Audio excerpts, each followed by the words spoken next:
hakuna matata, hakuna matata. Itembea Nairobi, hakuna matata. Tena karibu Kenya, hakuna matata. Wa Kenya wote, hatuna matata. Karibu Kenya, hakuna matata. Sasa tunasema sema jambo, jambo, jambo bwana. Habari gani?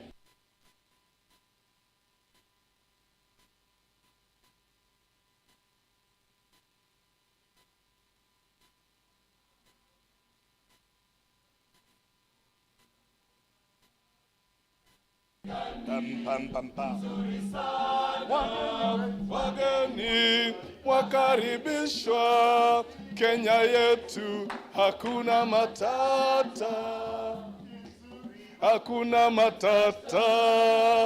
Kenya yetu, tufike Nairobi,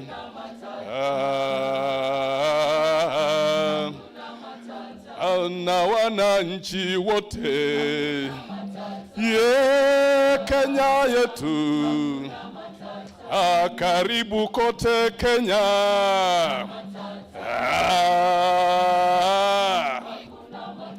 Tunapenda wageni Kenya, hatuna matata. Sisi ni watu watulivu, Kenya yetu. Hata ukitoka wapi, umekaribishwa Kenya. Wherever it is you come from, hela.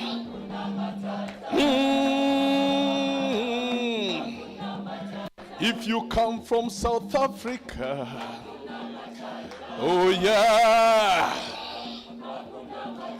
lugha yetu huku ni Kiswahili. Yeah. You are welcome to Kenya. Oh, take time to walk around the country. Hakuna matata. Kenya yetu. Ukienda porini, wanyama yetu Kenya. Enjoy the city of Nairobi. Hatuna matata Kenya. You're welcome. Yeah. Wageni wetu wote, hakuna matata. Kenya is a beautiful country. Oh yeah. Take time to walk around. Hatuna matata. Oh, jambo bwana, habari gani? Nzuri sana wageni. Yeah. Sema jambo, jambo bwana, habari gani? Oh, wageni wetu. Yeah. Sema jambo. Jambo is how we greet each other in this country. Oh yes, very warm greetings. Welcome our visitors. Welcome to Kenya. Kenya yetu. Sema jambo. Oh yeah. Habari gani? Mzuri. Wageni wote. Kenya yetu. Sema jambo.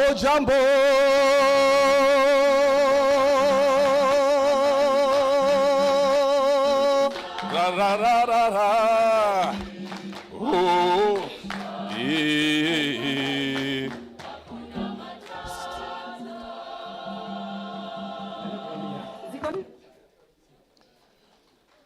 Thank you, thank you, thank you, thank you, thank you. Feel most welcome as you settle down. We love you. We welcome you to our beautiful country. Here we say we are proud of our country. We're proud of everything that happens around here. Tunajivunia Kenya nchi yetu. Kweli yapendeza, kweli yavutia. Tunajivunia.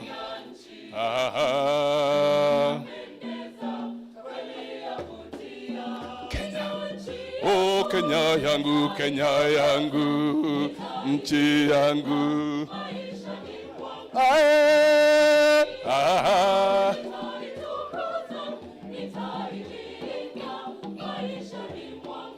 Ziwa la Bogoria kweli la shangaza, majini ya moto kweli ni ajabu. Ziwa la Bogoria,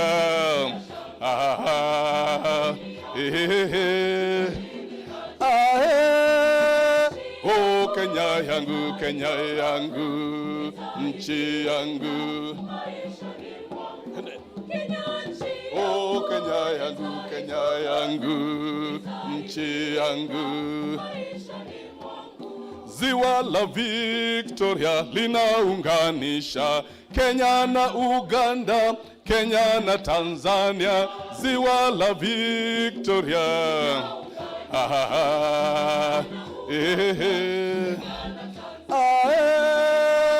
oh, Kenya yangu, Kenya yangu, nchi yangu. Oh, Kenya yangu, Kenya yangu. Mulima wa Kenya ni mulima wangu, waona barafu hata jua liwake. Mulima wa Kenya,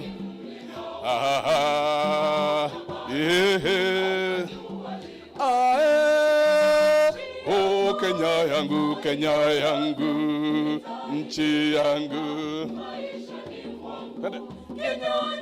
Oh, Kenya yangu, Kenya yangu. Tazama porini, kifaru yu pale na ndege wa anga. Tazama porini,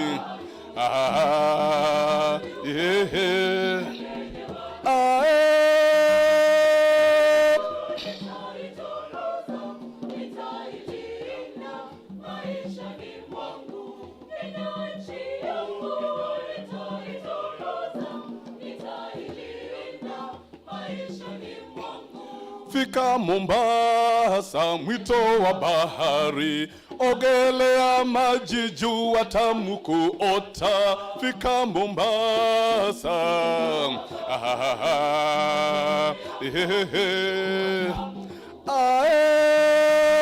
oh, Kenya yangu, Kenya yangu, nchi yangu.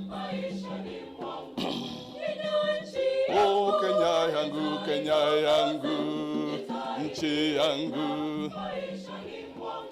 Na wananchi wote ni sawa tu, wapenda ugali na sukuma wiki. Na wananchi wote ni sawa tu, wapenda ugali na sukuma. Oh, Kenya yangu, Kenya yangu, nchi yangu. Oh, Kenya yangu, Kenya yangu, nchi yangu. Oh, Kenya yangu, Kenya, nitaili.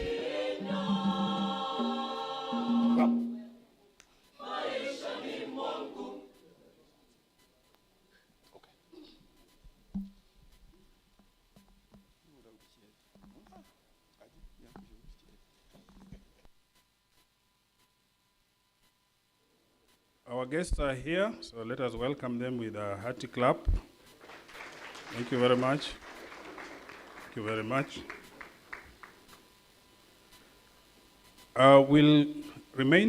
We'll stand up for the national anthem, as well as the East African Community anthem. Then after that, we'll continue with the proceedings. So our choir here from the University of Nairobi, very interesting songs, are going to entertain us during the breaks. So they are the same people who will sing for us the national anthem as well as the East African Community anthem. Thank you.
Can be seated.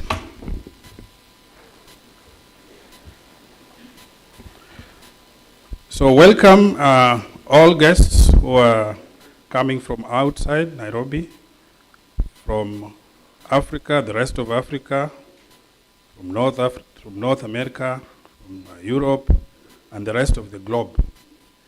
Nairobi, city in the sun, is a very enjoyable city, the only city with a game reserve within the city. So I welcome you to, during your free time, once we are done with the heavy session of today, at least get some time to visit our national park. You will see the big five. You'll never get disappointed. I will start with a few housekeeping announcements. One, we have simultaneous interpretation services.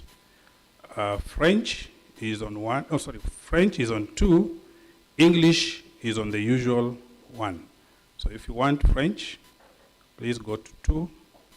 If you want English, please press 1. We have restrooms as you leave the main building on my right. You will see them around the foyer. So during health breaks, please during health breaks, please find the restrooms on my right. Let's keep all our phones on silent, mute them so that we don't interfere with the proceedings once we start. We'll also try to keep time as much as possible. There's a bell ringer, so please, if you hear the bell, respond so that we can keep time during the sessions. On your badge, there is a QR code. Please scan using your phone, and you'll get all the material for this particular conference. So everything is there. Just scan and download all the materials that you might need. We'll have a photo session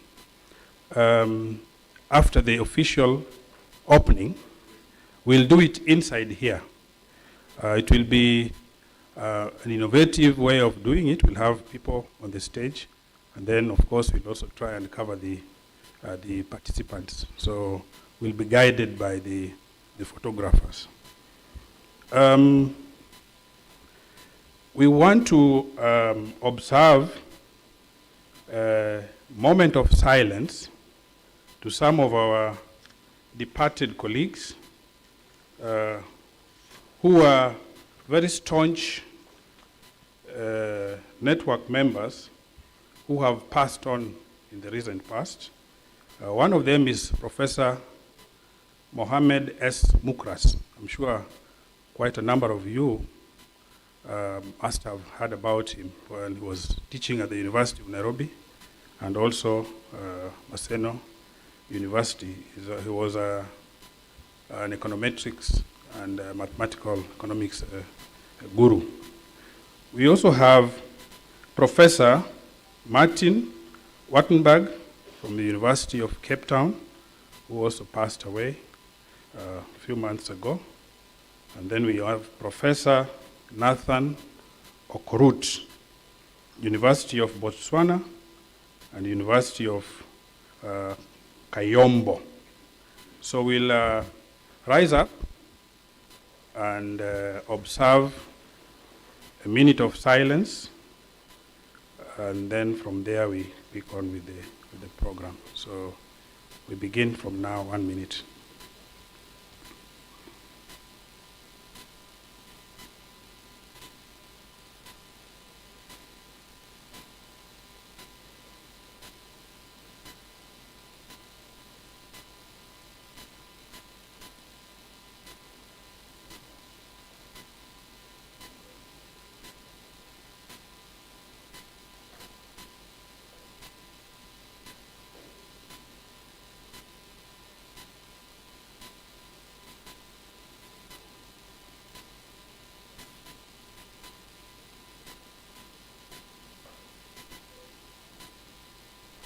Okay, thank you very much. Let's be seated. A minute can be long. Okay, so right now we want to go into the next session, and I will invite my colleague, Professor Dr. Abi Kedir. Dr. Abi Kedir is the Director of Research, African Economic Research Consortium. He joined ARC in 2023 from the University of Sheffield, UK, where he was serving as an Associate Professor of International Business since 2016. In addition to long years of service in UK academia since 1999, he has experience of working in government, Ethiopia, the United Nations Economic Commission for Africa, and various consulting assignments with the World Bank, UNDP, UN Women, the African Development Bank. He has published more than 50 journal articles and several book chapters. He is an editorial board member of the Journal of Development Studies and Journal of Entrepreneurial Behavior and Research. Currently, he is editing a Routledge Handbook on Development Economics and Development Finance, and is a member of the IMF Climate and Development Task Force and the Technical Advisory Group of AUDA NEPAD. So let's welcome Professor Abi Kedir so that he can guide us in the next part of the program. Thank you.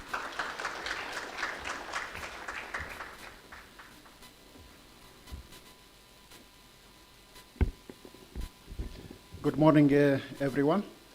Welcome to this 61st biannual conference of the African Research Consortium. It's an honor to call to order this biannual, which is a culmination of a very elaborate set of activities for the last 6 months.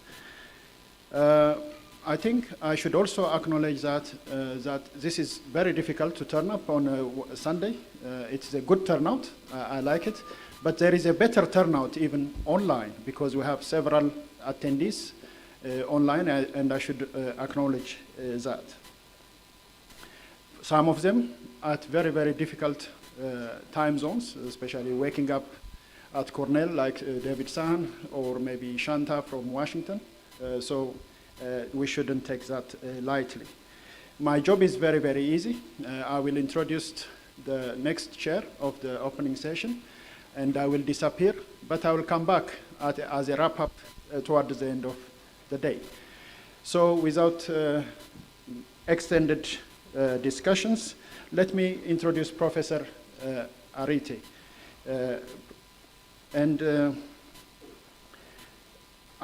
Professor Arite studied economics at the University of Ghana and did his graduate studies at the University of Dortmund in Germany, culminating with his PhD being conferred in 1985. Professor Arite has done a lot of work, so to make justice to his extensive CV, I should mention that he had also managed to get a lot of honorary degrees from places like University of Stellenbosch and also University of Ghana. Professor Arite is a very integral part of Aerc, no stranger to the network. He had served as a resource person, a group chair, a PC member, and now currently the board chair of Aerc, and a person in charge of appointing people like myself to the Aerc. Professor Arite is currently an emeritus professor of development economics at the Institute of Statistical, Social and Economic Research at the University of Ghana.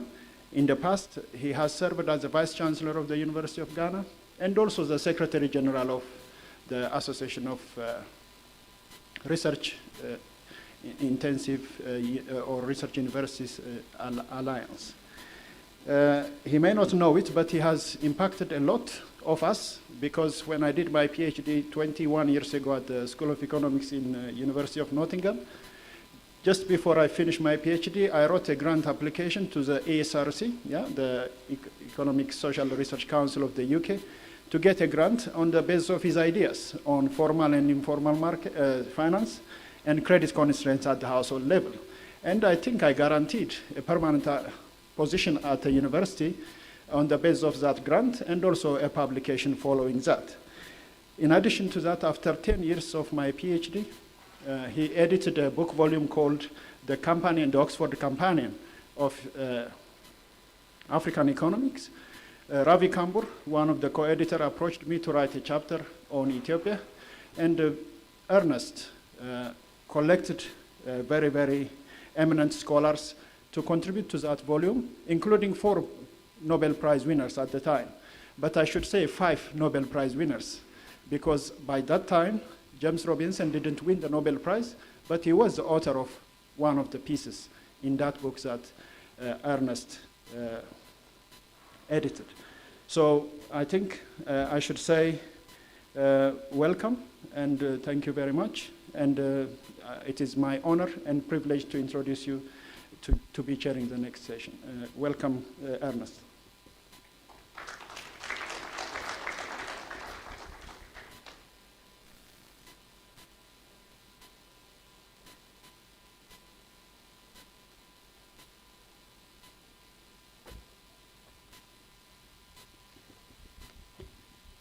Good morning, distinguished ladies and gentlemen. It gives me great pleasure to be with you this morning to chair the opening plenary for AERC. It's something that we've been doing as AERC for many years, and I'm glad that this year it's been possible for us to do it again. Before introducing ED and also the governor of the central bank, who is our guest of honor, let me say that the board of AERC has endorsed very significant reforms that the management of AERC seeks to put in place.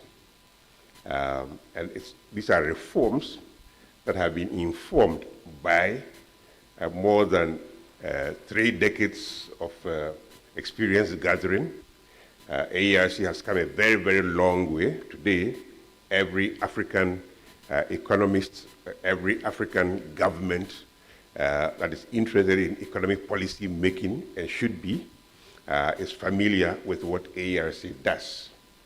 But it's only normal that with time, we should seek to do even better than we've done in the past. So these are reforms that have been proposed by the AERC management, led by this executive director, Professor Victor Murindi.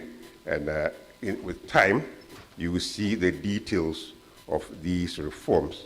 But I assure you that the board is assured that these will lead to even better times for AERC in the coming years. So, Victor will be giving us welcome remarks. For those of you who are not quite familiar with Victor, he's been with the network for many years. He joined AERC from SOAS, where he had been serving as the AXA Professor of Global Finance. Professor Murundi is a distinguished financial economist with more than 25 years of experience since his PhD, mainly involving university research and teaching. We brought him to AERC as ED, largely for the fact that he has shown an incredible track record as an excellent researcher and a leading thought person when it comes to attracting grants. One of the things that AERC needs the most is new grants. And Victor has shown from his track record that he knows exactly how to do that. And so we brought him to AERC to help. So Victor, thank you very, very much for agreeing to come to AERC and be our executive director. I believe this is your first biannual, and we do hope that it will be the beginning of major things happening at AERC. Thank you very much. Ladies and gentlemen, our guest of honor for today, who will sort of give us the voice of wisdom and who will lead us in thinking about how to make AERC even more relevant to the needs of African countries, African economies. We have the governor of the Central Bank of Kenya, Dr. Kamau Thuge.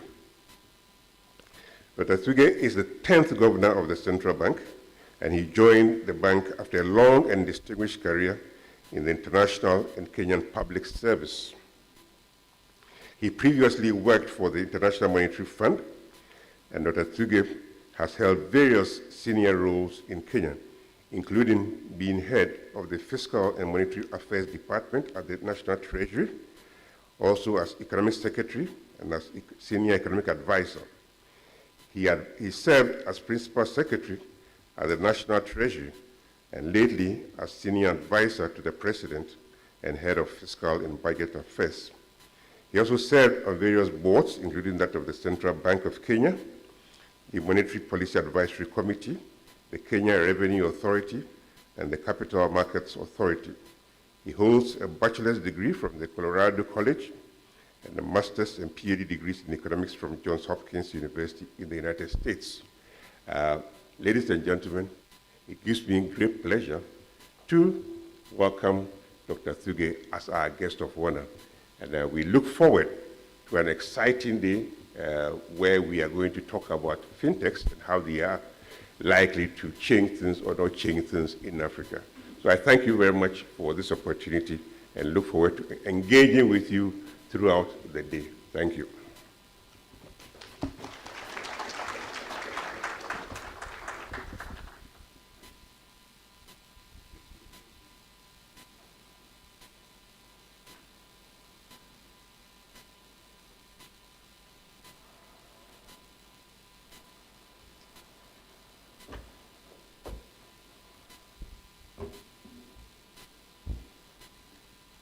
Thank you, Anis. And before we call upon the guest of honor, I would just take 1 minute to welcome you warmly to Nairobi and to the 61st biennial plenary session of the ERC. It's a great pleasure to see you here. And I recognize very many faces here from across the globe. Those have come from the nearest neck of the woods around Nairobi. Those have come from continental Europe. Those have come from North America.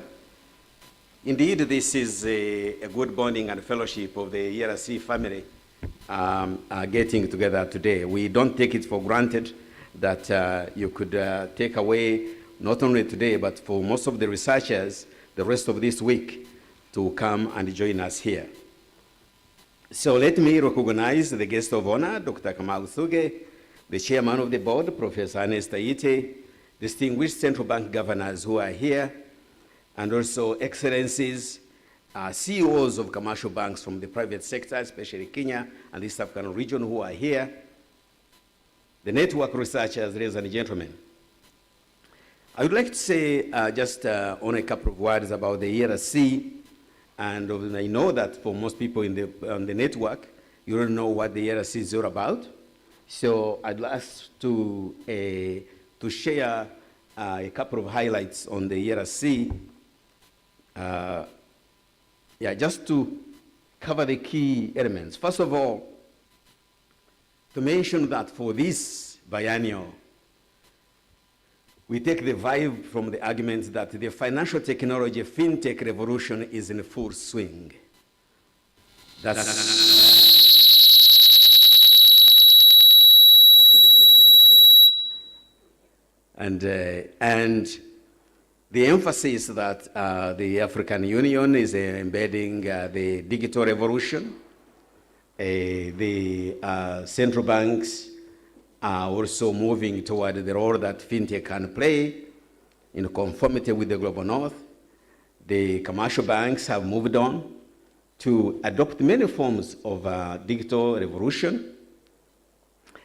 And in particular, that when we celebrate the digital revolution in Africa, we bear cognizance that previously the story was that the technology revolution starts sometimes in the global north and flows down to global south, just similar to the waterfalls of the Zambezi.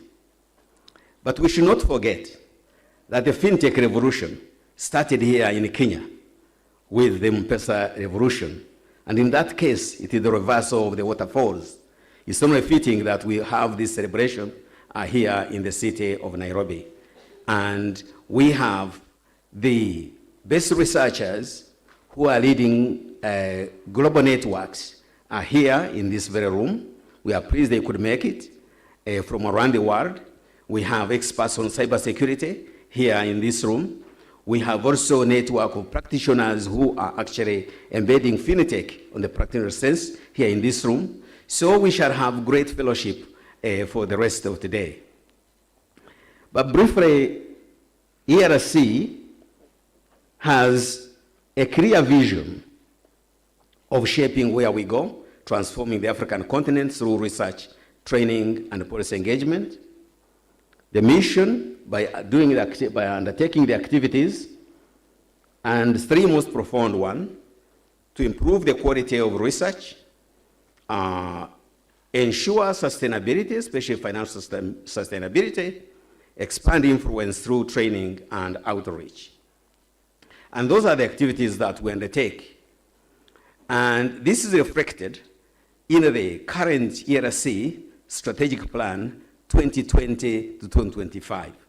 The chair of the board has intimated that the board endorsed a new plan which will start 2025, but will run for 10 years to 2035. And that will be revolutionary in terms of the way we conduct the research, the way we do the training, and rather than policy dissemination, we shall embed policy engagement to enable to heighten the level of research impact on policy and private practice. For the network members who will be here for Monday, Tuesday, and Wednesday, we have a special session where I shall be rolling out exactly what these reforms entail. But of course, discussion has been going around for the last 2 years on some of these reforms from the review, and that will be shared with you in due course.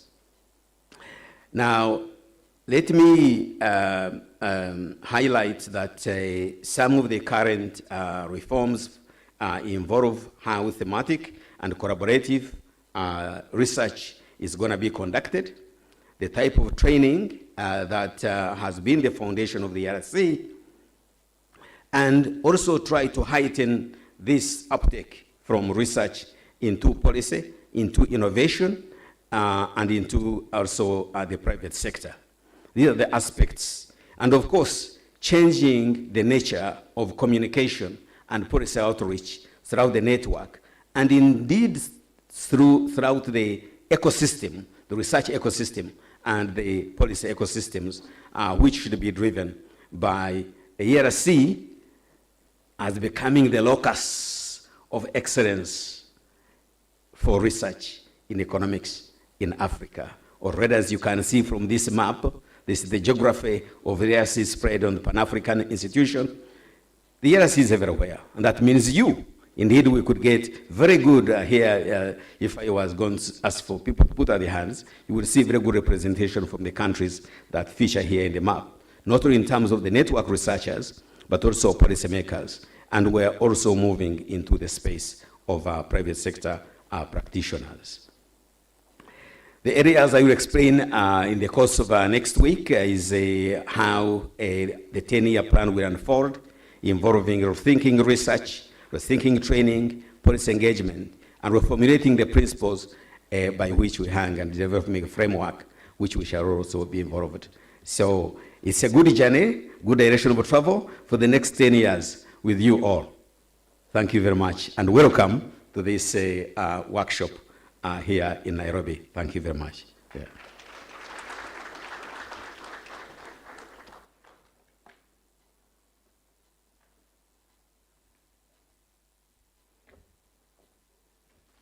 Thank you very, very much, Victor, for your opening or welcome remarks. Let me now invite our guest of honor, the Central Bank of Kenya Governor, Dr. Kamau Thuge, to address us.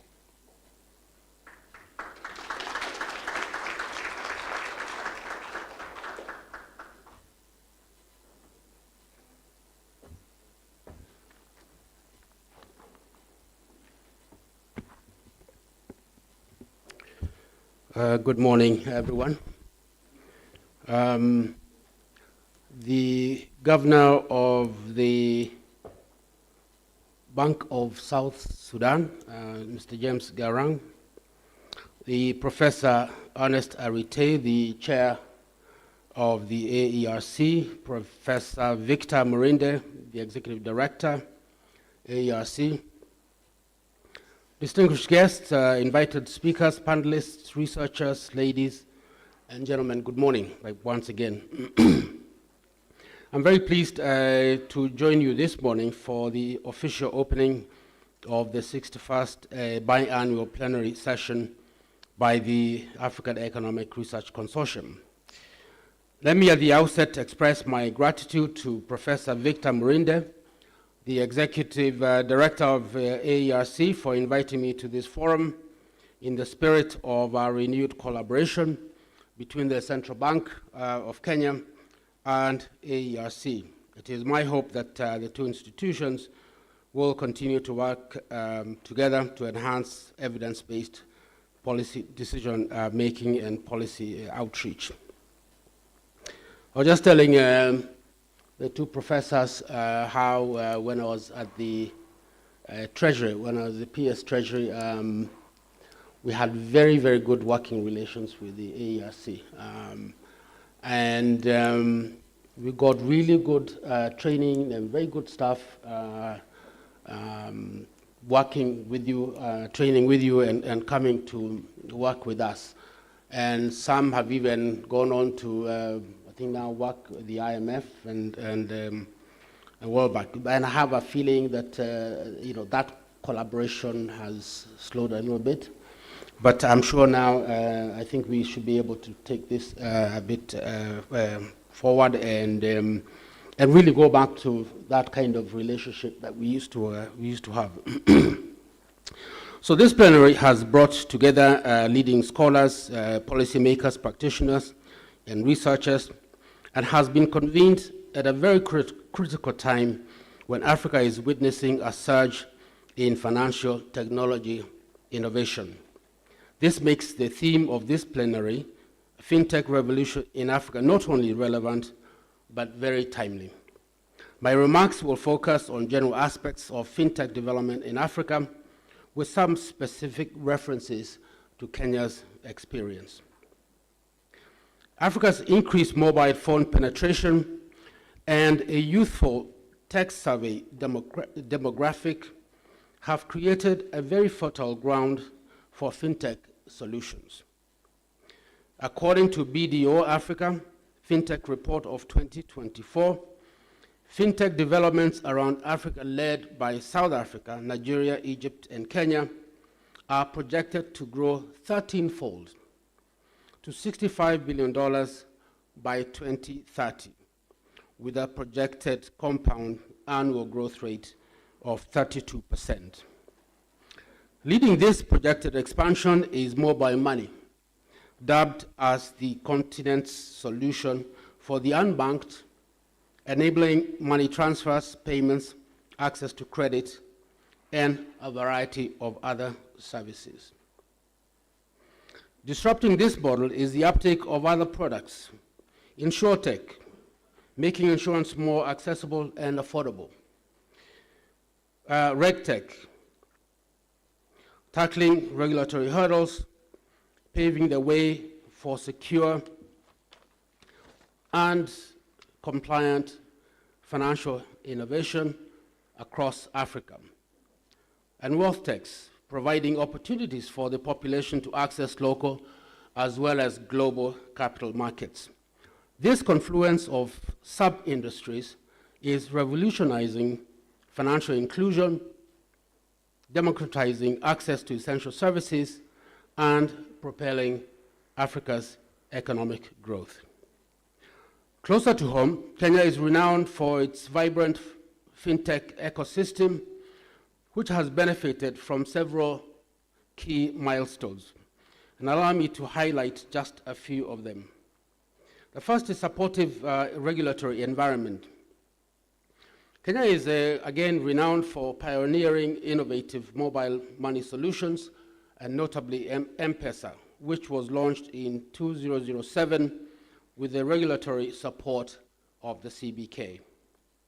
Mobile money, a pivotal component of the fintech landscape, revolutionized the financial services by enabling people to send and receive money, make payments, and access financial services through mobile phones, even in the remotest areas with limited and or no banking services. The mobile money innovation has been vital in promoting digital financial inclusion and paving the way for many other fintechs to thrive. Government support. The government of Kenya has prioritized digitalization as a key economic strategy under the bottom-up economic transformation agenda, underscoring the benefits of adopting digital technologies in service delivery and growth of key sectors such as agriculture, ICT, manufacturing, transport, and trade, among others. The government is committed to continue positioning Kenya as a leading hub for entrepreneurship and innovation in Africa.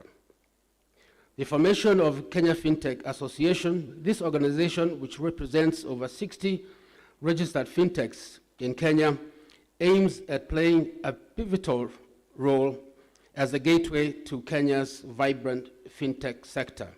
It serves as a resource and forum for education, information sharing, and networking between the companies, policymakers, as well as the general public. Kenya continues to attract investments by multinational companies in the technology and fintech sphere. For instance, Microsoft and Visa have made commitments to the country, with Visa announcing a new office for its Africa Development Center.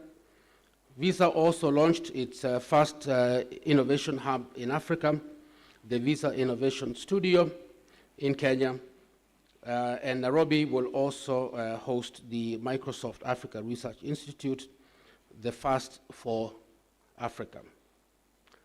Ladies and gentlemen, artificial intelligence and machine learning revolution is having a significant impact on the society. These technologies are becoming increasingly important in driving innovation and transforming our economies. Africa should not be left behind. In this regard, the banking sector in Kenya continues to adopt AI and ML to improve operational efficiency, predict customer behavior, and manage risks more effectively. In particular, the banks are already using these technologies in areas such as fraud, risk management, cybersecurity, customer service, and anti-money laundering, countering terrorism financing, and countering proliferation financing as well. Financial institutions have formulated comprehensive frameworks to govern risk, data science, and AI model development, including implementation of strong access controls, data anonymization and encryption, and due diligence for third-party service providers, among others. On its part, the CBK is currently ramping up its capacity to leverage AI and ML for advanced data analytics, including predictive analytics. And areas of interest include financial performance, stress testing, market trends, market conduct, and forecasting, as well as nowcasting. Ladies and gentlemen, based on the program, I take note of the fact that the central bank digital currencies and the link between climate change and fintechs will form part of the discussions during this forum. Regarding CBDC, the Central Bank of Kenya issued a discussion paper on CBDC in February of 2022. The paper sought to assess the potential applicability of a CBDC in Kenya, highlighting the risks and opportunities. Comments from the public on the paper were received, and subsequently a report on the views received was published in June of 2023. The responses to the discussion paper indicate three broad themes that are a critical anchor and which should be assessed prior to the decision to implement CBDCs. The first is people centricity, the second is country context, and finally, the balance between opportunities and risks. The CBK continues to monitor developments on CBDC and collaborate with other key stakeholders. Notwithstanding the notable progress in the fintech space, there are challenges, and these include the following. Infrastructure constraints. While there is opportunity for fintech growth across Africa, in certain regions, growth is restricted by infrastructure constraints. These include weak connectivity, mobile and internet penetration, electricity, connectivity, and limited payment rails, the backbone of all digital transfers of money. The second is the regulatory environment. Regulations vary significantly across different African countries, creating complexity for Pan-African fintech companies. Additionally, regulations are constantly evolving, requiring agility from fintech firms, and concerns about data security and privacy are of course important, and while some countries have implemented data protection laws, enforcement remains relatively weak. Scalability. Achieving scalability can be challenging due to the fragmented nature of the African market, and fintechs often need to tailor their solutions to specific local conditions and regulations. Cybersecurity risks. As fintechs handle sensitive financial data and transactions, they are vulnerable to cyber attacks. safeguarding customer information, and maintaining robust cybersecurity measures is an ongoing concern. On fraud, although the effects of fintech fraud are often viewed from the lens of service providers, the loss has far-reaching implications on the society. Successful fraud prevention strategies built on strict compliance and identity verification measures are needed. On customer trust, the fintech industry is relatively young in the African context, and one of the challenges facing the fintech sector is to win the trust of millions of people who are either still unbanked with limited financial access or who view financial services as something that is reserved for the middle classes. As I close, I'd like to take this opportunity to commend AERC for its pertinent role in supporting capacity building and promoting rigorous research in economics in Africa. It is my hope that today's deliberations will shed more light on the opportunities and solutions to the emerging and persistent challenges as Africa continues to embrace fintech and other emerging technologies. So I wish you a fruitful deliberations, and thank you very much.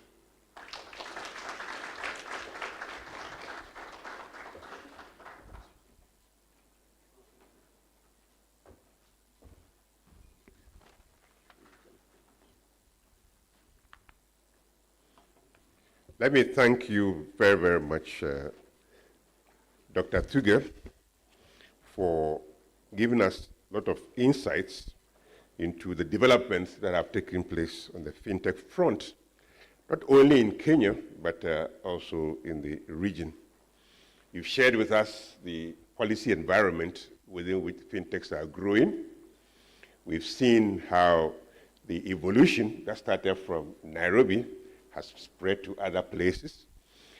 We've seen how regulation has come up and how governments have responded to a new development. You've highlighted some of the challenges that are faced in the region, talking about cybersecurity and the likelihood of increased attacks. We've heard about what it means to be in an environment where the infrastructure is not always supportive, so talking about power. You've talked about scalability, and that's very important for us. And so we have learned as Africans what is happening in our region, and clearly there are many, many challenges that we still have to resolve. I'm very happy that at this event, this opening plenary, we have put together a package that allows us to unpack everything that has been said in the opening remarks by the central bank governor. Today, we are happy to receive from Professor Sakwan Arun the keynote address, which is also the Benno Ndulu Memorial Lecture. I'm sure most of you here remember Benno and his impact, not only on this organization, but in the wider region. Many of us have become whatever we are today, partly as a result of our engagement with Benno. We learned a lot from his humility and his deep insights into African economies and how they grew. It's only appropriate that after we lost him, we should find a way of remembering his good works in the region. So it's only proper that AERC deems it fit to honor him through this Professor Benno Ndulu Memorial Lecture. Today, Thankom Arun is going to give us that lecture. He's going to talk about the UK-India bilateral trade in fintech and fintech-enabled services. What are the lessons for Africa? I'm happy that Professor Arun is going to focus on this because we all know how the Indian fintech industry has grown. We know how massive it is and what lessons there are to be drawn for other developing regions. It's clearly very important. Professor Arun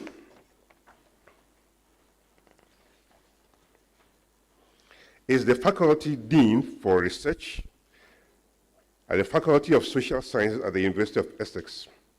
He's a distinguished scholar who holds the title of Professor of Global Development and Accountability at Essex Business School, and also serves as a Professor Extraordinaire at the Stellenbosch Business School in South Africa.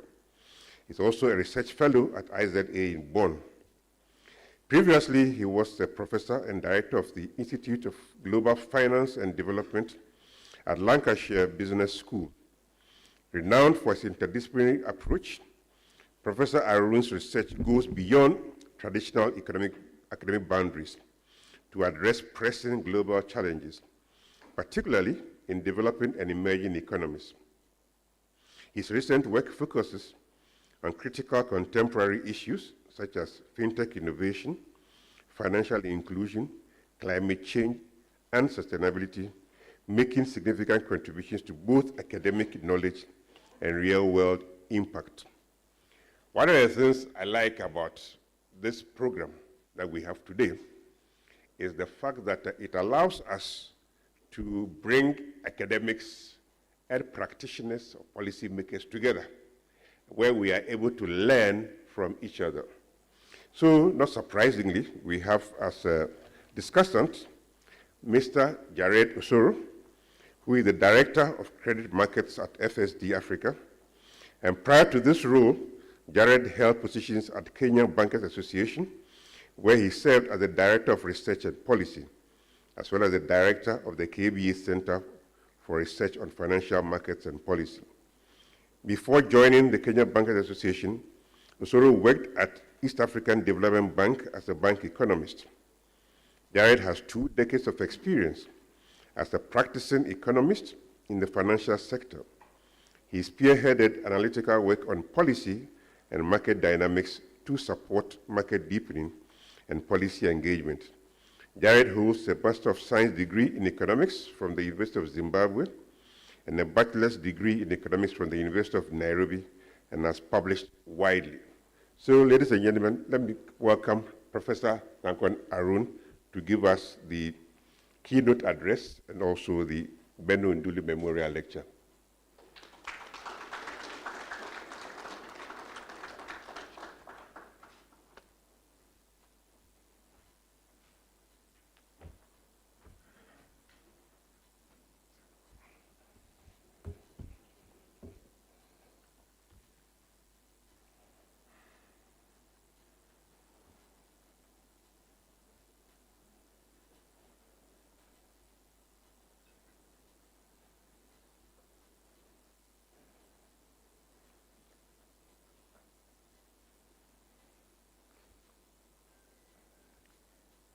Good morning. Good morning, all distinguished colleagues, friends. It's an immense privilege to stand before this distinguished audience of AERC biannual plenary session at Nairobi. I would like to begin by expressing my heartfelt gratitude to the AERC and its Executive Director, Professor Victor Murinde, for inviting me to contribute to this significant platform. The theme of today's event, yes, the financial technology revolution in Africa. That's a very timely one, as we heard from previous speakers. It's very pivotal for understanding and shaping the future of economic transformation of the continent. Shall I move to? Yes. And also I thought, oh, yeah, it's here, thank you, thanks. I just want to mention a couple of lines about Professor Benno Ndulu. And He was a champion of economic reforms and visionary central banker, and he was appointed as the central bank governor of Tanzania at a very difficult period of time. And he rebuilt public trust in the Bank of Tanzania. I think that is something very important. And he tackled many key challenges like current account deficit and debt sustainability of the country at that time. Moreover, as previous speaker said, he was the founding member of Aerc, and that's a very important one because he championed research and training of policymakers and economists to address Africa's unique challenges. Moving on, you will see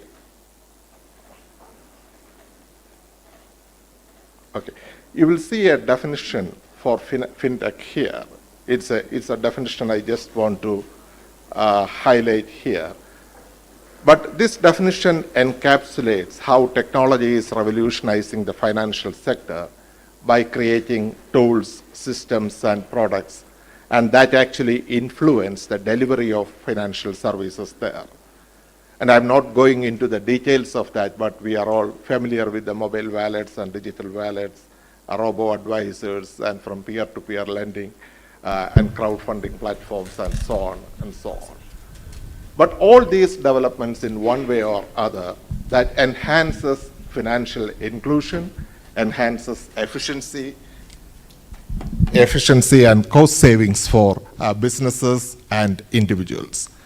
But more importantly, the point here is fintech is not just a technology, but it's about reshaping an ecosystem to be more inclusive, innovative, and efficient. And that is where we are targeting. And moving on to the next slide, you see the extraordinary extraordinary growth trajectory and evolving impact of the financial fintech sector. And currently the fintech sector that accounts 2% of global financial services revenue, but the potential by 2030 is something around 1.5 trillion. So that means 25% of all banking valuations worldwide. And also, on a positive note, if you look into the funding ecosystem for fintech, you can see that it's not fintech investors alone, but a group of generalist investors, technology-focused investors, hedge funds, so a wide, diversified investment pool you can see in the case of fintech here. And Asia, Pacific, and Africa are the two regions we need to look for the growth. But the point is, we need to see this sector's growth, a profitable growth angle. Of course, that's very important for sustainable business. But at the same time, we must exercise prudence as well, the skill of minimalizing additional risk to the financial system. So the balance between innovation and stability, and that will define or redefine the future of fintech in the long term. And in this, we are running a project on UK-India bilateral trade in fintech and fintech-enabled services. A range of institutions in the UK and India are actually part of this collaboration. Victor and Sherry Marcos and we are all actually part of this team. We looked into specific issues, particularly how both countries experience the rapid growth in fintech sector, because both countries have achieved rapid growth in fintech sector quite independently. But at the same time, we want to see to what extent the bilateral trade between the fintech is not happening between these two countries, because they shared quite a lot of common area, common past, then still, and they have quite a lot of collaboration in many other areas as well. But why that is not happening in the case of fintech trade? And that was one of our aims of this particular project. And moving on, if you can see that the geographical ecosystem of clusters in India and UK. And most significant fact here is, in the case of UK, the cluster is mainly the London and Pennines. That region that exhibit above average fintech ecosystem quality as per our research. And we noticed in the case of India, about 6 regions, they show above average quality compared to 21 potential locations. So the main key message we can take from this picture is India's geographically diversified fintech ecosystem and highly skewed fintech ecosystem of UK. And in a region like Africa, there's a greater scope for. We have many fintech growth poles in Africa, but we need a much more diversified system here. Geography divided the continent, but at the same time, fintech needs to unify the continent. So we need more growth poles of fintech across the continent there. Then moving on.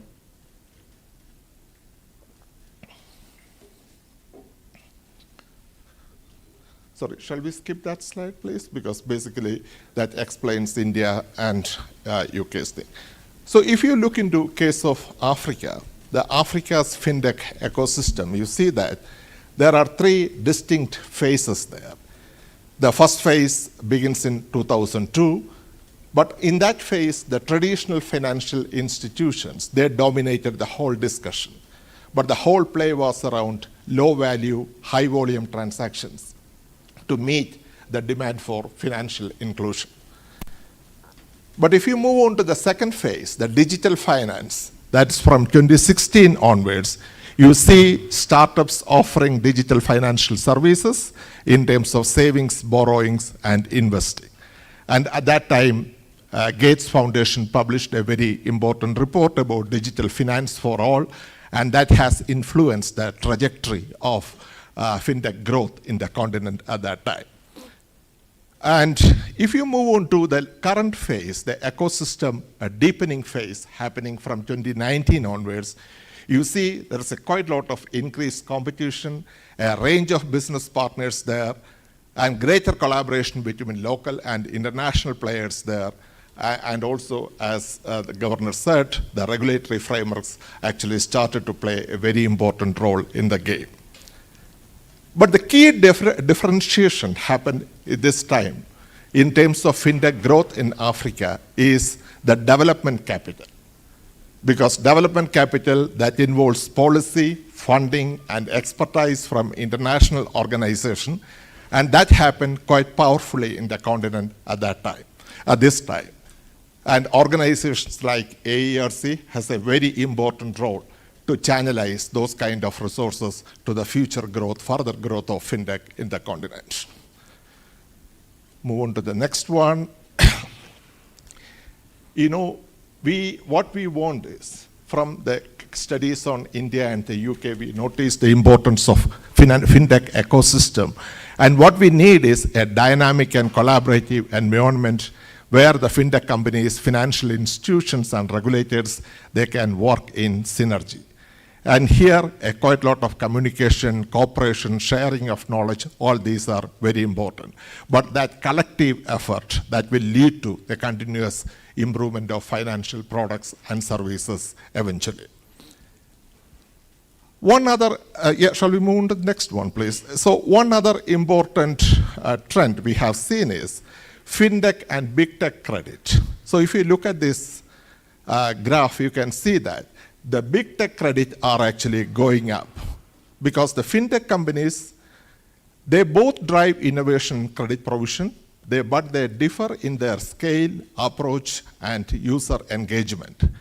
And fintech credit offered mainly by the financial technology companies, and that is mainly based for financial services.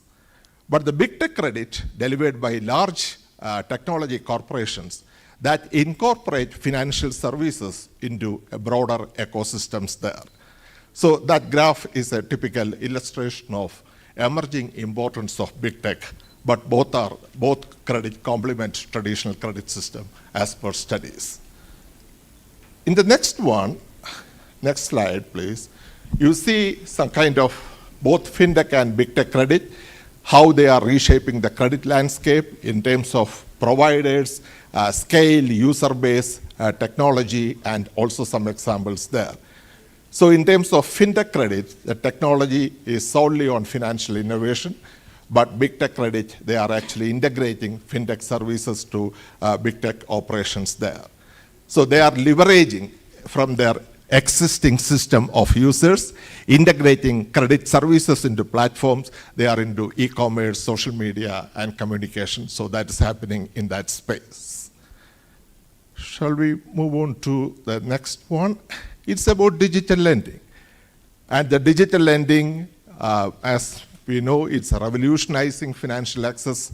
And from the case of India and UK, we have noticed that rise of various instruments there, the convenience for user groups is actually going up quite powerfully.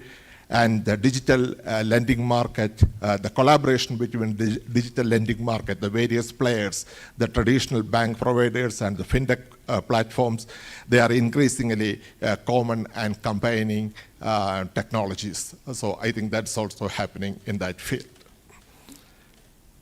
But the challenges, but the challenge is that the digital lending, although it holds immense potential, there are issues of data privacy and security that remains a main concerns. You can see from UK's and India's picture the projected growth of digital lending in the UK and also in India there. So there's a huge potential for growth of digital lending. Shall we move on to the next one, please?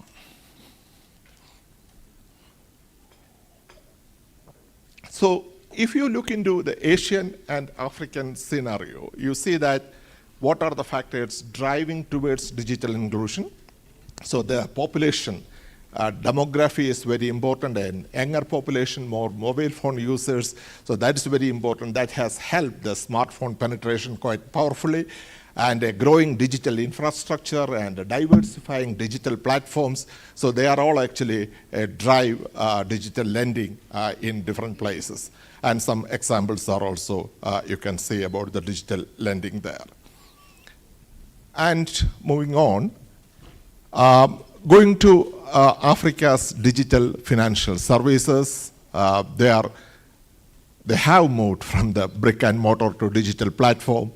And the mobile phones, as we heard earlier, is playing a very important role in the continent.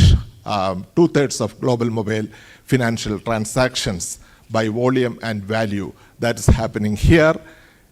And it's actually pronounced in, as I said earlier, only in a few countries, but how we can extend it across the continent is a big challenge, but that's very important.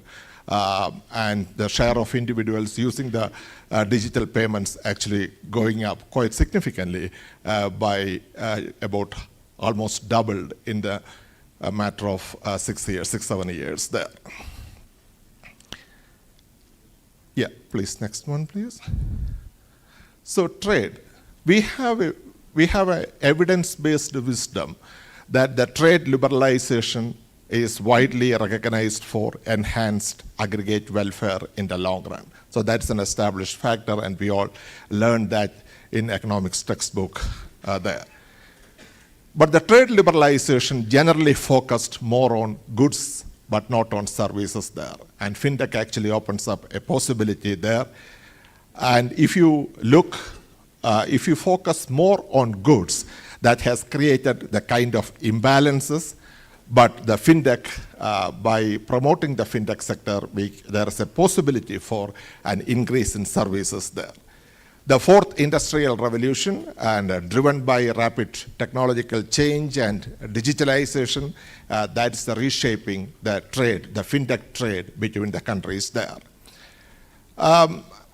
And UK is a global leader in fintech, and you can see that nearly 10.3% of FDI in financial services, while India ranks 7th, contributing 3.8% in the financial services. So the further liberalization of services trade that offers significant potential to address global economic imbalances. And here, we can skip that slide, but that shows mainly about the role of infrastructure connectivity, and that's the one area where the continent needs to invest more to achieve intra-regional trade for that kind of stuff. Here in this slide, FDI is actually increasingly replacing trade, at least in the case of India and UK. We noticed that in the India to UK scene, we see a shift from offshoring to onshoring and nearshoring, so that's happening. And service provision is increasingly transforming FDI, replacing the conventional trade route. Meanwhile, UK to India, if you look, the transition highlight barriers of cross-border trade transactions, and that push actually UK firms to establish FDI operations within India. So there is a pull effect of domestic market you can see in the case of UK, but that's not there. So our observation, our finding in that sense is that it's heavily influenced by the quality of a domestic fintech ecosystem in terms of promoting fintech trade with other nation there. And moving on, in the post-Brexit era, UK has actively sought to diversify its trade positions. Many FTAs, they are signing independently FTAs with many countries there. But one thing which we noticed, we have actually reviewed all the FTA agreements between India and the UK. It's about 14th round of discussion. In fact, this project is actually an offshoot of a collaboration between Prime Ministers of UK and India 4 years back in terms of how we can promote bilateral trade in fintech there. And we noticed, one of the issues we noticed through those documents, that was the importance of baseline economic relationship between the partner nations in pushing this agenda further. Shall we move on to next? Yes. And this is actually an index to identify the kind of restrictiveness involved in the treatment. And you can see from this graph that the ratio is quite high in the case of India, and it's much lower in the case of United Kingdom. So the trade restrictions actually plays a very important role in terms of limiting the scope of fintech trade between the countries there. Yeah, moving on. So from our studies on, we can move that as well, that slide please. So based on these studies, the data analysis of India and the UK, when I look at the case of Africa, as I mentioned earlier, the intra-regional trade you can see that's very low, only 2%, and the case of Asia is 61%, and Europe is 67%. So that's an area where fintech can contribute quite a lot there. Moving on to the last slide, the African continental free trade area, and that has the potential to revolutionize trade across Africa there. But at the same time, there are many challenges there.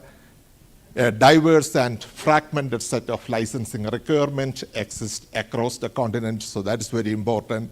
We need to discuss about how to implement a uniform licensing regime, something similar to Europe's e-money license, because Europe has actually managed it over a period of time. So to what extent Africa can move on to that. And next issue is about PAPS, the Pan-African Payments and Settlement System. That's a revolutionary step developed in collaboration with Export-Import Bank. That is a centralized infrastructure for intra-African trade payments. But we need to see how it can popularize and it can get acceptance and implementation in many parts of the continent there.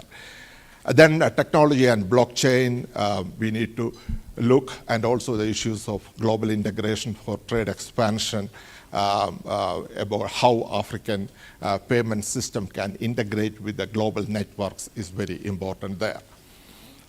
So let me, allow me to conclude this lecture by the profound wisdom of Julius Nyerere. We must unite now or perish. Unity is the key to the survival of Africa. So to fully realize the transformative power of fintech across our continent, one must adopt a pan-African approach, one that prioritizes collaboration and bolsters intra-regional fintech trade. And institutions like AERC can play a big role on this. Thank you.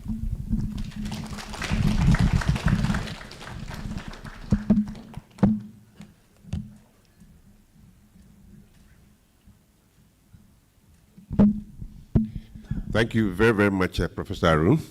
Without wasting any time, it gives me great pleasure to invite Jared Osoro to give us his comments.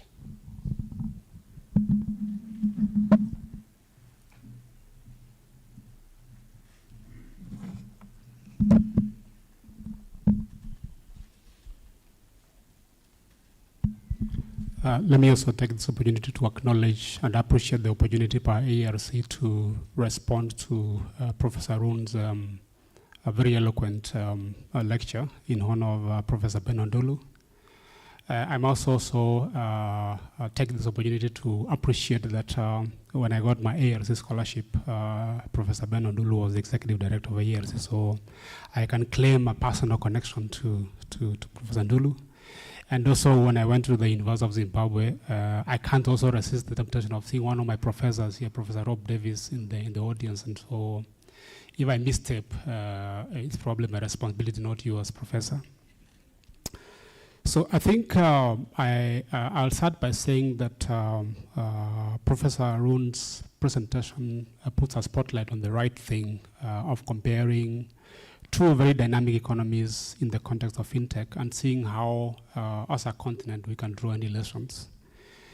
But I'll stretch the conversation by arguing that the areas where I think Africa can offer lessons to those economies insofar as fintech is concerned, because there are aspects of fintech that I think we can provide clear leadership as a continent, and I'll provide a few insights on that. The reason why I think the spotlight is in the right place is because India and the UK are big economies that have had a long history of trade and investment.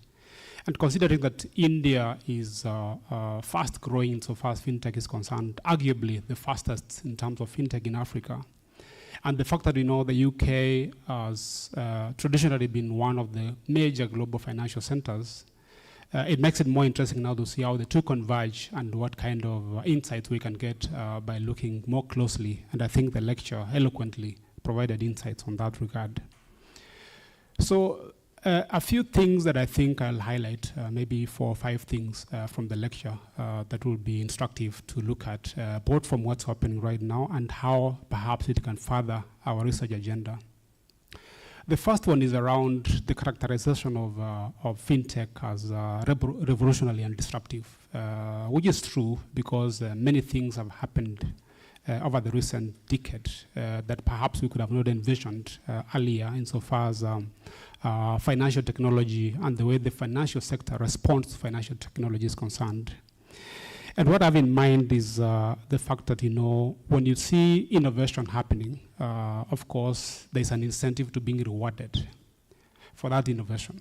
And when there's an incentive to reward, there's obviously what you can call the risk-taking behavior that is embedded in there.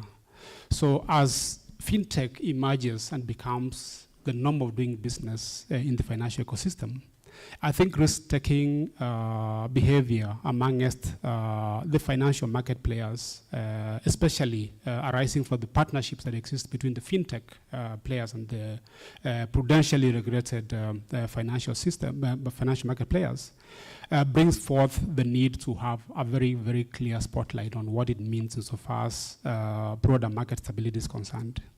And I think if you needed any evidence that that's the case, then you just need to look at the July issue of the economic report by the Bank of International Settlement, which actually puts a big spotlight on what AI and fintech mean insofar as financial stability is concerned, and our central bank should look at that. And in there, actually, there's quite a bit of conversation around how Africa has really moved ahead insofar as fintech is concerned. So I think that is one area where I thought the lecture was clear, and I just needed to put an emphasis that increasingly, as there is opportunity, the risks that emanate as a result of taking fintech are really going to be critical going forward. The second aspect that I want to bring on forth is the fact that the fintech operates in a model that either allows the fintech players themselves, the firms, to operate in their own and therefore offer digital financial services. The other extreme, and I think which is more prominent, is where they go into partnerships, especially with the banking sector. And we see that happening a lot in Africa, where strategic partnerships exist between the fintech players, especially those operating under the mobile network operators, and the banks themselves, and therefore bringing forth the aspect of whether the behavior of fintech in cooperation with the existing market players offers an opportunity for what you can call systemic considerations insofar as how they behave. So whereas we acknowledge that fintechs have enhanced efficiency in the provision of either services that were not being provided previously or those that are actually now being provided in a different way, then the issue of what that means beyond stability and with a focus on how that plays in the competitive dynamics of the market is concerned, is again something that I thought we can reflect on, meaning therefore that fintech has perhaps changed the competition landscape insofar as the market players in the financial ecosystem are concerned. We are seeing across many markets in Africa, and notably in Kenya, conversation around what does fintech mean insofar as the competition of the fintech players themselves are concerned, and the competition of the financial market players that have gone into partnership with fintech firms. And this is where now we have a debate as to whether the mobile network operators that are really the backdrop around which fintech has revolutionized the market are being structured from a competition dynamics, whether we have what you can characterize as dominant players and therefore having an implication insofar as the competition of the services they provide is concerned. And I think now the jury is divided as to whether really we should look at competition from a structure standpoint in terms of how many players are in the market, or competition from how those players conduct themselves, meaning a debate between market conduct and a market structure. And I think that's an area where we probably may need to start putting a spotlight on insofar as our thinking around the nexus between fintech and the financial market participation is concerned. And I think to me what was exciting about the lecture is the aspect of location. And I think the issue of the economics of location and the economics of clustering became quite prominent. And I think it's not just the case of India and the UK, as you just pointed out, but I think even in Africa, and you heard from the governor talking about, the clear centers of fintech being South Africa, Kenya, Nigeria, and in some respect, Cairo. Egypt, meaning that clustering is really going to be very critical insofar as the fintech and the evolution of fintech in Africa is concerned. And clustering is not really an advantage in its own, but to the extent that it supports what you can call promoting scale, that's really going to be critical insofar as seeing how fintech evolves over time. And the one aspect that I think perhaps we may need to think about more critically is what clustering means insofar as the labor or the skill set within the fintech is concerned. And I think here we have an opportunity because the skill set or the labor dynamics insofar as fintech is concerned may not necessarily have what can call the limitations of geography. You can operate your fintech from an area that is not necessarily within your geographical jurisdiction. And that's an advantage that I think clustering will offer in the sense that, if you have any limitations, those limitations should not be seen in the context of geography, but anything else other than geography. So clustering, I think, is something that maybe we should look at more closely as we think about fintech in Africa. The other thing is really the picture you drew about the interaction between fintech, especially in the context of credit, and the conventional credit providers, and where you make a clear point that the two are complementing each other, not necessarily competing, which is a good point to make. But I think we have to probably stretch the argument further and argue that, the more you have differentials in regulation between those who provide credit using fintech platforms and those that provide credit using prudentially regulated platforms, there could be an incentive, to have what can call regulatory arbitrage. And then you see credit moving into areas where, maybe there's lesser regulation. And that has been evident in terms of the conversation we hear around, practices and conduct of credit provision, much as is important, by fintechs that don't have a link to the prudentially regulated financing agencies. So that interaction is really something that we may probably need to think about more carefully as we see what kind of lessons to draw insofar as fintech and financial provision of financial services is concerned. Now, let me just put a spotlight on three areas which I think perhaps we can draw lessons from the India and the UK experience. The first one is around the regulatory model, and I think this is an open question in the sense that what regulatory model do you place insofar as the fintech ecosystem is concerned? Because I think the regulation of financial services is well understood, but when you embed fintech, then you have to start thinking carefully on what that means in terms of regulation. We've had our experiments in Africa, and I think fairly successful in the sense that in the case of Kenya, for instance, the M-Pesa thrived because of a very creative regulatory environment where you allow innovation to happen as you watch carefully to see whether that is going to have any systemic implications so far as the provision of financial services is concerned. Now, whether that is a model that has been replicated elsewhere is still an open question, because we've seen even within Africa difficulties in replicating the successes of M-Pesa across many markets. So I think a critical thing about what is the appropriate regulatory model is something that I think we may need to think about, and probably argue that we may have lessons to offer for others insofar as how you regulate digital financial services is concerned. The second is around the issue of infrastructure and how infrastructure can be an enabler or a constraint insofar as digital financial services are concerned. And I think the question there will be the infrastructure around digital financial services and the divide between whether that's a public good or that's something that the private sector can do is something that I think we need to think carefully if you have to see the benefits of fintech being realized across the continent. And finally, I think we have to start looking at this noble idea and how it fits within Africa as a continent, considering that, Africa is comprised of a cluster of many small open economies, unlike India and the UK, which is just one economy, with diverse regulatory environments, and therefore you have to look at the diversity of regulation and how that will fit in. Of course, we have this noble initiatives such as the African Continental Free Trade Area that will make us or force us to think around regional blocks and continental blocks insofar as fintech is concerned.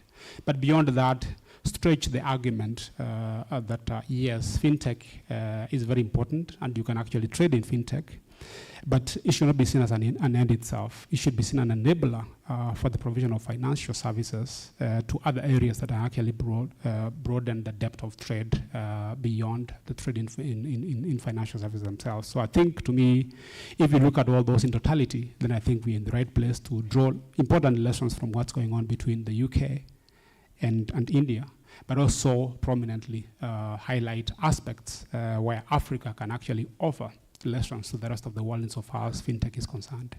Otherwise, I really enjoyed listening to you, and I enjoyed going through the insight that you provide here, and I look forward to engaging on this subject further. Thank you very much.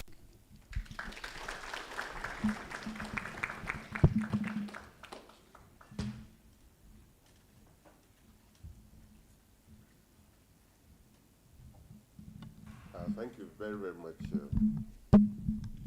Thank you very much. We have had the pleasure of listening to Professor Thankum Arun share with us insights from the study that they are conducting on fintech developments between the UK and India. And we've seen how, as a result of these developments, the scope of trade between the two big economies is changing. Clearly, there is a lot of opportunity there. How do we use fintech to change the kind of things we produce and trade in?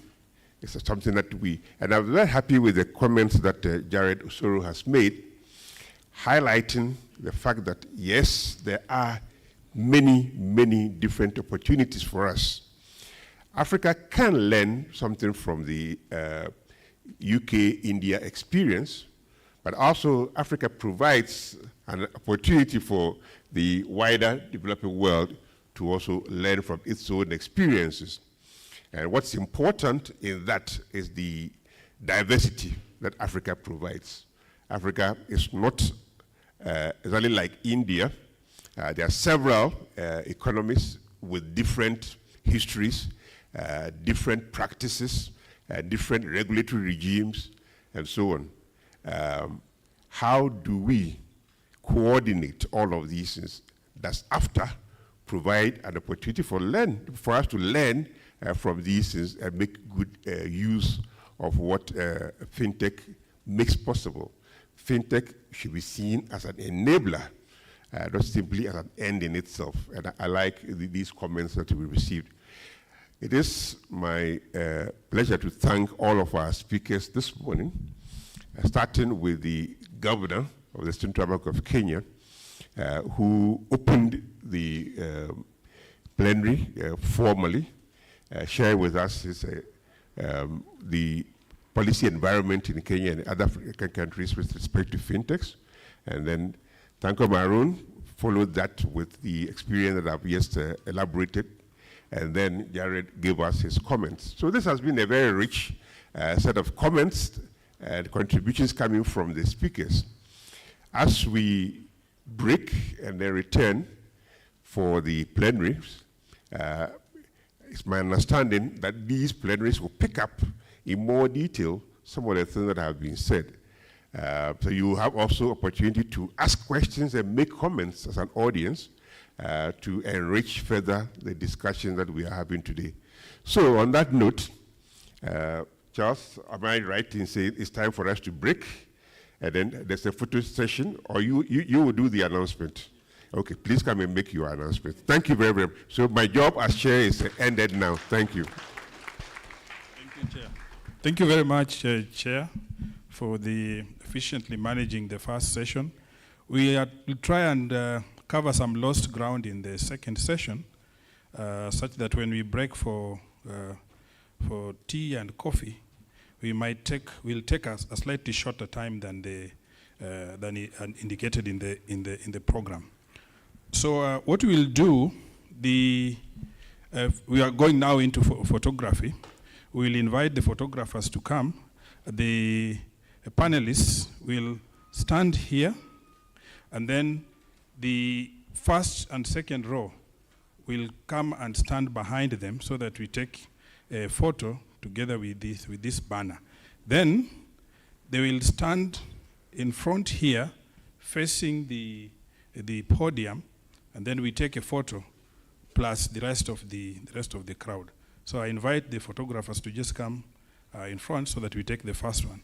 The first and second row, please come and stand behind them so that we finish with the photo on the podium.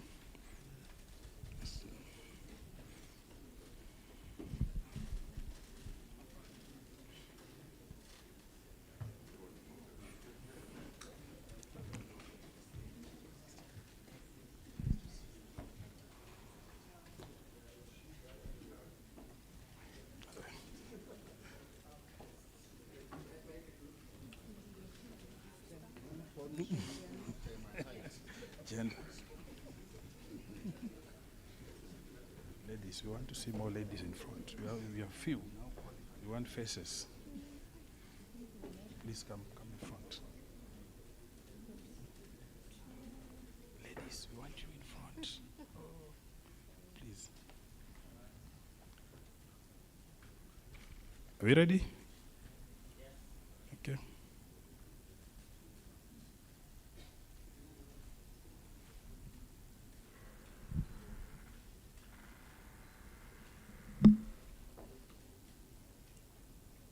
Hope you are smiling.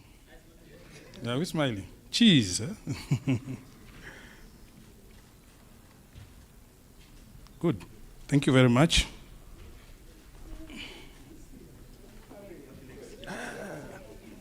Here, facing this side so that we take together with the crowd. So we come down. Yeah, please. Please use the. You okay? Oh. Okay.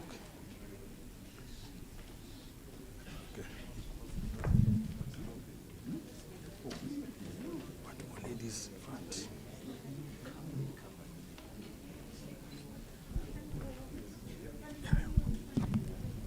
Research fellow. Before joining the CBK, she was a policy analyst at the Kenya Institute of Public Policy, Research and Analysis, that is KIPRA, for 8 years, having previously taught economics at the Egerton University as an assistant lecturer. She has extensive experience in research, policy, and analysis, and macroeconomic modeling. She has published and co-authored numerous research papers on topics such as monetary policy, trade, exchange rates, and financial inclusion, as well as gender.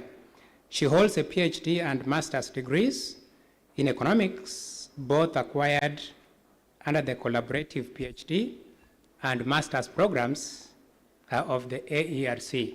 So I'd like to welcome Dr. Maureen Were to take the stage and introduce the presenters as well as the discussant.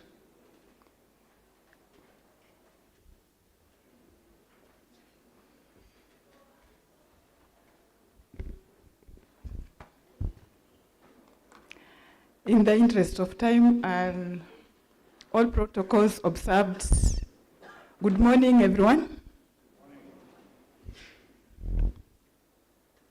It's a great pleasure for me to stand here today, being a product of the AERC, CMAP, and CPP, and also seeing so many familiar faces, professors, researchers that we have interacted with over the years.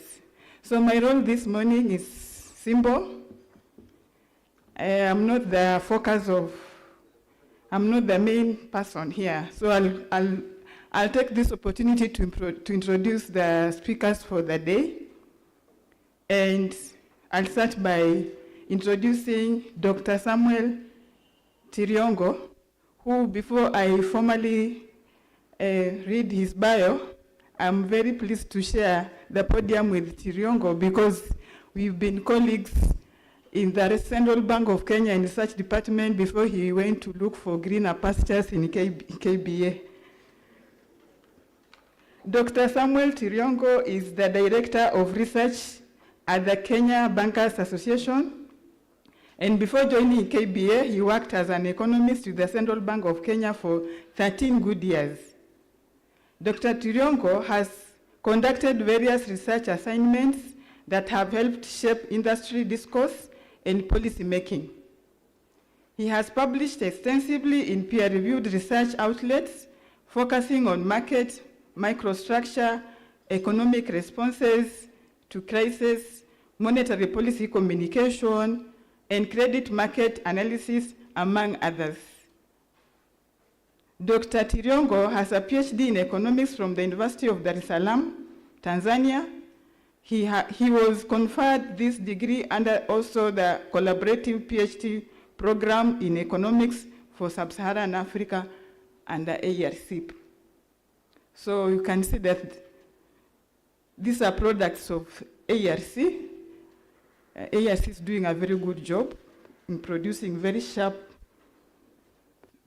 fellows like Tiriongo and the many of you who are seated in this room.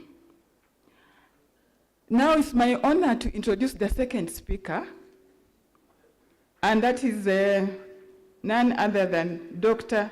Rogers Ochieng. Dr. Rogers Ochieng, sorry, apologies, I think that should not be Ochieng, but Ochenge. I apologize. Dr. Rogers Ochenge is a lecturer in the Department of Economic Theory at Kenyatta University in Kenya. He holds a PhD in economics from the University of Dar es Salaam and the University of Nairobi under the collaborative AERC program. His research focuses on macroeconomics, fintech, market microstructure, and econometrics, particularly in the African banking sector. Dr. Ochenge has published on public debt, stock market liquidity, fintech's impact on bank risk-taking, and he has also trained on short courses at leading institutions including the London School of Economics, Barcelona Graduate School of Economics, and Florence School of Banking and Finance, specializing in financial markets, macroeconomics, and econometrics. His work bridges academic rigor and practical insights into the financial markets and policy in sub-Saharan Africa. So we are honored this morning, and I'll now hand over to the distinguished guests, presenters, that is Dr. Tiriongo and Rogers, to take us through the presentation. So Dr. Tiriongo, you have 20 minutes. And after your presentation, we'll call upon the discussant for this session and also open up discussions for questions and answers session from the floor. So over to you, Doctor.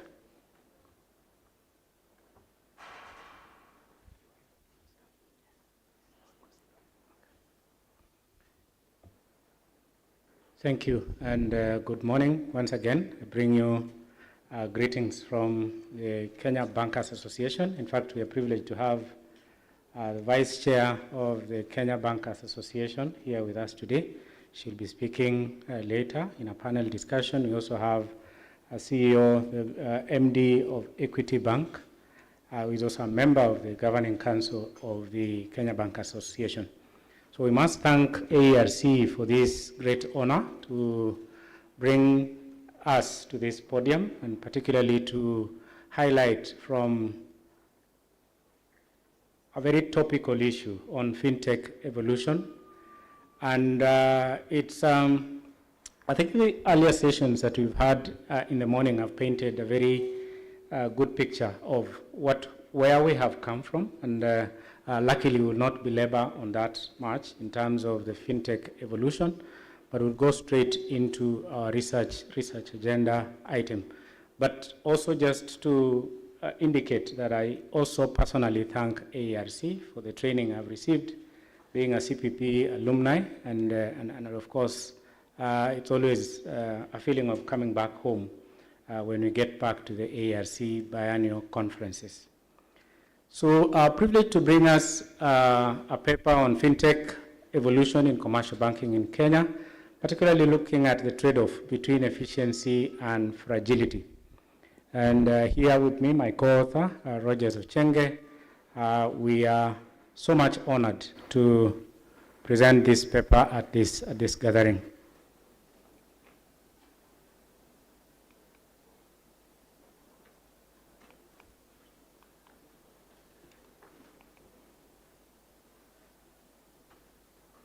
Okay, so the outline of my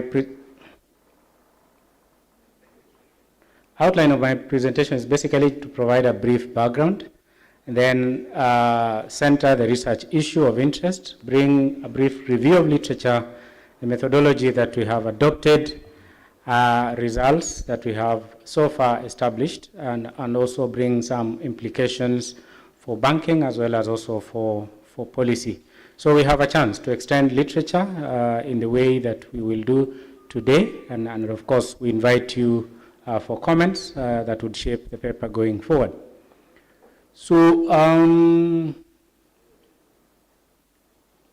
as a way of background, and maybe I wouldn't spend too much time on this, of course fintech as an application of technology in the provision of financial services involves many actors, and I think that was very well brought out in the morning. We have on one side tech developers, fintech firms, the government, the policymakers that shape the frameworks for developing these traditional financial institutions, who we are very keen to separate from the fintech firms for the purposes of bringing out a research issue, and of course on one side the kings, the customers.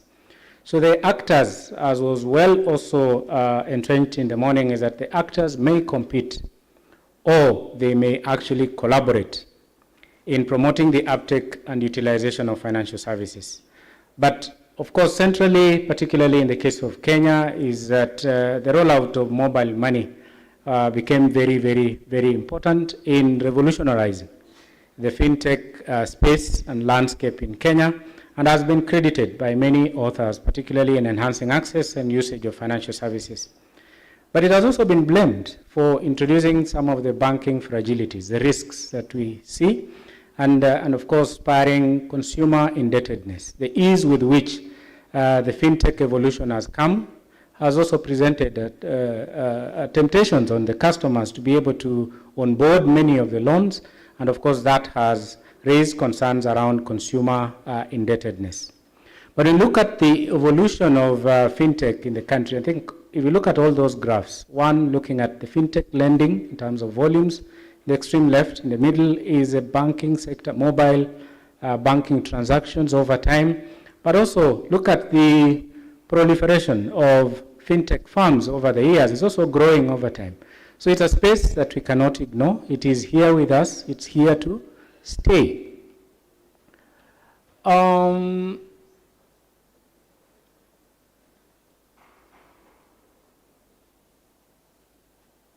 Okay, so critical pathways through which fintech,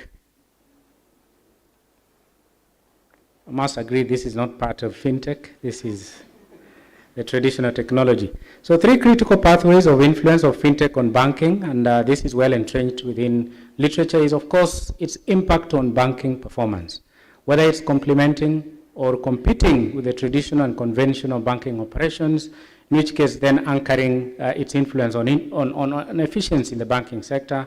Another is on the risk-taking behavior, mitigating agency problems, and of course its impact on information asymmetry.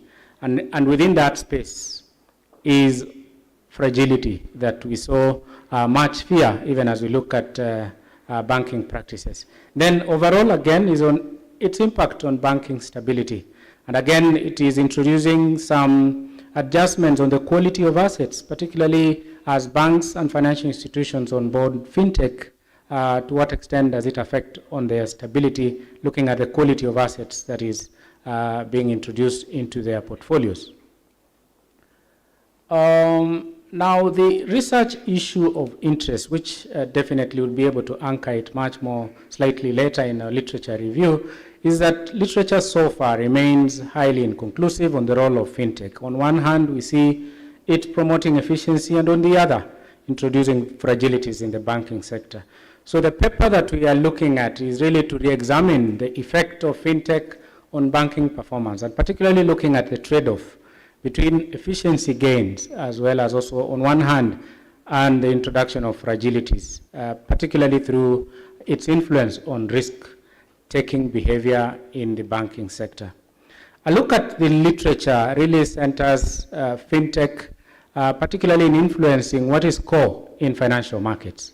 And of course, we all agree that the outcomes in financial markets are centered on information asymmetry, centered on agency problems, also centered on the ability to allocate residual control rights, particularly through contracts. And fintechs come in to influence this, what we have known as the pillars of financial markets.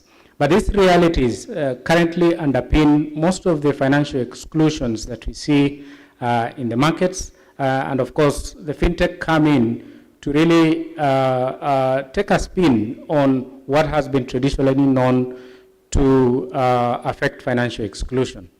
But fintech also challenge the intermediation views that we have known for a while, and of course, particularly in their role in facilitating matching of lenders and borrowers, the disintermediation through recourse to what is called the distributed ledger technologies in the market, and driving a wedge between what we have known to be the old economics and the new economics now, where the old economics was looking at the traditional financial institutions, looking at banks and microfinance banks, but also looking at the trade-off between profitability. Should we financially include some segments of the population or not?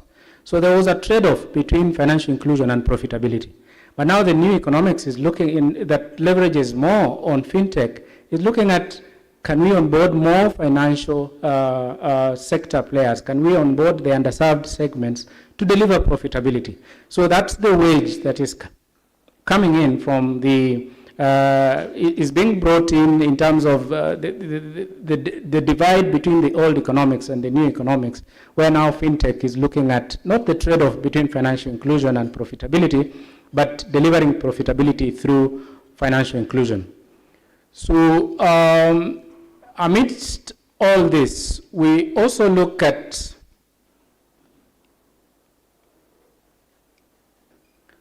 the empirical literature centers fintech in delivering some efficiency gains for banking sector, either through reduction in credit risk, increasing the scale and ease of operations, easing credit scoring mechanisms, easing repayments and lending channels that banks continue to use, and of course reducing costs, whether it's the cost of delivery of services, the cost of intermediation, so to say, and of course deepening understanding of markets as well as customers.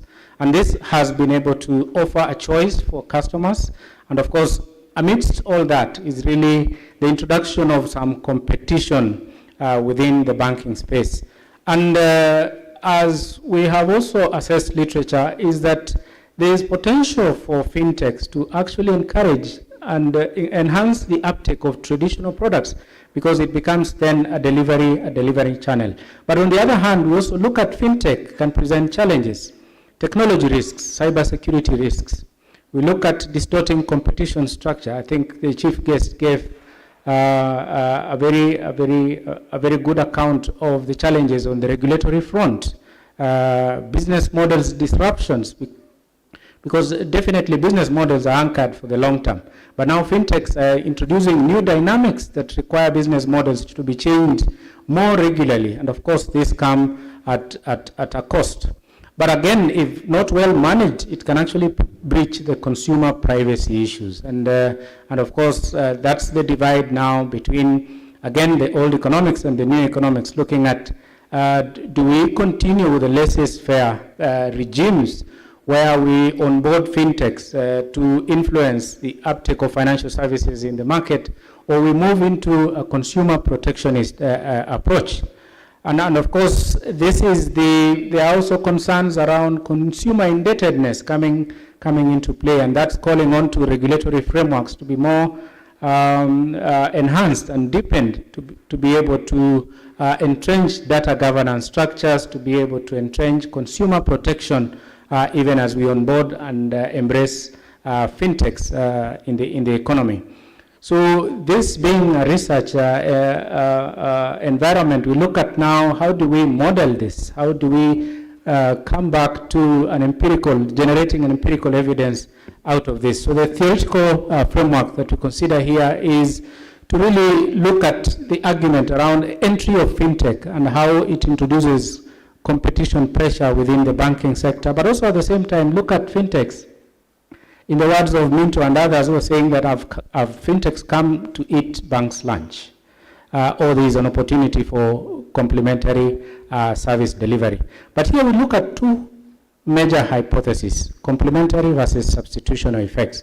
And of course, with complementary, we look at how fintechs have come in to offer solutions that are now supporting the current offerings by the banking sector, particularly to the extent that it influences how credit risk is assessed.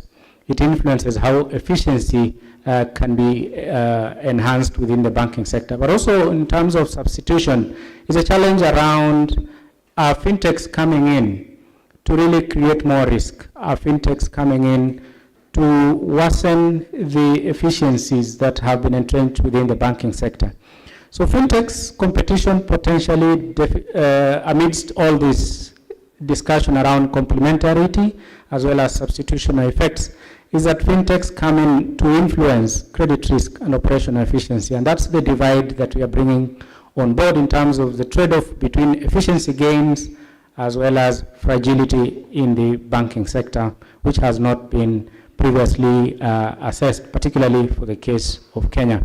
So the economic model that we look at here is, of course, the first regression is looking at NPLs as a measure of credit risk, and then the cost-to-income ratio as a measure of efficiency from an operational standpoint.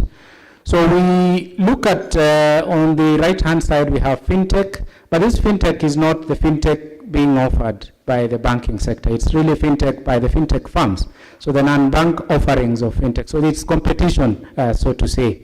But we replace this now with, upon examining the business viability within fintech, banks have also embraced mobile banking platforms and are now generating products out of that platform. So we replace the fintech, the competition, with an internal generation of banking, mobile banking products within the banking sector to just check whether by transitioning to the mobile banking space, banks have been able to affect their credit risk generation, as well as also looking at their efficiency. So fixed effects model is what we onboard based on a Haussmann test, as well as adjustments, due adjustments on heteroscedasticity and autocorrelation within the model. So the data, I will not belabor too much on this. I think the paper is available for our readership, but we picked data from the Cambridge Center for Alternative Finance, particularly for fintechs, as well as the CBK dataset for mobile banking, to weigh in on their effects on bank risk-taking behavior and efficiency gains. From our research, the results that we have seen so far is that the fintechs coming in at first instance increase the risk-taking behavior of banks by increasing the NPL ratios for banks, because then banks look at this as effective communication, so they also ease their standards of lending to compete effectively with the fintechs. But over time, as banks now, as fintechs increase and banks build capacity to be able to leverage on technology, as well as they are able to reduce their NPL ratios. But also on the cost efficiency side, we see that fintechs have pushed banks to be able to invest in technology, and as a result of that, sunk costs go up, and therefore the cost-to-income ratios start going up, and that's an evidence of reducing efficiency in the banking sector. But over time, because these are one-off sunk costs, we start to see that banks are able to increase their incomes at a faster rate than the increase in costs, and therefore deliver lower cost-to-income ratios, which is an indication of improved efficiency. So looking at now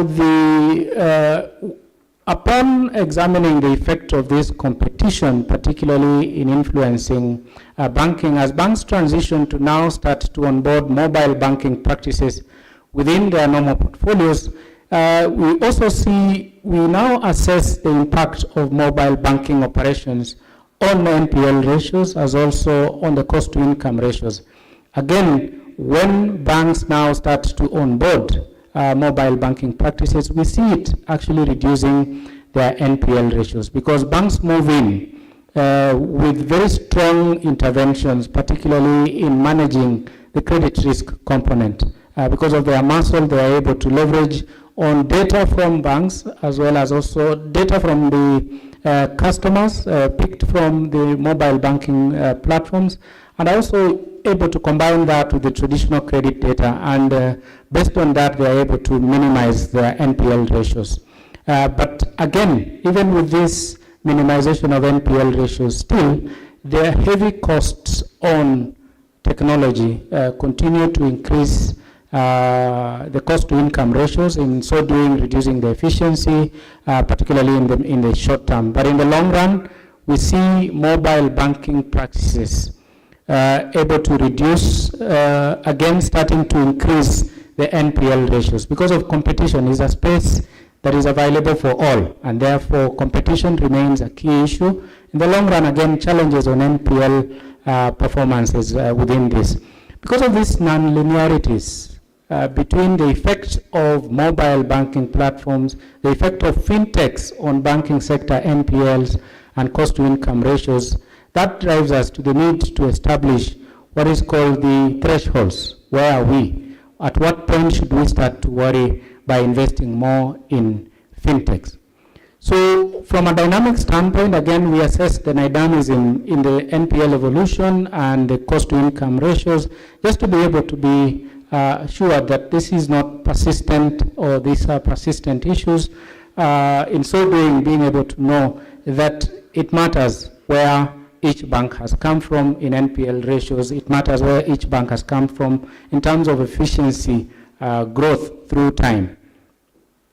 The results are also evident, showing that these are dynamic considerations, particularly in the NPL ratio space, as also in the cost-to-income ratios. We see the lag-dependent variable showing a very strong significance, and of course, at this point again, we see the fintech evolution picking up the same patterns in terms of increasing NPL ratios at first instance, but over time with increase, it reduces NPL ratios, as well as also the cost-to-income ratio. So within the dynamic model and the static model, the results are the same insofar as the impact of fintech and mobile banking practices, though mobile banking practices not coming out as very significant in influencing the NPL ratios as well as the cost-to-income ratios in the dynamic model. So in conclusion, fintech offers competition to the banking sector, and that affects risk-taking behavior. It eases the guard, particularly on the banks, because banks move in to compete with the emerging fintech ecosystem. But we see it being non-linear.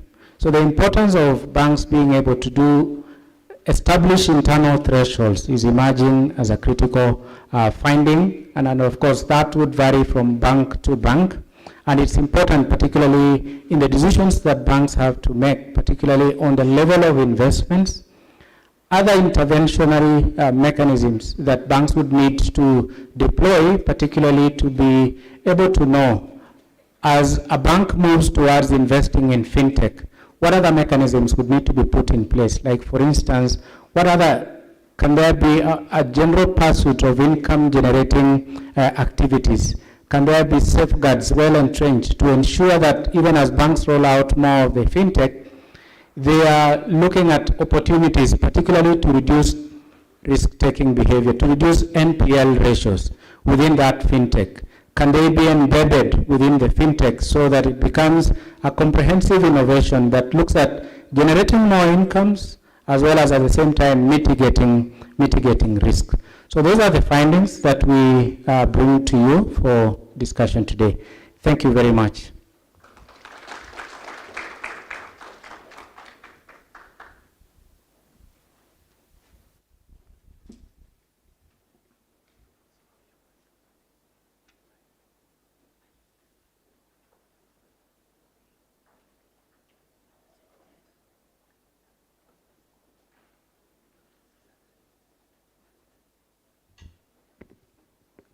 Yeah, so thank you very much, Dr. Kitriongo, for keeping to the 20 minutes.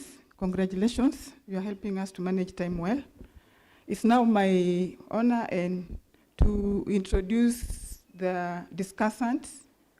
Unfortunately, we don't have his bio, but if ARC can project the bio, that will be great. I would like to call the discussant to the podium. That is Dr. Paul Mpunga. If present, please, could you please join the podium? Come up to the podium, and just to note that Dr. Paul Mpunga, I'm so poor in pronouncing surnames, so you'll just bear with me, especially African names. And yet I'm African. So he is the Chief Country Economist, South Africa, African Development Bank. We are very honored to have you. And you have 5 minutes to give your comments to the paper. I apologize that we don't have your bio. Please blame it on ARC, not me.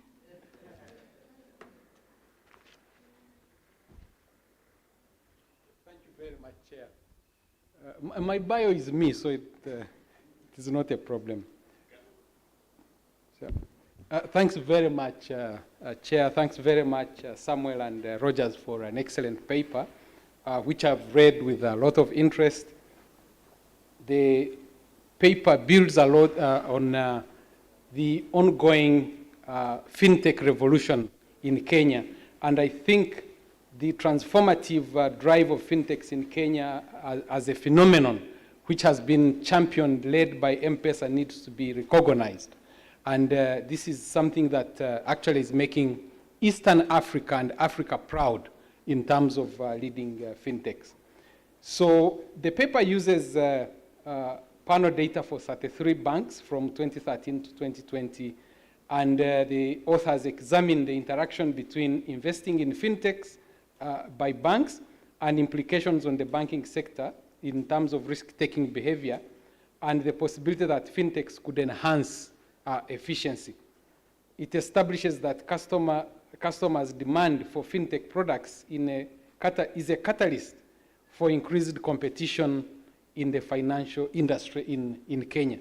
And the paper is motivated with data. The paper is motivated with evidence, which is great. I have a couple of comments about on 5 areas. First, on stylized facts about fintechs, about the financial sector in Kenya and broadly. On the literature review, I have comments on the theoretical framework, the findings, and finally the recommendations. I'll be brief here in the interest of time, but I'll give detailed comments to the authors. Now, in terms of stylized facts, I think what we are missing in the paper is further exploration of the spread and interventions in fintechs. Where are these? What are the drivers? And what are we seeing in that mapping of Kenya's fintech system? You have M-Pesa, you have Airtel, mobile money, etc. You have commercial banks, you have traders who have platforms for trading. Where does all this fit? We need to see that mapping in order to ground the paper on a very firm, strong ground. And the description distinguishing between mobile money and mobile banking needs to be very clear. We see this interaction. I have an account on M-Pesa. I have an account in my bank, but I can move money from my bank to M-Pesa and vice versa. Where is the line between mobile banking and mobile money?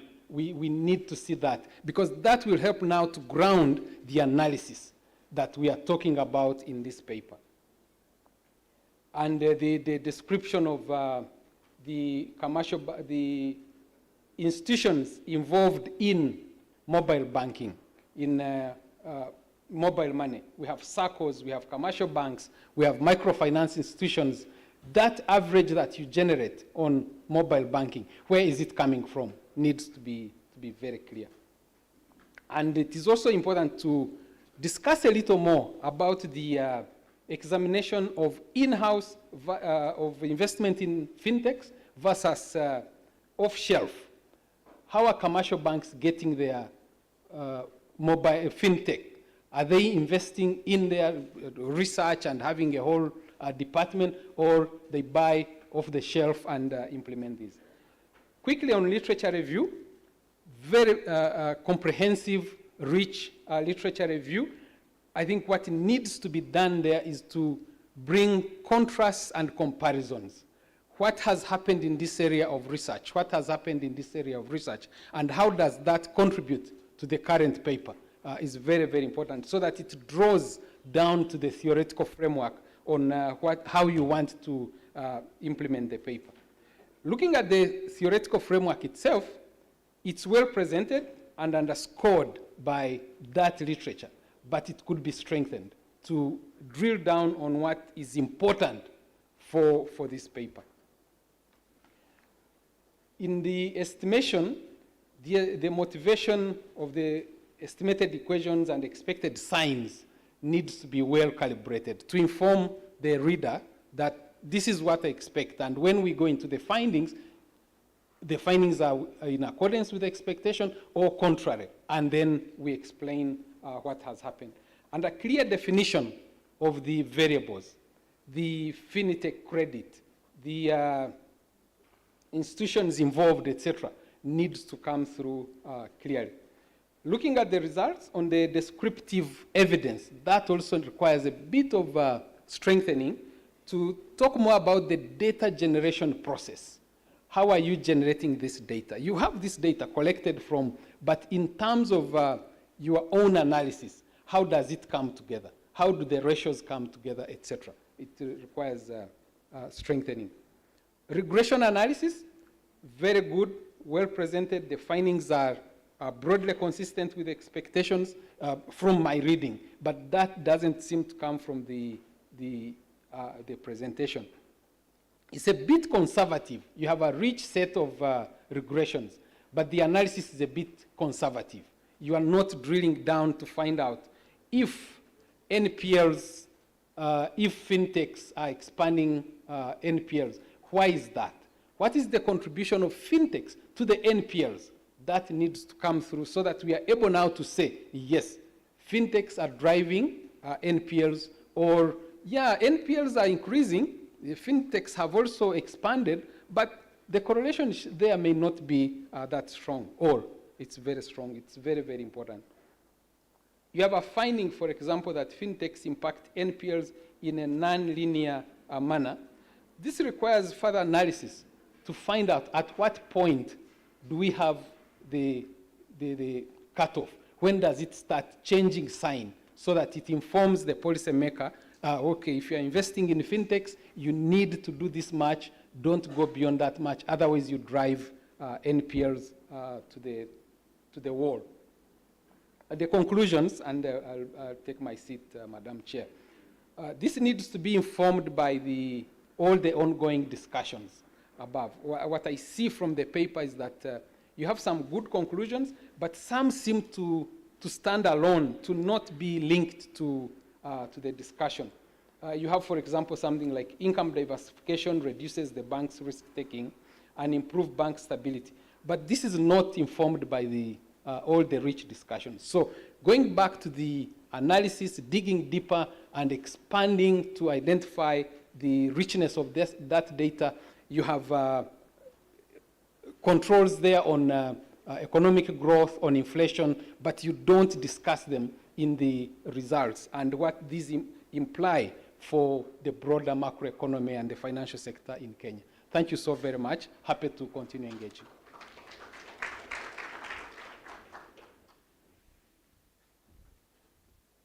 Okay, so thank you very much for those very insightful comments. I'm sure the authors have taken note of them. what I would like to do is now to open up the floor so that we take a few comments, and then we will then give a few minutes to the authors to respond alongside the comments from the discussant. So I'll ask AERC colleagues to help move the mic around. And I'm going to be very gender sensitive. So I can see some lady hand up there and a gentleman up there, down this side and this side. So ladies first, since we are very privileged to be the lady chairing this session. So I'll give, please introduce your name, the institutional affiliation, and then keep your comment brief. Good morning, everyone. Thank you. And my name is Radha Upadhyay. I'm a research fellow at the Institute for Development Studies, University of Nairobi. And thank you to the speakers who are both very good friends of mine. I really like that the paper highlighted the issue of over-indebtedness due to fintechs. And I feel that this is a very important point that every paper needs to take into account. Whilst I, like every Kenyan, celebrate the success of M-Pesa, I think there needs to be a big distinction drawn between the payments function of digital finance and the lending function.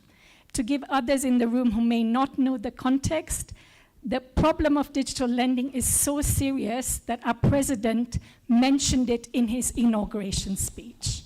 So it's really important to keep that context in mind whilst trying to understand this and draw a key distinction between payments. Digital credit, unfortunately, has not led to the benefits we expected. To add to the other comment, both linked to the discussant, a key stylized fact to remember in the Kenyan context, which is not the same in other African countries like Nigeria, is that 90% of the digital credit market is controlled by bank fintech partnerships. I understand that the speakers had a time constraint, so they said we didn't go into the data, but that's a key data. Something like Fuliza, which is a partnership between Safaricom, a fintech, and two banks, KCB and CBA, how do you deal with that in your model? And then an issue like NPLs is very complicated. Within this time period, we had COVID, we had an election, we had so many other issues. We do hear that NPLs are a problem from the demand side, but from the supply side, I've looked through banks' balance sheets, and I feel at this stage, KB has a key role to play. They can show the difference. What are the NPLs that are being driven by small micro digital loans and then broader loans? And that does not come out in this paper. So thank you very much, and yeah.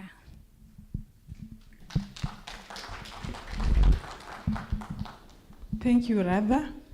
I'll now, there was a hand at the extreme end. Yeah, so, my name is Danston Ulodi from the National Treasury, and I want to thank the presenters for a good paper. But I have one concern about especially that relationship or the impact of the fintech on the NPL, especially when you bring in the question of competition among banks.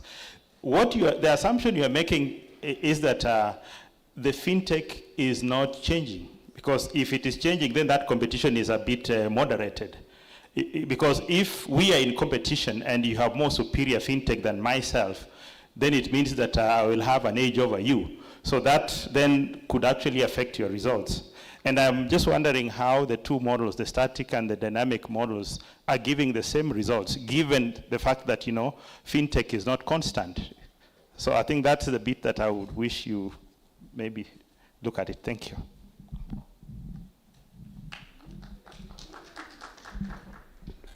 Thank you very much. So let me stay this side and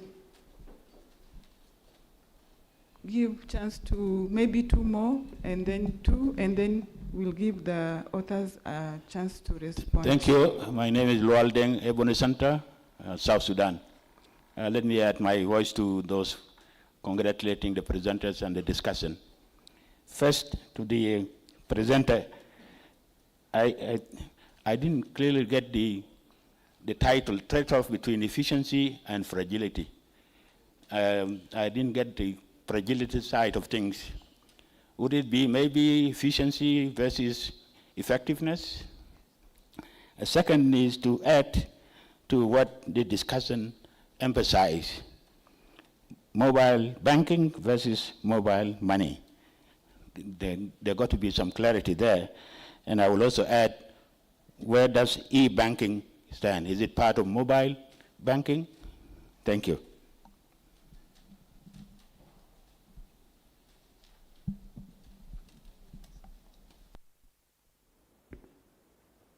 Any other?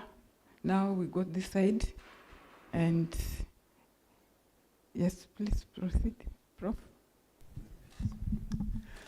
Thank you very much, and thank you for the presentations. Andy McKay, University of Sussex, UK, and Chair of Group D in the AERC. This is not so much a question for the presenters as a comment on something that you said about the point about fintech eating banks' lunch. And I just want to ask a question about the extent to which fintech is actually letting the financial sector reach new markets, to what extent fintech is having an impact or not on financial inclusion, either directly by reaching new people themselves or by encouraging the banks to reach new populations. We know the banks don't only serve parts of the population in most of our countries, but to what extent is fintech helping to increase financial inclusion, or is it just serving the same people? And if, as Radu said, quite a lot of this is partnerships between banks and fintech, then I wonder how much of an impact it is having on financial inclusion. I know that's an issue for later today, but I just thought it was a good thing to signal now, and just for us to keep this on the agenda for today, because I think it's an important issue.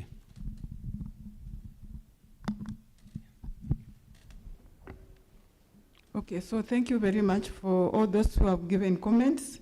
I think Dr. Tiriongo and Rogers, you have quite some number of issues that have come up that you can perhaps shed more light. I was really waiting for that mic, so thank you for bringing it over. Yeah, so there are quite a number of issues. I think you need just what I've picked, clarity between mobile banking and mobile money, the aspect of fragility not coming out quite well, the impact of fintech on what is the impact of fintech on the financial markets, perhaps in terms of financial inclusion. Are we just dealing with the same group, or is there some expansion? And then the discussant brought up quite a number of comments, both on the literature, theoretical framework, and the general aspects of the paper, and all the issues that have come up. Non-performing loans. There are other factors that drive non-performing loans. So how do we, actually that is a comment I also had, how do we distinguish that, and to what extent can we attribute the non-performing loans to the increase of this fintech revolution? So I'd like to invite, I think you'll agree among yourselves how you respond, but I hand over to you now. Okay, thank you so much, and we really appreciate the comments that have come through. So let me start with maybe the latest ones as I move back. So there was a question of fintech encouraging banks, fintechs themselves reaching to the unserved previously, and encouraging banks to do so as they also implement implement their fintechs. That's true, although we did not really focus on financial inclusion. But we appreciate that that's one channel through which fintech can impact banking outcomes. But also it could be by them reaching the unserved, they improve their profitability, and that, because we are using a cost to income ratio, that can be a channel, a possible channel that can happen. Now, on the topic, really, by fragility here, we are using an NPL as a proxy. Maybe we will check if changing that fragility to risk, because ideally we are focusing on credit risk. Then there was a question, I believe, from Dunston on fintech changing. Ideally, the panel model, in a way, should take account of that time dimension. And the use of dynamic model was just trying to check whether really these outcomes are persistent, and in view of that, then, so it's more of a robustness check. So qualitatively, we did not expect the results to be very different if our model and our framework is robust. The NPLs, how we control, of course we try to control, we have bank-specific controls and macro controls that we believe are affect NPLs, and so in a way then we should expect, for example, we control on the macro environment and other bank specific, so we I think from the discussant, Dr. Paul, we've taken note. We will try to improve more on stylized facts and try to paint the ecosystem, the fintech ecosystem. I think that's a point well taken. Maybe one other point I'll mention, an interesting point that we may want to explore is the threshold. In fact, as you were speaking, I was quickly thinking of maybe we can try a threshold model and then try to see endogenously how whether we can add, to the literature on this. And one thing that our really main contribution was the non-linearity. Some of these results are actually not new. For example, this data on fintech and competing with banks, what we were calling the complementary or substitution effect, is not new, but we wanted to push a little bit and check whether non-linearities can improve. Results which we actually found, and we believe this is in a way contributing to the literature. I don't know if Sam, you have anything I've forgotten? Yeah, I think I join Rogers in thanking all of us for the feedback that we have received. Definitely from the discussant, that's critical information. We look forward to receiving the full set of comments that would go into shaping the analysis within each of the papers. And I think maybe just aligned, I think Rogers has addressed many of the comments, is really to the question around whether fintechs were eating banks' lunch, and the general discussion around this was on the subject of banks coming in to fintechs growing to start serving the served in a sense, particularly leveraging on their ability to be able to make small ticket size loans more commercially viable, and being able to leverage on technology to do more robust credit scoring, being able to identify and look at customers' behavior, and that picking insights from technology in AI and machine learning to be able to understand much more deeply customer profiles. And now we're seeing the increases in the ticket sizes going up. So the concern is the issue of, is it offering competition or it's complementing what banks are doing? And of course the collaborations are coming in, and as the collaborations come in, are banks moving in, particularly in say plug and play systems, or they're looking at generating the models internally, looking at other ratios within the banking sector to avert a situation where by onboarding technology, you're onboarding increased risk and causing efficiency ratios to actually worsen. So those thresholds, I think we will be able to estimate the thresholds and give an account of the to what degree or what levels beyond which the dynamics start to play, particularly in terms of analyzing the impact of fintech on bank risk taking, as well as also in influencing the efficiencies within the banking sector. Otherwise, this is developing literature, and we really appreciate the feedback that we have received, and we're still free to engage even beyond this. Thank you.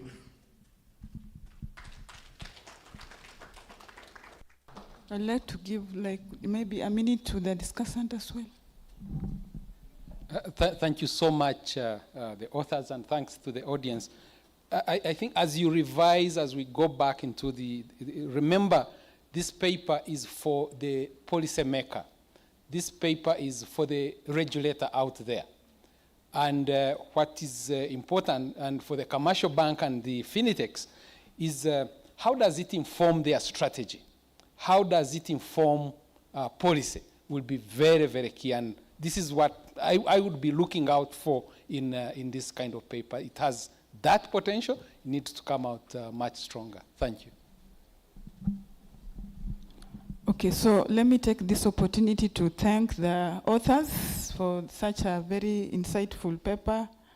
I think you received very good feedback, and as a person who works in the policy space, we look forward to getting those kind of policy insights, particularly from the regulatory perspectives. And then I also want to thank the discussant for those very insightful comments.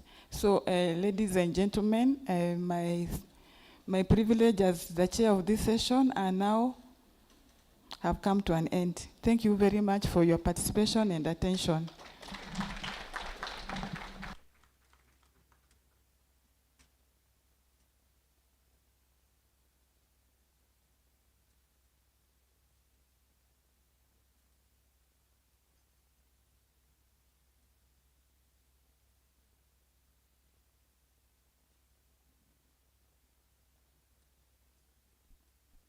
Yeah, thanks, Dr. Morini Were, for that fantastic facilitation of the second plenary session, as well as the presenters and the discussant. We would like to move to the third plenary session, which is on the voices for today and tomorrow. In this regard, I'd like to invite the moderator for this session, who is Mr. Leon Kiptum. So Leon Kiptum is the board member and deputy secretary general of the Association of Fintechs in Kenya, and the senior VP for Flutterwave East Africa. So as he comes, he's already, his bio is projected, but allow me to say a few things about Kiptum. So Kiptum is, like I've already said, a board member and the Deputy Secretary General of the Association of Fintechs in Kenya, with a strong background in financial technology and digital innovation. Leon plays a key role in promoting the growth and development of Kenya's fintech ecosystem. He is committed to fostering collaboration among industry stakeholders, advancing policy initiatives, and supporting the adoption of innovative solutions that drive financial inclusion. Leon's leadership and strategic insights have positioned him as an influential figure in Kenya's evolving fintech landscape. So let me welcome Leon to introduce the team, but also say that Leon is a friend. Thank you. Thank you very much, Onesmus. Ladies and gentlemen, esteemed guests, fellow panelists, distinguished speakers that have been here, good morning. Is it still morning? Okay, good morning. First, I'm very privileged and pleased to be in this forum to discuss fintech revolution in Africa. I think this year I've spent a lot of time on stage in different forums from the beginning of the year to date, having these discussions.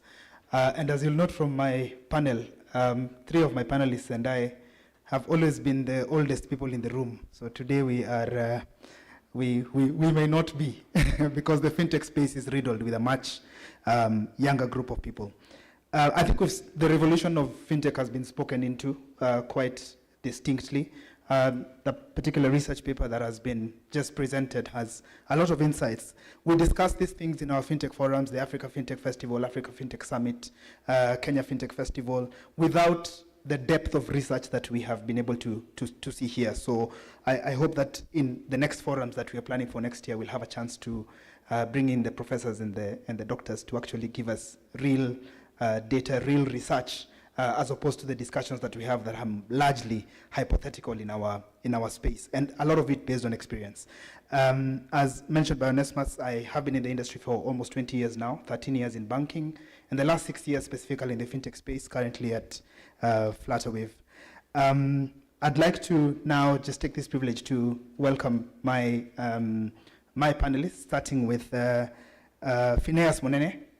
Phineas is a young entrepreneur, CEO and founder of Findo, or CEO of Findo, which is a leading lending platform. And I think digital finance, digital lending has been mentioned in a bit. So please welcome Phineas with a round of applause. Next up, I'd like to call Emily Odindo. Emily Odindo is the founder of PIM Company Limited. Emily and I had a privilege of working together in the banking sector in KCB for almost 10 years. She was there for 10 years, I was there for a shorter time.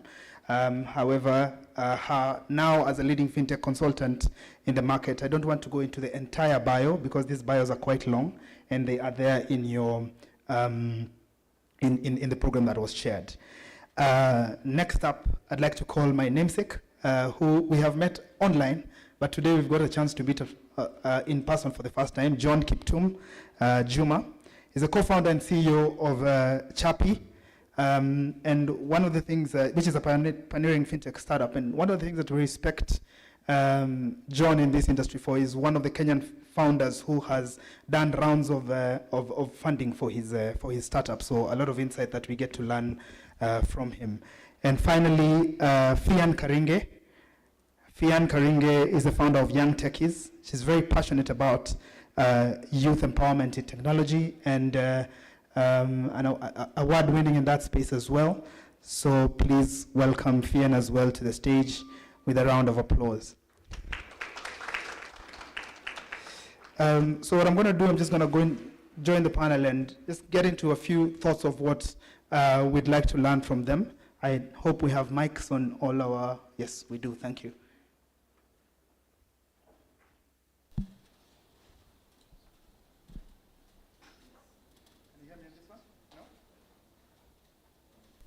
Check. Yeah, I think it's working now. I'm just going to jump straight to it and give this team an opportunity to introduce themselves away from what has been mentioned here, and in that introduction, to sort of just say what is the problem that you're solving, what is the solution that you're bringing to the matter, or the work that you do, what does it address, and I'll just start up from Phineas at the end and come through. Is it still morning? Okay. Good morning. I'm excited to be here. My name was Leona said is Phineas Monene. I'm the CEO and founder of Finder. I started this company in school, and what we're trying to do is to help businesses become more efficient. If you look in Africa or rather any kind of business, you find that almost 50% of work done goes to repetitive processes. So that is what we've been mapping out for the last 2 years, and we've completed that, and we're looking to now deploy AI technology that allows businesses to operate some of these processes and gain back this time and use it for more productive work. In the last 3 months, We've had, or rather we've seen businesses, up to 600 businesses in Nairobi sign up for this product, and we are yet to release next year. Oh, we call the product Lisa, an assistant to help you automate processes and become more efficient. Thank you. Thank you very much, Phineas. Emily. Thank you very much for having me here. It's a very insightful conference. Just like Leon, I've been to very many fintech forums this year, but then this is quite different. Anyway, I'll speak to who I am and what we are solving. In this fintech space, I sit as a fintech enabler and also as a fintech evangelist. When I talk about fintech enabling, I just sit in the middle as a matchmaker between fintech products and their market, be it B2C or B2B, helping them serve their diverse markets. The other role would be also helping SMEs to get the right financial service for whatever they are looking to automate in their processes, because it can be quite a headache for an SME to understand which financial product really works for them. The other one, again, in enabling is connecting investors to potential businesses that are in the fintech space. And lastly, I also take part in enabling a lot of fintech events. Like this year, we had the biggest African Fintech Summit. Here in Africa, it's always a biannual event that happens early spring in Washington, DC, and then the other one happens in one other African country in the world. I mean, any other African country. So this year, we had the pleasure of having Kenya being one of them, and I was the local liaison.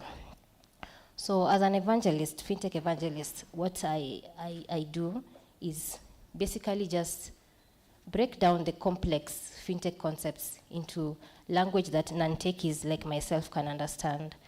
So I do this in two ways. One is through a structured program between Moringa School and Association of Fintechs. They do have a program called Fintech Mastery Program. I sit as the lead of that program. And basically what we are doing there is just to capacity build, building the talent. There's been some talk here about where is the talent pool coming from. So we are just building the talent in terms of basic concepts of fintech into the market. And also there's an unstructured way that I do this as a fintech evangelist, which is writing my own blog on LinkedIn, where I, again, break down complex fintech concepts into language that every other person on the street can understand. What are we solving for? Let me talk about the fintech evangelist part, which is the capacity building part. So in many of these events that I've attended, I'm giving two scenarios. You'd find the same faces in all events, especially from the banking sector. You'll always find the members of the C-suite. And so they are quite knowledgeable when it comes to what is happening in this innovative space. Their mindsets are switched on, and also they really know what is supposed to be happening. However, we know a busy executive's life. Once they're back to the office, it's business as usual. It doesn't trickle down. So even as we are talking about innovation and fixing the culture, and this is what I call the fintech mindset, because the fintech mindset is just an innovation culture. It cannot trickle down. There's knowledge asymmetry. It's just sitting at the top. It never makes it beyond the board. So how do we ensure our team members in the financial sector are able to participate in this fintech revolution? Because they're the ones who actually are customer-facing and can be able to identify some of these problems, which takes me to the second scenario. In most of these fintech events, every time a founder stands up to pitch, you'd always hear, this is my product, I'm an ex-banker, I am an ex-trade investment person, I am an ex-insurer. So this says that these people, once they are in those financial institutions, they are seeing the problems, but because maybe the culture, there is no fintech mindset, they want to step out and come out into the Wild Wild West, which is the startup world, and innovate. But how about we develop that culture internally? Let's have a fintech mindset internally, because the best innovation really comes from people internally.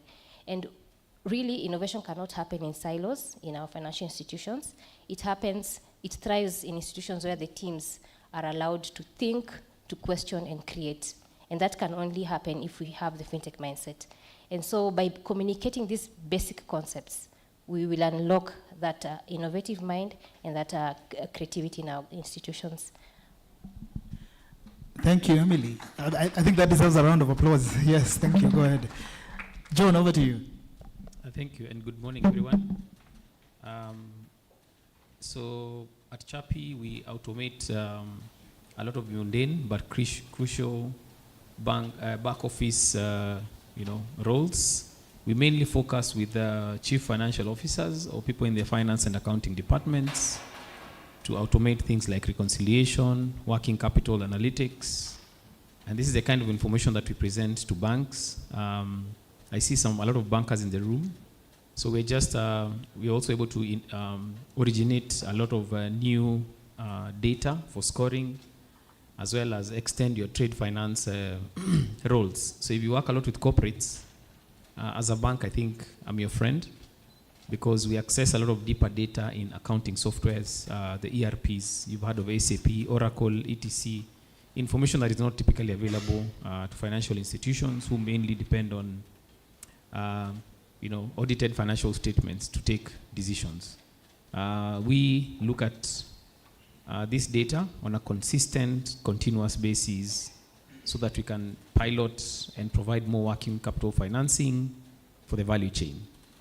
So that's what we do in general, but we also not only work with corporates, but also provide SMEs with automation tool sets, because again, for the SMEs, as we all understand, they're very poor at data management, record keeping, and anytime they want to get extension in terms of credits, they're usually disadvantaged, because the only sort of data they can provide is a cash flow statement. But we provide more data by looking at what else does the SME do in their life cycle.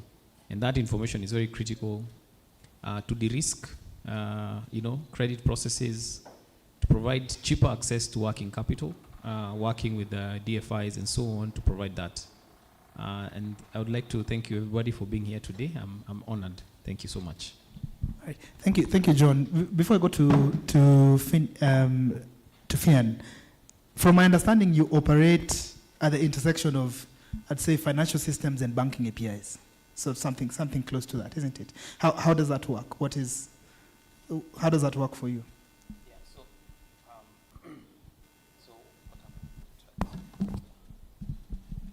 Thank you. So what happens is, let's say we walk into a large manufacturer, call it Diageo or Lafarge.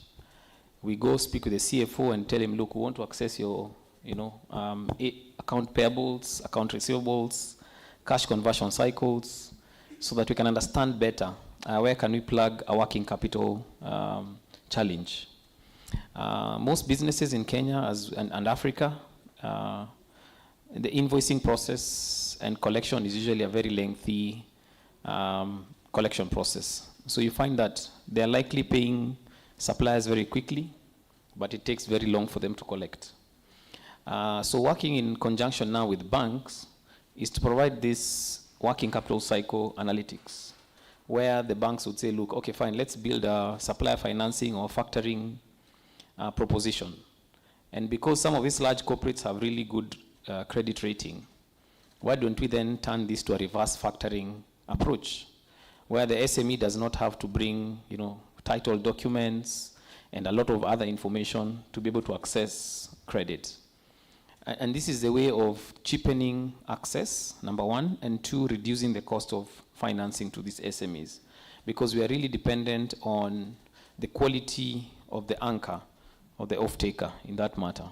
So our work is essentially, as a fintech, is not to challenge the banks. We actually don't even challenge the banks. We don't even have capital or balance sheet.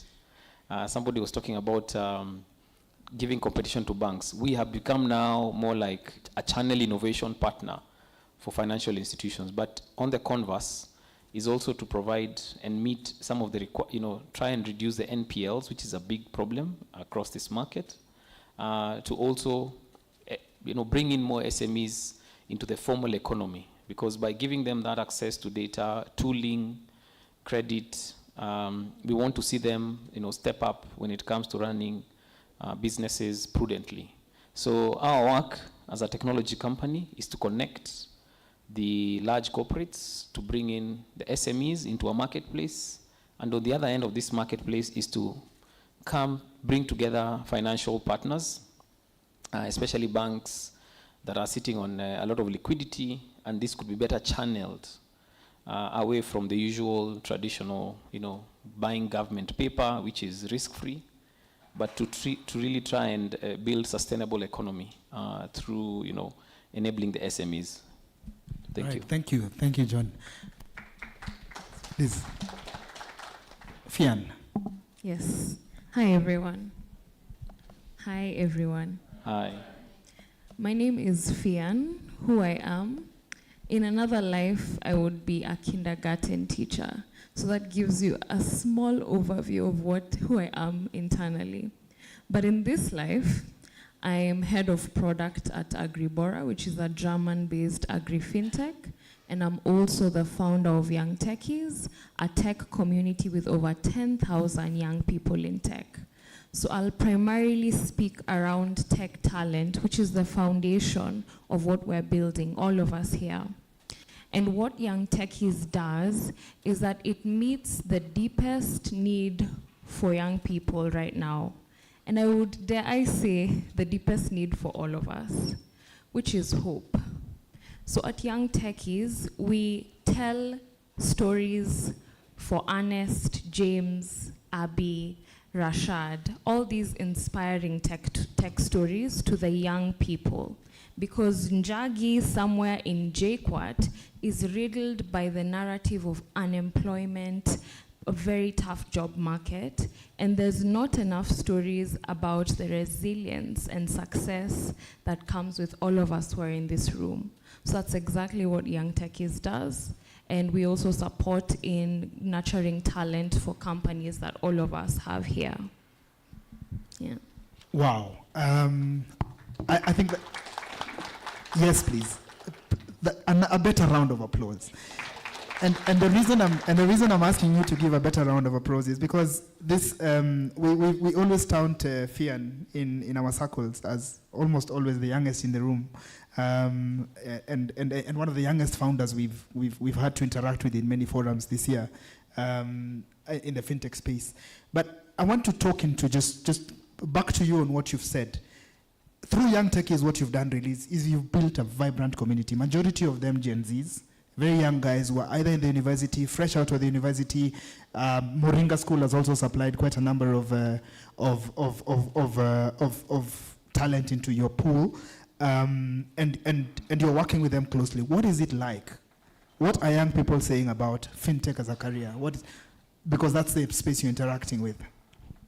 Yeah, absolutely. So statistics say that about 50% of talent in Kenya, South Africa, across the African countries are actually hired in fintech.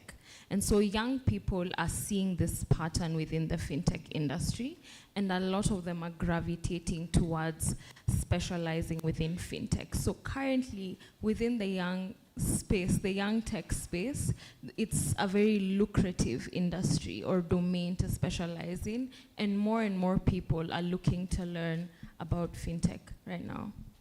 Okay, so are you seeing a larger gravitation towards the fintech space from a career perspective?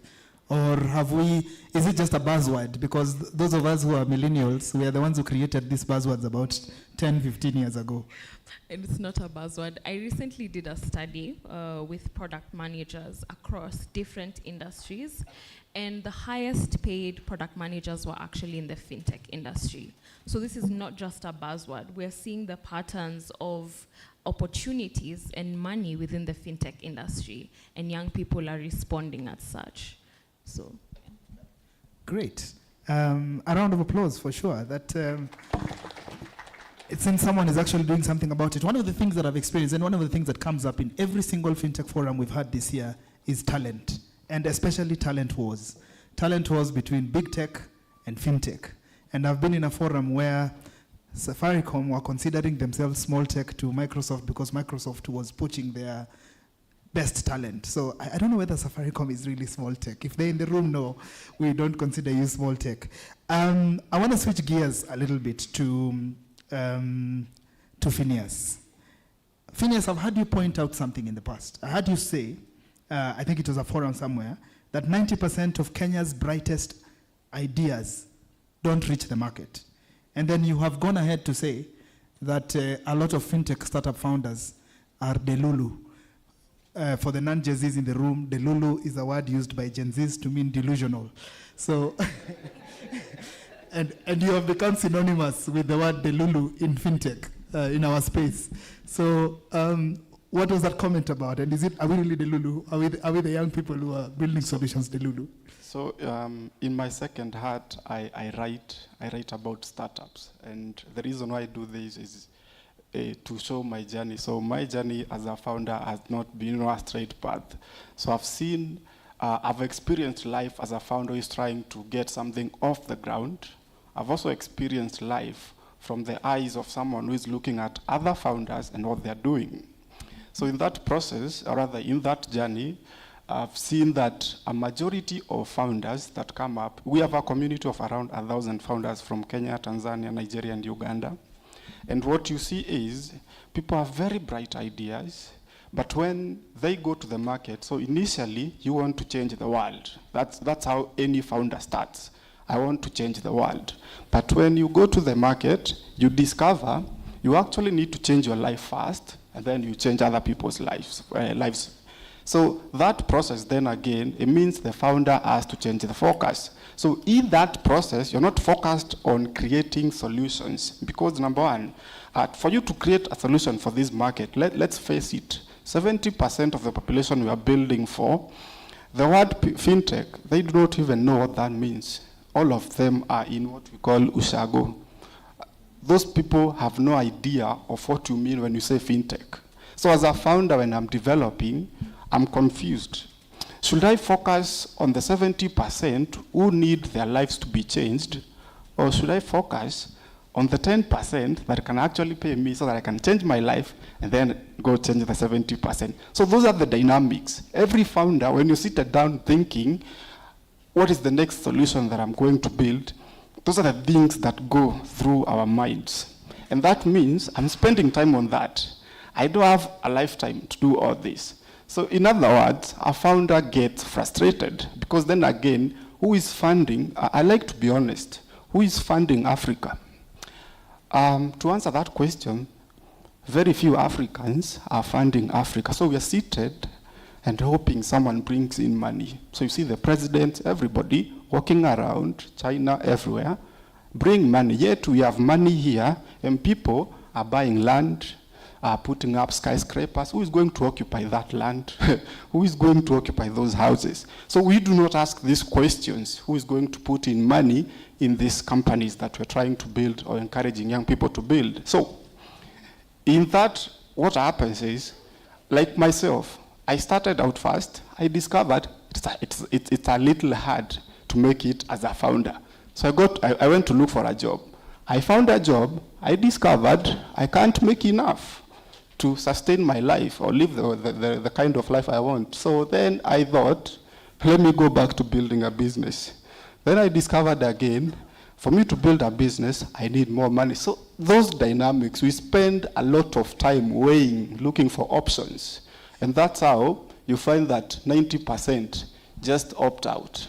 I'm done, frustrated, tired. There's a research that was published lately that Kenyan, or rather African founders attribute most of their quote-quote struggle to building startups and essentially looking for money and resources to put in that. And what that means is obviously equal to depression, so you leave it.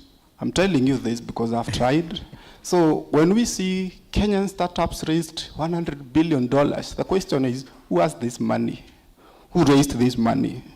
Because in my community of 1,000 founders, only 2 have raised 25K checks. Where are the rest? So this is the problem. Wow. I think we're getting a reality check because we hear all these fintech stories, but sometimes, Phineas, for sure, I'm going to have you as a guest in my podcast.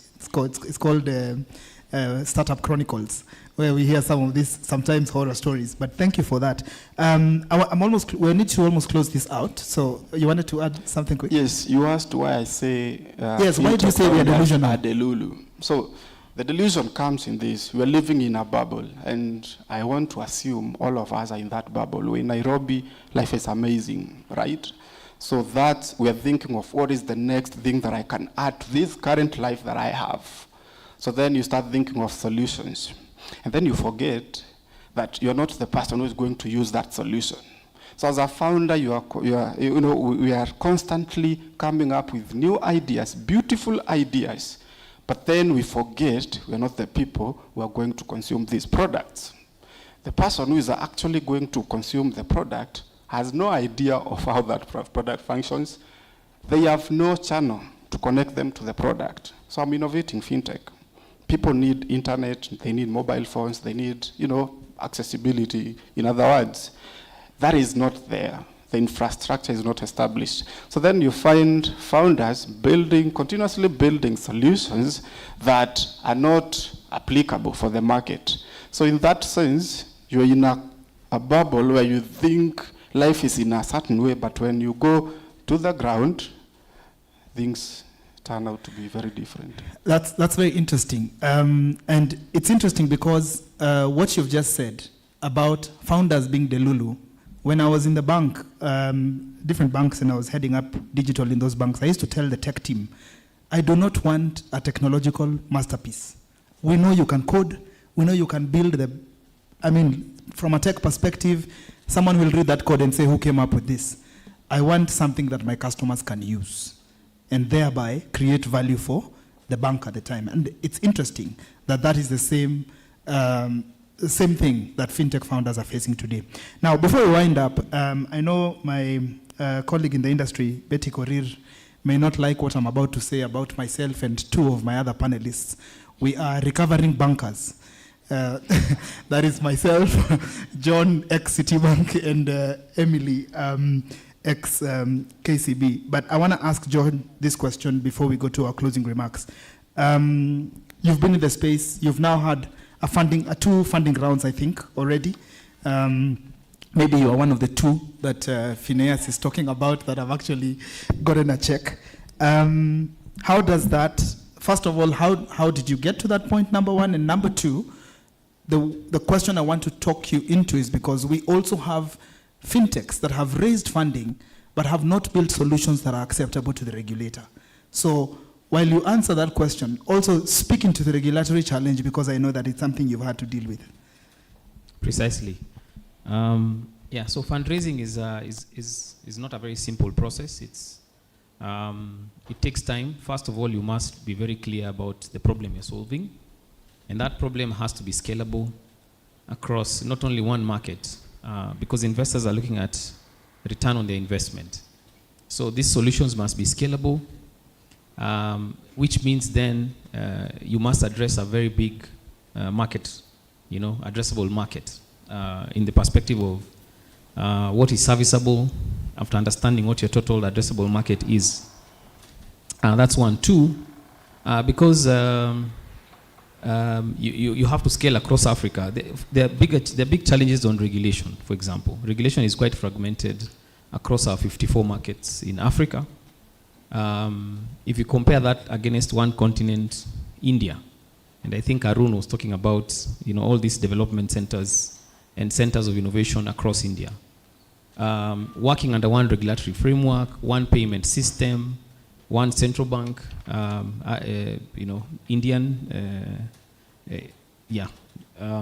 so that's one of the biggest challenges we face across Africa. If I have to scale into 3 countries, I have to go and meet 3 central bankers, look at different capital requirements, comply separately across those 3, regulated countries. So it could be data protection, it could be, cyber security. You could face issues around data localization, which is every country wants data to sit in country. Yet, we have cloud computing that helps us to share resources globally. And so we can see a lot of now the big tech trying to come and set up data centers in Africa as a consequence of regulatory requirements on, for example, data localization. So the cost of compliance is quite expensive, I have to admit. Every country has very stringent requirements on AML, CFT, and so on. And I think this is where the communities of nations, it could be East African community, it could be ECOWAS, need to come together and try and provide simple, minimized regulation that can apply across countries. Because that's the only way then we can enable trade. Because at the bottom of trade, money needs to move around. We need to do a lot of letters of credit and trade instruments. But in the case where there's a lot of costs to compliance, that it really increases the cost of doing business. Because part of that is, for example, financing. You have to cater for your operational costs. So I think this is where the central bankers in the room, as and when they have such forums, and even for the researchers in the room, is to look at the cost of regulation and how it can help to enhance businesses. Now, as I said earlier, fintechs are just an extension of banks or financial institutions. We're just finding new channels of bringing new people into the financial sector.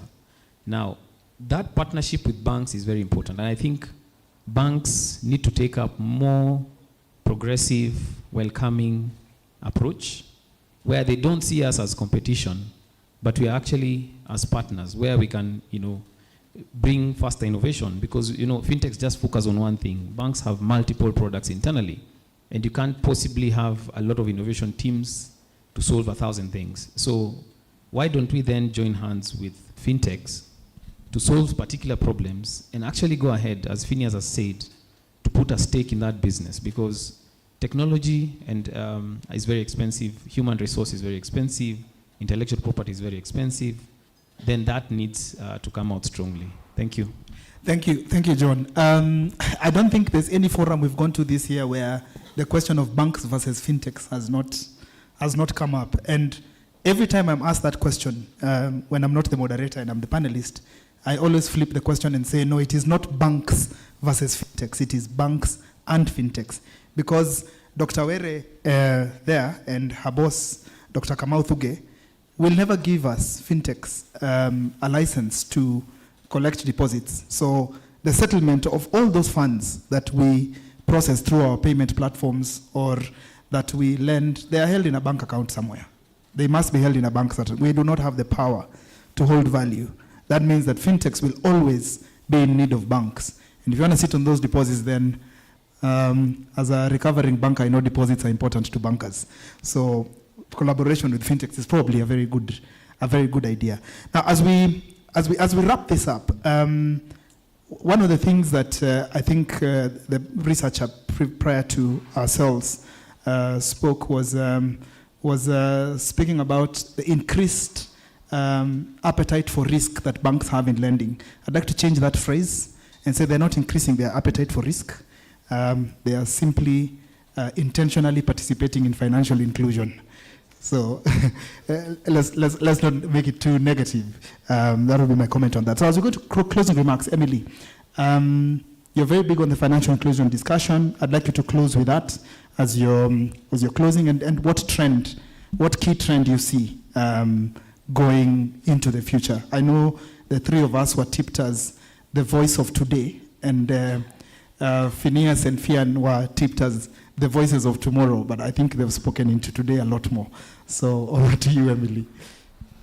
So when we talk about financial inclusion, like in this Kenyan market, we are looking at 84% financial inclusion amongst the adults, which just means this 84%, they do have formal financial services. It could be in the form of a bank account or even a digital wallet. However, when we just look at whether it's really all-inclusive, 74% of these people are partially excluded, which means that we do not have financial deepening. It's just inclusion, but then there's no deepening. Maybe you have a digital wallet where you just do send or receive money. When we are talking deepening, we are talking about other financial products. It could be insurance, it could be pensions, it could be savings. So as we take that path, that is when we could actually see a 360 vision of financial inclusion. Even the governor spoke here about the challenges that we have around financial inclusion. Probably I would say some of the solutions or some of the things we can do to have more financial inclusion. One is the infrastructure. We can improve on that. The public-private partnerships are helping with that. For example, where banks cannot reach, we have agents, and then that is really deepening this financial inclusion into the rural areas. We also have regulatory engagements. It was very good to see a country like Rwanda now having a fintech strategy, I think for 5 years, and within it, they are really explaining how the agenda of fintech inclusion should happen in the country. This can be replicated across other jurisdictions in the African continent. Another thing would be lowering transaction costs. Like here in Kenya, we already have M-Pesa. M-Pesa has provided convenience and has actually contributed a lot to financial inclusion. However, many people are now going back to the cash economy. And that means that, yes, we could have gotten those financial accounts, but people are going back to cash. Why? Because the transaction costs are quite high. So if you can lower that, then we participate more in financial inclusion. Another thing that I can say is investors. Just as Phineas said, many investors are looking at startups that actually are demonstrating revenue. However, sometimes you can have startups that are quite impactful in this narrative of financial inclusion. And so even as the investor is looking at startups that have demonstrated revenue, they can probably not have that blanket view and look critically at the ones that are speaking the narrative of financial inclusion. The future trends in this space. One thing that has been said here, I think during the presentation, was credit impairment. Yeah. With this financial inclusion, apart from the send money, receive money, we have so many digital lenders in the market. And this has just led to borrowing from Peter to pay Paul or to pay Jane. So with this financial inclusion, we need it to run hand in hand with financial wellness. We should not just have a conversation of getting people into debt. We need to have programs that are helping the same people to save, have investments, save for the future. So these programs should run hand in hand. Financial inclusion should not be mentioned where financial wellness is not mentioned. That is one trend. And also, as we are looking at financial inclusion, we need to look at embedded finance and pay-as-you-go models. We have seen this with companies like M-Copper, where they can give people solar or even mobile phones with a pay-as-you-go model. This also contributes to financial inclusion. And we cannot fail to mention insurance. Insurance is a big player in the financial space. However, the insurance penetration is not moving. It has stuck at 3%, and we know insurance is a big player in the financial sector. And I was actually talking to people who are actively engaged in the insurance sector. They say in this year, 2024, the needle has moved. But guess what? The needle has moved to 2 point something. The next time we are having some data results, you'll see that insurance penetration has gone down.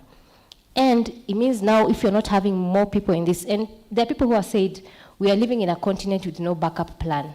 The whole continent, majority of the people have no backup plan. So we need to have initiatives here around microinsurance. We need to have initiatives around embedded insurance. As you purchase something, probably the insurance component pops up. As microinsurance, we have providers now in the market, maybe people like Turaco, who are giving insurance of around $2 per premium. And they are also looking to partner with institutions that are serving the underserved, that is SACCOs and microfinance institutions, and embedding the insurance product on the loan product, I think at $10 per loan. And then this person can have life insurance. So these are some of the trends that we should be looking at if we have to have a closed loop in terms of financial inclusion. Thank you. Thank you, Emily. I think we have 30 minutes and we've pretty much exhausted that. So what I will say, because Phineas what is your trend? Not a whole. What is the key trend that you wanted to say? Excites you right now, in one statement? Okay, so for me, it's what's supposed to be done from now moving forward. I think we need a local fund for companies that are building financial technology and other companies too. I also think that as much as we are building this, we need to think about research and development. That needs to be funded. I think Africa is a very complicated market. It takes a lot of time to understand people and develop solutions for them. We need to actively engage in this field. We've presented papers, we continue to present, but the question is, what is next? Who is actually going to take the action and have this happen, or rather make it happen for the people? Thank you. Fian, key trend, what excites you going forward? I'll speak on two fronts.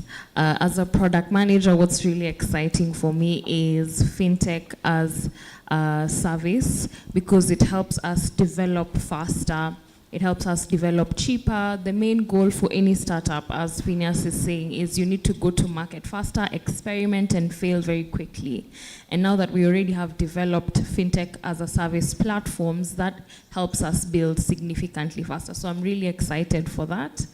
A trend as a community builder that I see and I foresee in the future to support all of our startup founders is industry-specific programs. So above the skill of you being able to code, above the skill of you being a product manager, whatever it is, can you, do you have that domain expertise within fintech, within health tech? That actually saves a lot of startups about 50% of onboarding time and costs if you already understand the domain. So I foresee that trend and I'm really excited about it. Oh, great. Thank you. Thank you so much. I think maybe the only one, okay. Sure, just to close. Something exciting, and I'm really happy about this, is the fact that central bank is really getting involved in regulatory sandboxes. That's exciting because for a lot of fintechs, that is a really huge de-risking measure. So for the economists, I had somebody from Treasury who was asking a question earlier. I see South Sudan, etc.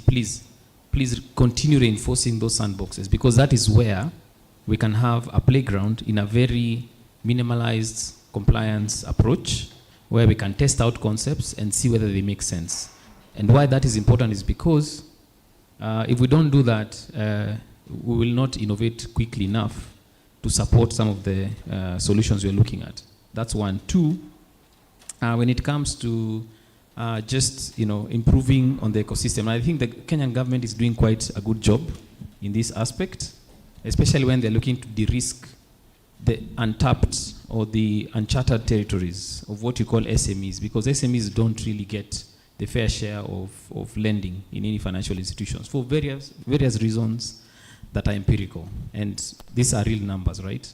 You have to allocate some core capital towards SME lending, and there's 100% risk, for example, allocation towards that.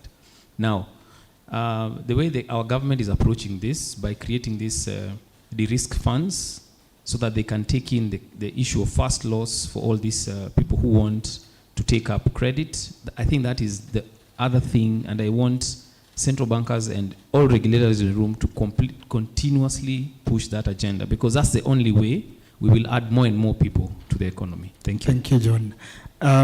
At the Association of Fintechs, what we are doing through the Africa Fintech Network, which is the conglomerate of all the associations across the continent, there's a lot of discussion that has happened this year with the Africa Continental Free Trade Agreement. I think there's some representative of AfTA here. And what we're looking at is the discussion around license passporting. If I am licensed in Kenya, which is one of the most stringent processes you could go through, then can I have that license passported to another country? And if you look at entry points for all fintechs in Africa today, you have 4 entry points: Kenya, Egypt, Nigeria, and South Africa. So why can't we have a situation where if you're licensed in any of those jurisdictions, to begin with, your license can make sense for discussion as an entry point into another market. So those are interesting conversations to have. Thank you very much for my panelists. Thank you to the audience. This has been a very balanced panel. So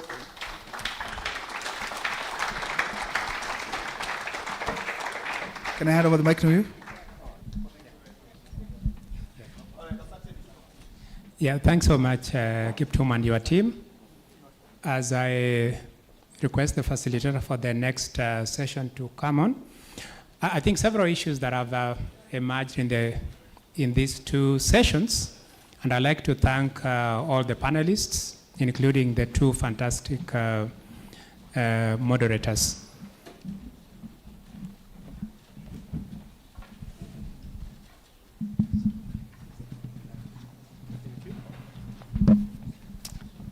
Thank you very much. Give them another round of applause.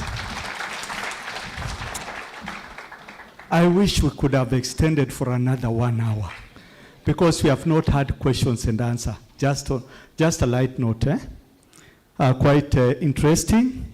So we are moving to the next session. This is session 4. And this session 4 is on a high-level practitioner roundtable. This is with the key banking sector executives who are influencing development in fintech across Africa. And they will be sharing their experiences in fintech development space, what has worked and what has not worked. The moderator for this session is Professor Sandrine Kablan. Just a brief bio, I won't go into, it's quite rich, very rich. I'll just mention something brief about her. Professor Sandrine Kablan holds a PhD from the University of Nanterre, Paris, La Défense. She is currently an associate professor at the University of East Paris, Créteil, where she teaches fields related to economics and finance. And one thing, just not to mention quite a lot is written there, but she's widely published. She's widely published, and our areas of interest are in banking, microfinance, financial markets, just to mention but a few. Let me take this opportunity to welcome her. Please welcome. She'll be introducing the other panelists, so please welcome. Thank you. Thank you very much. So I'm very pleased to moderate this session. As have already been said, we gathered during this roundtable bank CEOs, commercial bank CEOs, and other professionals related to insurance and auditing companies, as well as system payments. So I would like to call on this floor Mrs. Betty Collier, who is the CEO of Credit Bank. Please join me.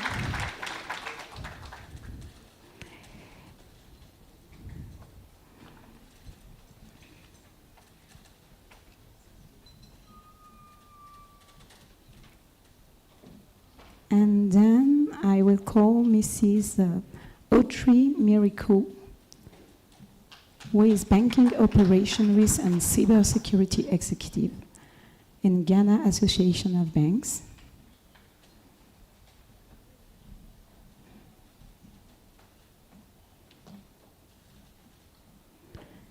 Then Mr. Moses Nyambada, who is the Managing Director of Equity Bank in Kenya.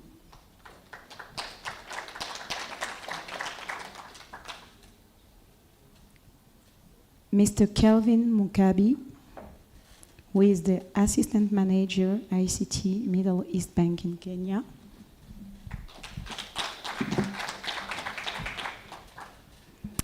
Mr. Gituku Kirika, CEO of Integrated Payment Services Limited in Kenya again.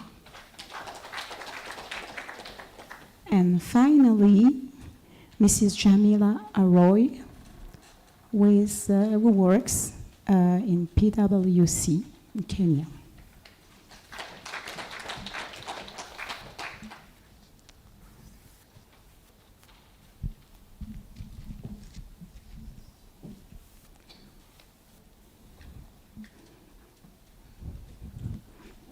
So we are lucky to have all of those professionals in the banking sector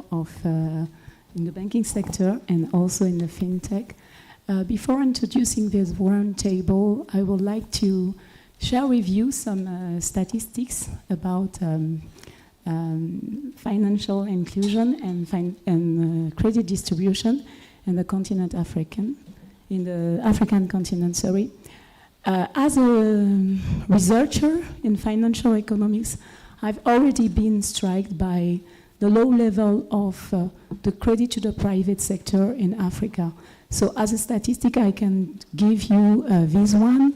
The latest statistic related to credit to the private sector distributed by bank, traditional bank, is 26%. It is very low as compared to the credit to the private sector in other developing regions, which is on average about 70%. So when we consider the number of bank accounts in Africa, we can see also that Africa is lagging behind other developing regions. However, when we consider the number of registered mobile banking accounts, it is the contrary. It's the reverse trend. Africa is leading. For example, I can quote the following statistic. There are 500 million registered mobile banking accounts in Africa, which is twofold the number of registered mobile banking accounts in South Asia. So it seems that Africa is leading up in this domain. And again, when we consider the other fintech sector, we can see that it's like if the fintech is overcoming the hurdles faced by traditional banking. So what we are going to do in this roundtable is to have all those professionals to share with us their experience. So I will ask you some questions so that you can share with us your experience. And the first set of questions will go to Mrs. Betty Correa. So we are interested about your experience in the implementation of digital lending platforms. We'd like you to tell us how it has transformed the banking system in Kenya. And also, if you can tell us about the challenges and opportunities that you encountered during the implementation of the digital lending platform. And also, we talked in the previous session about competition, how it has transformed competition in the banking sector. So could you please tell us about that? And the final question I would like you to address is the following. How regulation has changed, how regulation has been addressed with the introduction of digital lending platforms?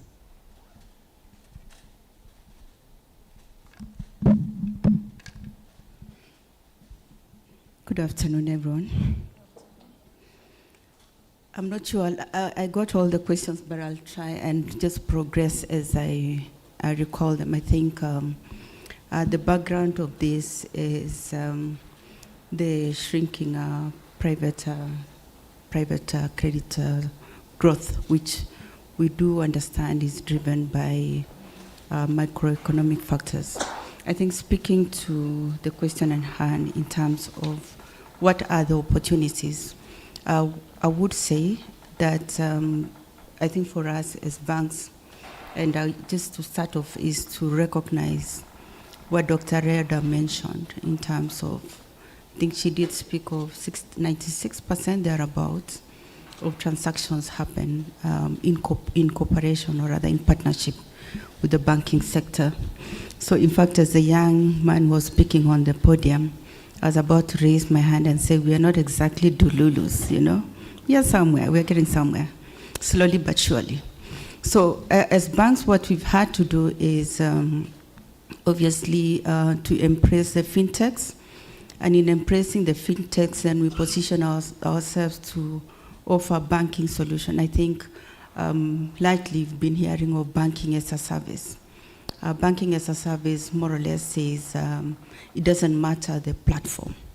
It is banking as a service. So more or less moving away from trying the traditional concepts and now just embracing it as a service in whichever way, whether you're going to get it within the branches or outside. And statistics, especially from the bank that I work in, is now incrementally, we've seen a shift from 70, 80, I think the latest statistics, 89% of banking transactions happen outside banking. The next question that she's asked me is on competition. Yeah? Yeah, competition and regulation. I think regulation is a big one here. So when we speak about fintechs, the whole aspect of regulation really comes into the fore. And we did see the amendment of the Banking Act in 2021, CBK Act in 2021, to bring within the purview the regulation of all the PSPs. And that for me is a very noble move, and we quite applaud the regulator notwithstanding the hurdles. But you'll find that in spite of that regulation that came into the fore, the players were not very happy. There's a specific petition that was thrown out in terms of the definition of what is digital credit providers. It is the channels, is it the mobiles, is it the payment networks? And there was interpretation to that effect. So at least in terms of regulation, there is something that is moving there.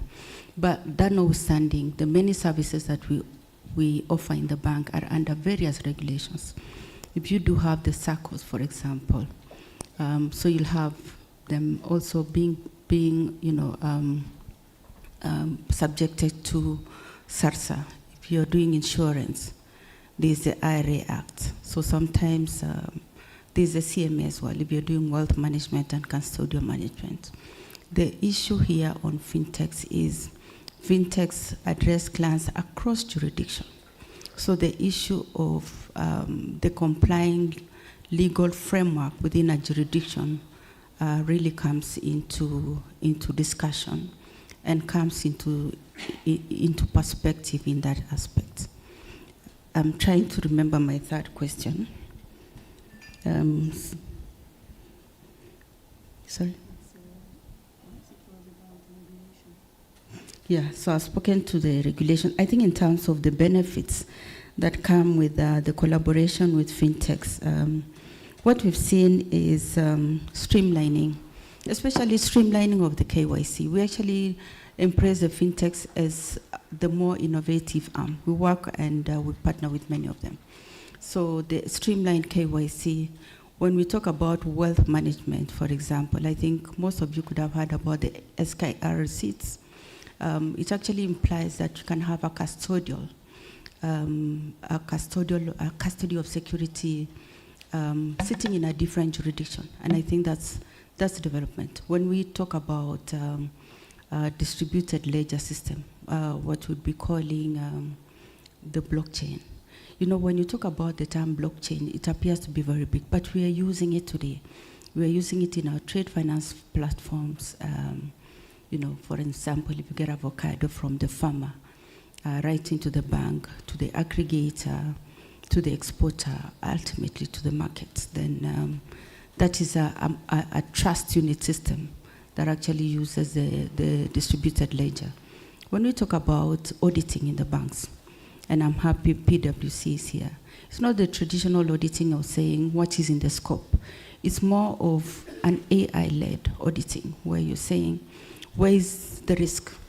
You know, and then you begin to focus on those areas. I think I'll leave it at that for now. Thank you, Mrs. Korir. Now I'd like to give the word to Mrs. Audrey Mirikou. Could you please share us your experience in Ghana? How Ghana has drawn lessons from Kenya, because Kenya is the leader in Africa in fintech. So could you share this with us? And also, could you tell us about how AI and machine learning are used to enhance fintech, the benefits of fintechs?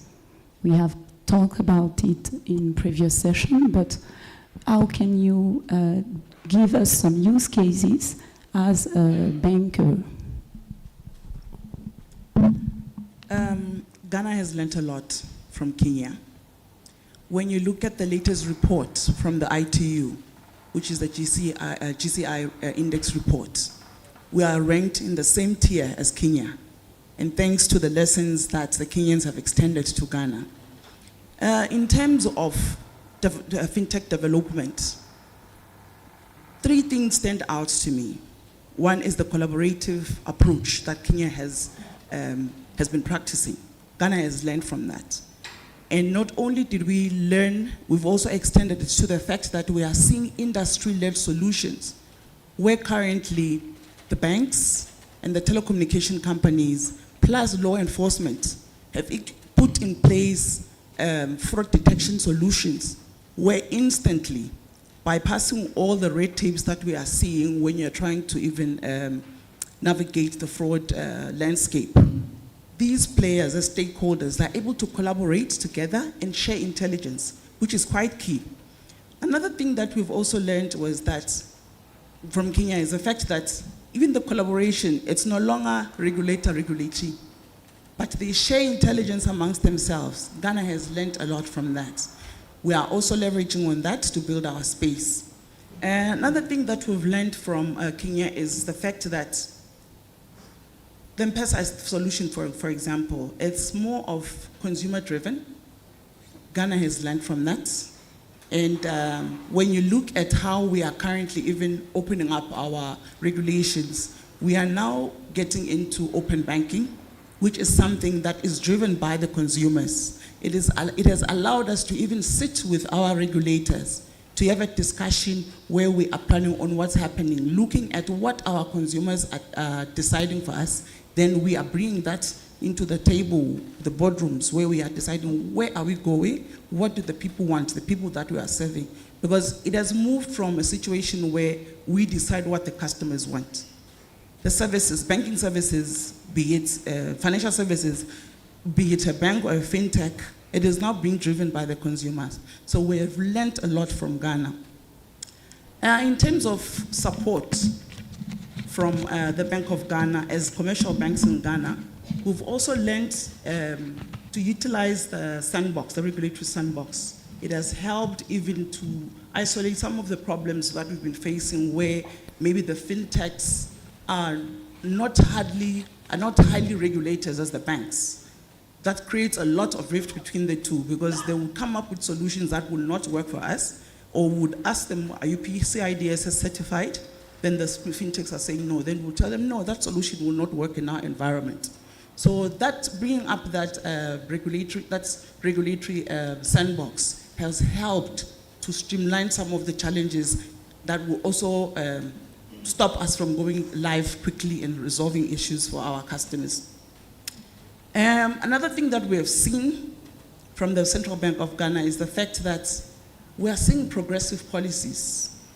For example, in 2017, even before the government of Ghana issued the Cybersecurity Directive or the regulation, Bank of Ghana had already put in place a Cybersecurity Directive. I think they've learned that from Kenya as well.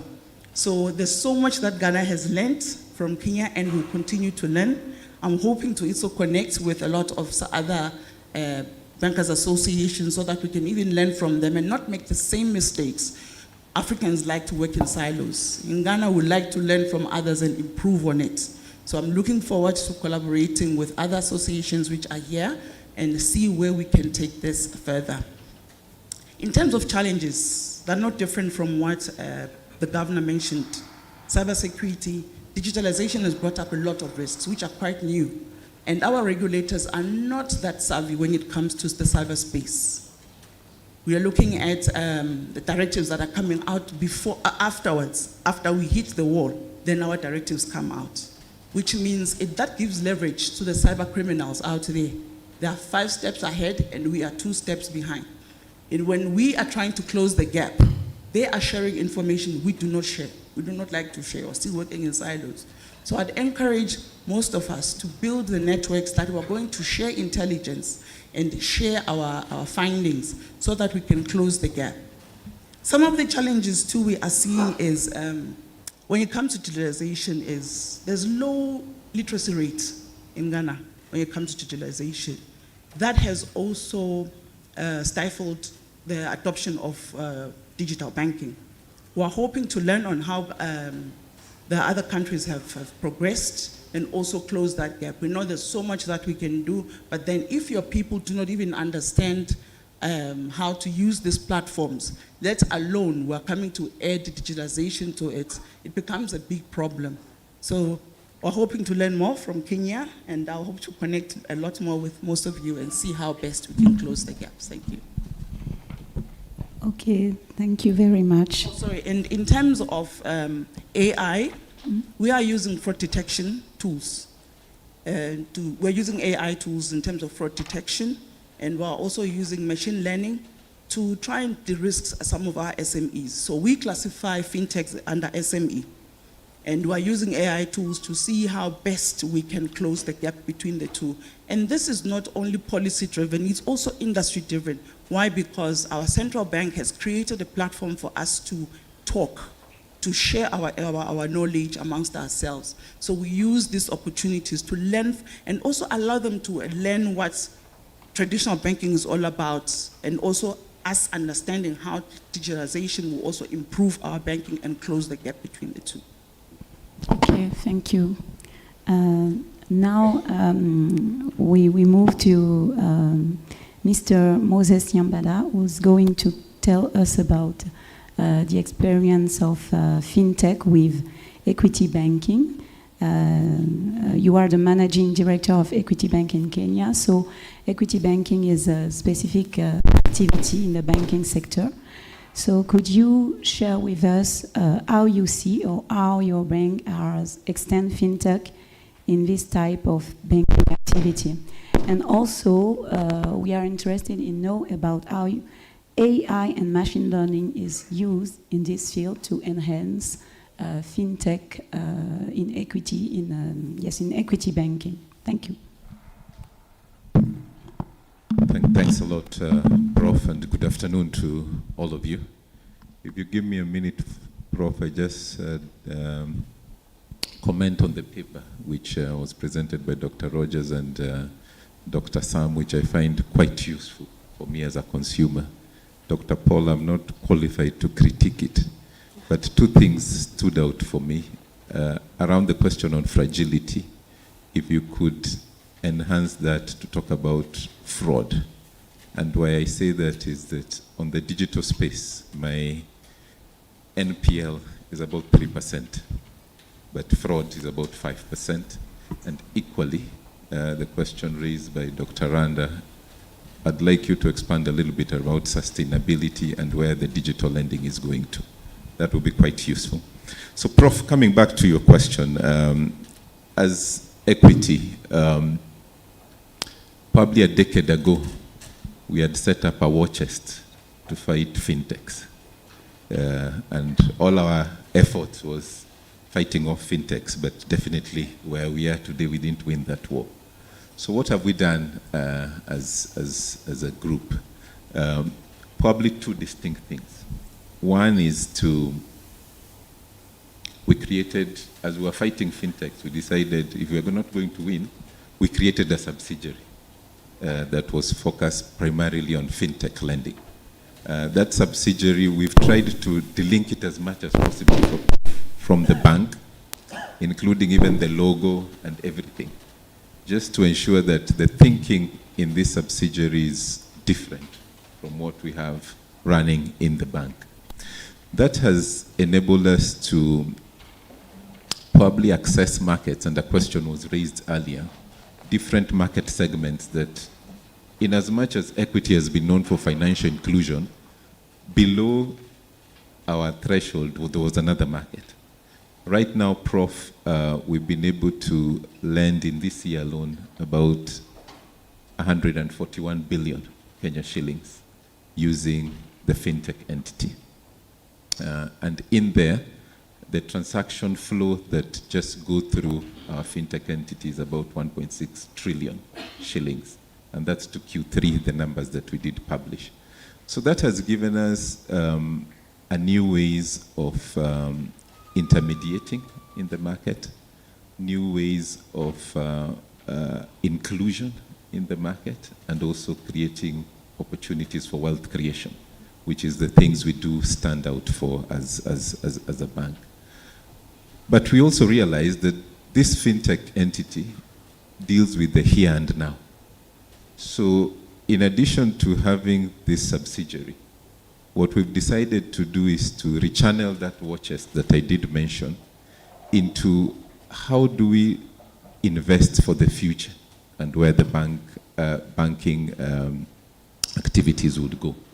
So we've set up about 400 of our young scholars, somewhere separate, again, away from the bank. They don't even report to the bank. They don't have access to the systems to the bank, but they are my staff. What are these 400 young minds meant to do? They're meant to think of innovation. And what we've done is to create a slush fund and tell them, come up with any wild thinking that you may have around solutions in financial services. If you fail, it's okay. But the few that do succeed will be transformational. So we've changed our thinking to say, yes, we'll run the bank as usual, using the normal rails, but we need to ensure that we are ready for future disruption. And the innovators in there have the full mindset of a fintech. They are allowed to think differently. From their dressing to how they work, they come to work whenever it is they want. They work from home as they would want. But it's to give them an ability to think through the future. Because in as much as we do partner with a lot of fintechs, a lot of the transformative ideas will come also from inside, from the experience that we do have. So we are quite purposeful in ensuring we do that. The payment space, you can't win without fintechs. So a lot of the work we do around payments is partnerships with fintechs. And the flows, I can tell you, through the payment space are amazing by just signing up new fintechs. And that has been quite transformational across the group. To your second question around AI and the use of AI, and I'm glad a number of my colleagues have talked about it. One, again, that you must be quite purposeful. In my previous role, I was the group CFO for the group. And one of the things I was quite interested in is how much have we allocated in terms of AI and the new technologies. So you have to be quite purposeful in doing that. What else have we done around the AI space? We have a number of use cases, a couple which have been mentioned in here. But the one that I found most useful, and I never thought through, is sentiment analysis. Social media is awash with comments. And for us as banks, our reputation and public perception is as important as the strength of my balance sheet. If I have negative sentiments flowing through, it can create a run for me. So one of the things we've used as a use case that I look at every day is what are the sentiments out there? What are the negative ones? What are the positive ones? And what's our turnaround in dealing with the sentiments? Previously, it used to take us probably 2-3 hours to analyze what were the morning ones. Now in 3 minutes, I have a view of what is the public, what is the market saying out there, and we're able to react to it. Thanks, Prof. Okay, thank you for your experience, the experience you share with us. Now it could be interesting to turn to Mr. Kelvin Mukabi, who is the assistant manager of Middle East Bank Kenya. Middle East Bank Kenya in Kenya is a chair-free bank, so it's a bank who faces a high cost in its activity. So the question I have for you is to explain how fintech has impacted your activities in terms of cost efficiency. Thank you, Professor Kelvin. The first question on how the fintech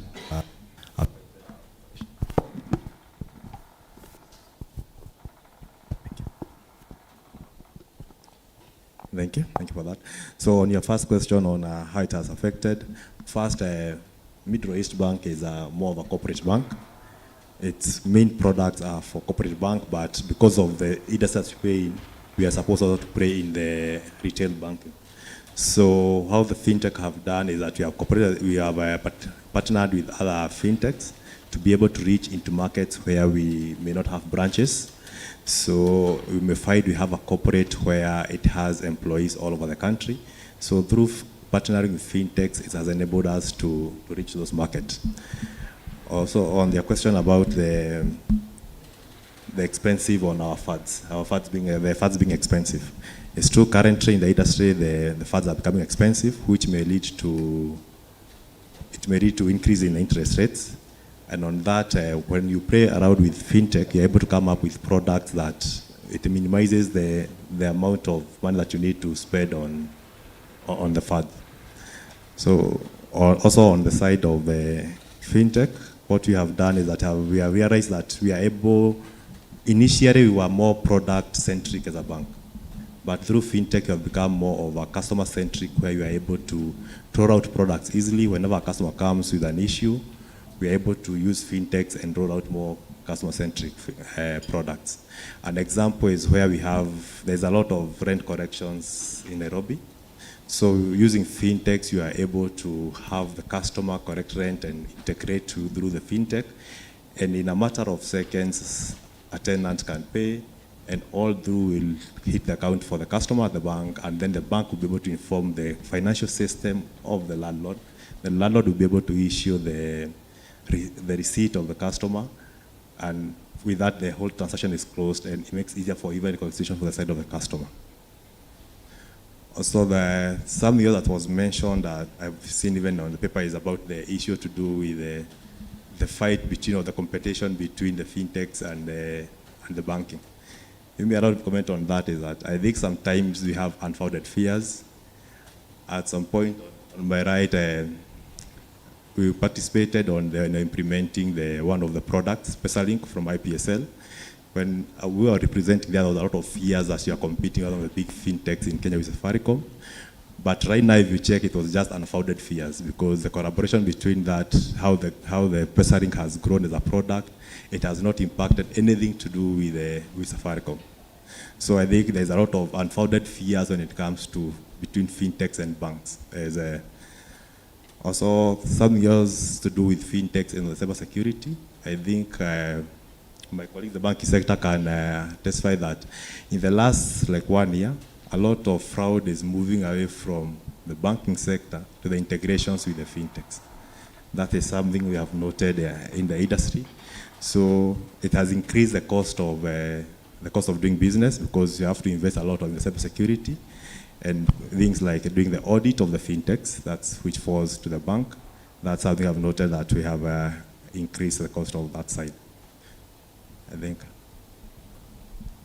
Okay, thank you.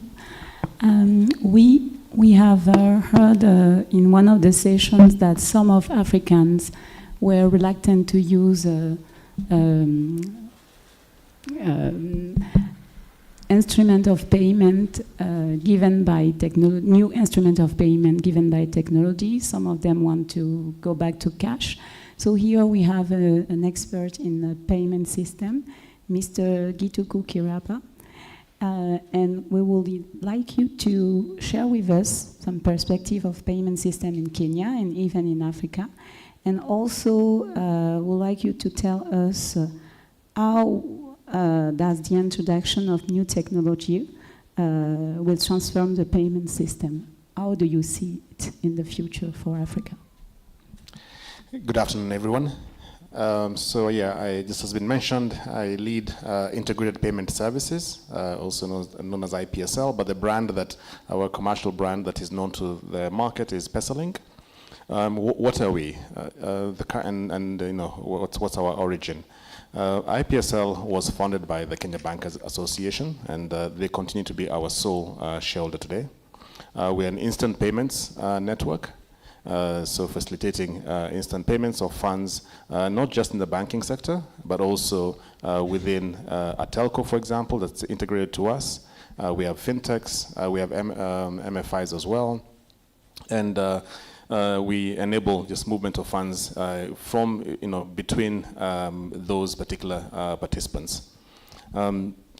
What are some of the things that we've achieved? Instant payments in this market, and when we talk about instant payments, it's both mobile money. Mobile money is the leading instant payments ecosystem in most of Africa. In Kenya, for example, M-Pesa, which represents really the MNO world, is moving 98% of payments in this country, and the 2% is then being moved in the banking sector.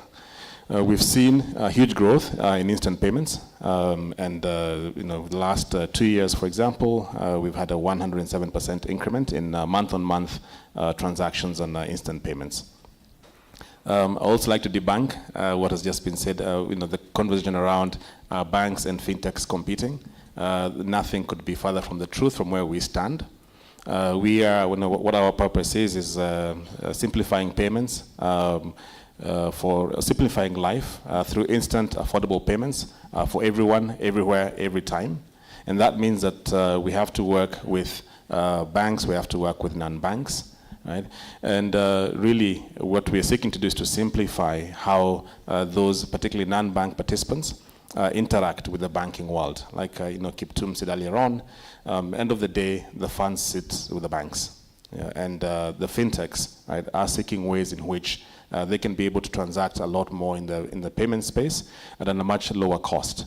So for example, when it comes to integration with banks, we have a telco that I mentioned earlier on, Tcash, that's integrated into Pesalink ecosystem.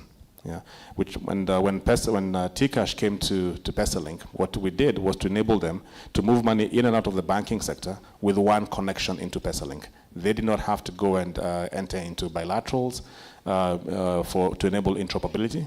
And today, even without the bank's knowledge, without having the telecom having to have any conversion with the bank or vice versa, money moves between the telco world and the banking world seamlessly.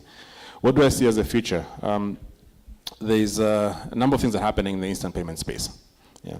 And they're being driven by both governments and being driven by consumers. So there's the G20 in 2023 during the presidency of India, they outlined and they took a position on what digital public infrastructure is. And governments have been pushing digital public infrastructure. And what digital public infrastructure is, there are three key pillars to it. It's technology that is scalable and reliable, governance framework that builds on public trust, right? And ecosystem, where you have got you enable different participants to come into the ecosystem and to also innovate around that. So we are seeing that taking fold. We're also seeing governments pushing fast payment systems. Right? And this is, when you talk about fast payment systems, it's about what are the scheme rules in a country, what's the governance framework around it. And the reason why governments are doing that is because they want to drive economic development, they want to drive more inclusivity, they want to bring down the cost of payments, etc. So we'll see in Africa a lot of that happening, where different governments are driving fast payment systems, and then governments are also seeking to break closed loop systems. So there's a lot of closed loop environments, particularly in Kenya. Mobile money is closed, for example. We have got bank networks, like, so for example, Equity Bank has a very large agent network, and they're talking to us and saying, how can we open up the Equity Bank agent network so that other bank customers can use that? Mobile Money World is doing the same thing. There's no reason why we're not connected to M-Pesa. In fact, those conversations now are happening. Can we have M-Pesa also coming to the PesaLink ecosystem? Yeah. So we also see a lot of switches, different parts of the continent, integrating with one another. PAPS was mentioned earlier on. We've signed an agreement with PAPS. We've opened up a project to integrate with PAPS. We're also going to see other switches, both regional and from other countries, like, say, Tanzania, connecting with Kenya, et cetera, et cetera. Okay, thank you. So thank you for having shared with us your experience. We have been enlightened about how fintech is transforming the banking sector in Kenya, in Ghana, and even in Africa. Now, what could be interesting is to see how fintech could be extended in other sectors of the economy and in non-banking sector. So we have one actor of the non-banking sector, a company in auditing and in auditing, which is PwC. So my last set of questions will be to you, Mrs. Jamila Eroy. So how could fintech be extended in order to expand its advantages to the non-banking sector? What could authorities do to spread its benefit to other economic sectors in Africa? So as you are an actor of the non-banking sector, how do you see the spread of fintech in your sector, and how it could be spread in other sectors of the economy too? Thank you. Okay, thanks a lot. Maybe just to mention that in PwC we just don't do audits. We are also consultants. So I'm a consultant in technology risks. And I work a lot with, I see two of my clients here, actually three, even Middle East. So I work with the banking sector, insurance sector, the SACCO, the fintechs, the telecom. So this is a very interesting conversation for me. And when I think about how people can utilize fintechs better, a lot has already been said from the governor's point of view. As a consultant, when I come in, I just focus on how do you enhance security and trust in this environment? Because as I think the previous plenary sessions and the roundtable discussion was around the startups, people developing new products, the adoption rate for those new products, probably the challenges of capital. But even with the existing products that we have, how do we enhance it so that we can also encourage other sectors outside the banking sector? Because there is a lot that can be done in the insurance sector, as an example. And I guess from a Kenya standpoint, we are not very insured as a community or as a nation, which is why it's probably a problem. But there is an advantage that we can take from a fintech standpoint to also focus on the insurance. I'm glad someone talked about agency banking. We haven't said much about agency banking today, but I like the comment from Gituku around probably partnering with Equity Bank on how they can utilize their agency banking network. I was once in a project in Rwanda where they were actually looking for a shared agency banking platform because it is quite an expensive affair to endeavor alone. So where the smaller banks that cannot afford to do agency banking individually, someone had come up with the funding to say, can we get one for the country, and other banks can plug in there. So there's a lot that can be done, but I think from a consultant's viewpoint, I would say if we can enhance trust, enhance trust and security of any fintech product, then you can increase a lot of adoption, irrespective of the industry that you want to focus in. And how do you enhance trust? Different players have to do their part. So the developer who's coming up with a fintech has to think about, how do I enhance trust? How do I counter cybersecurity sort of risks and challenges? What are some of the measures that I need to put in place as I develop this fintech to make it appropriate, but also continuous monitoring of your product? Is it safe in the market? Are you adhering to the regulators' compliance and rules? And so that is from a developer standpoint, but also the regulator themselves, they have to think about what sort of regulations and guidelines are we giving to the fintech sort of community. Are they clear? Are they consistent? Are they so punitive that someone says, then I cannot even play in this space? So I get involved a lot with clients who say, come and audit us. We want to see if we are secure, so that we can convince the central bank to license us, so that we can convince maybe our investors that our products are good, And I think the other bigger concept is around adoption. How do you enhance it even across other industries is just the literacy. Sometimes people don't have the literacy that certain products do exist. I'm in this space, but today I've learned quite a lot of new products that probably were rolled out in the last 2 months, just based on the presentations that are here. So do people really know about these products that are there? Are we taking time to actually educate them on how to use, how to be secure in those environments? Someone said that people are now moving to cash for 2 reasons. Probably it's the costs, and we need to work on that cost, but also because of security. So the older generation would say, I'm safer to just pay out with cash. Let me walk into a bank and do my cash transactions, come to my office and pick a check. Meanwhile, you can create a lot of literacy around the security that exists, the trust that has been built, and therefore you can increase adoption of fintech outside the banking sector into the other financial services, but also outside financial services. And I like the fact that we've seen a lot of value-added services that are being put onto some existing fintechs. For instance, if you downloaded the M-Pesa app, you're not just doing the send and receive. You can get the micro loans through there. You can buy your air tickets. You can buy bus tickets. You can buy insurance. So all those things are good additions to what currently exists. Yeah.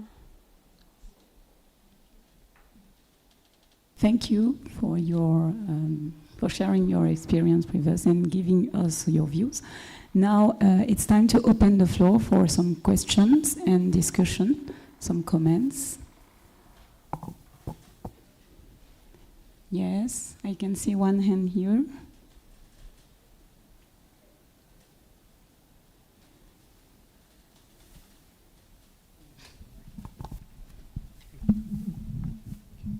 Raise your hand.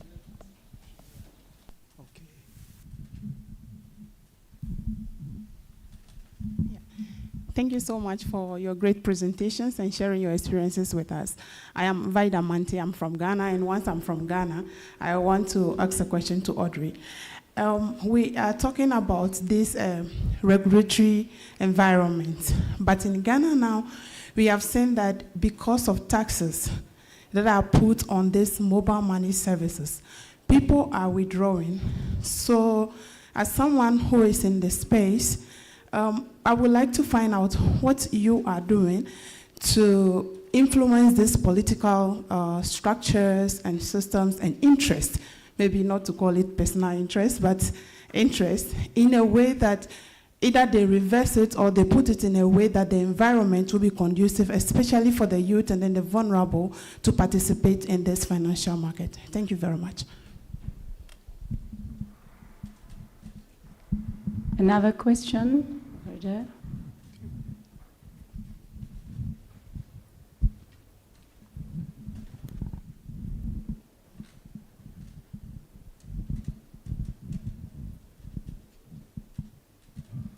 Okay, good morning. My name is Edward from Kenya. What we are seeing in the digital space is a lot of hyper personalization tools in digitization that are being used by banks and fintechs. And then obviously this, because of the big data, which is now, something like people are calling it oil, others are calling it gold. So there's a lot of data that sits both at fintech and at the banking level. What we want to know, and especially from the PwC's presentation around security and trust, there's a lot of breach around that big data because of all these tools that are being used for hyper-personalization, for example. So I don't know, how do you enhance that? Because just recently, these cybersecurity threats and hacking going on, a lot of information is being lost in the dark web. And so I don't know how you people are handling that. And even maybe Equity could probably jump into that. Thank you. Any other question from the audience? No, so I let you answer the question. And then we will see if there are, okay, one other question. Yeah, thank you very much. I think there's quite a lot to learn.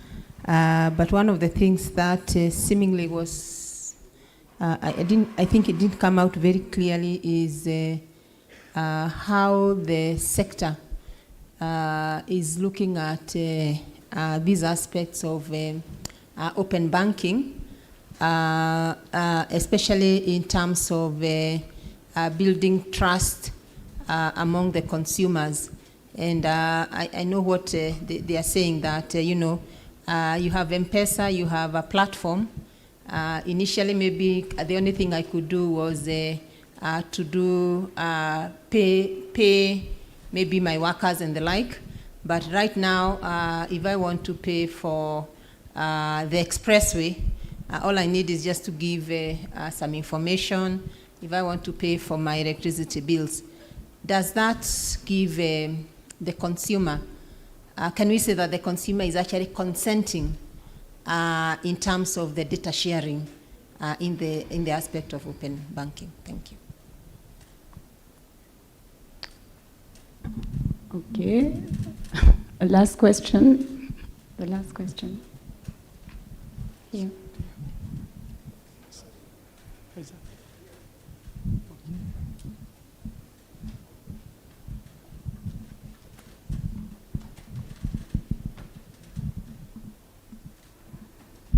Thank you. My name is Isuf Sumari, and I'm a professor at Laval University in Canada, and also a chair of Group C, Finance and Resource Mobilization. Thank you very much for sharing your experience. The quick question, how do you ensure that you have the talent coming from the schools and the research centers, and how research fits into what really you are aiming to? Then I just want to know what type of strategy you are building with research and also training institutions to be sure that you have the talent you are looking for, and people are well trained in the type of expertise you are looking for actually, coming from the schools. Okay, thank you. I think we are going to stop now and give the floor to the panelists to answer the question.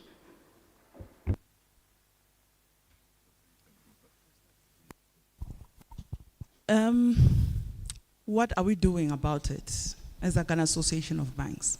It's interesting to know that this is our election year, and both our strong candidates are looking into scrapping e-levy. Personally, I'm not too sure if this is a good thing.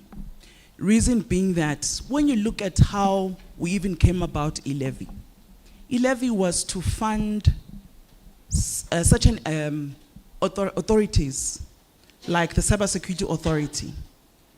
Coming up with a new authority, you need a lot of funding. You need people who look into your cybersecurity activities, including taking into account the cyber criminals and ensuring that we build capacity, not only for our professionals, but for our law enforcement and our judiciary. So that is how come a proportion of the e-levy. That is how come the e-levy came about. We did a research and we realized that how are other countries funding building capacity for these entities, and how do we ensure that these digitalization efforts we're putting into place, there's resiliency around it. That is how come e-levy came about it. So these two strong candidates, if they're looking into scrapping e-levy, I have mixed feelings, but it's me personally.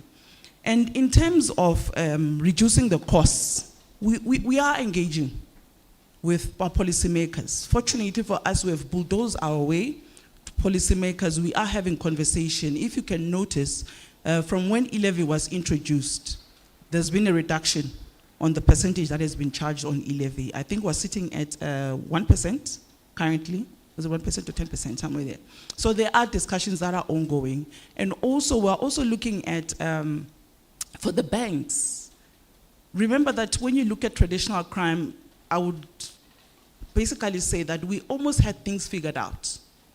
But when it comes to the digitalization space, we had to invest a lot. In Ghana today, we don't have banking halls opened on weekends. Why? Because we're encouraging our customers to use our mobile apps and our e-banking platforms to do business. That needs to be funded, you know. Even though we're no longer paying the rent for some branches, we've collapsed a lot of branches, but that needs to be funded. And cybersecurity investment is not just about the infrastructure, it is also about the people and training the public. One of the biggest challenges is social engineering, where it has to do with consumer behavior.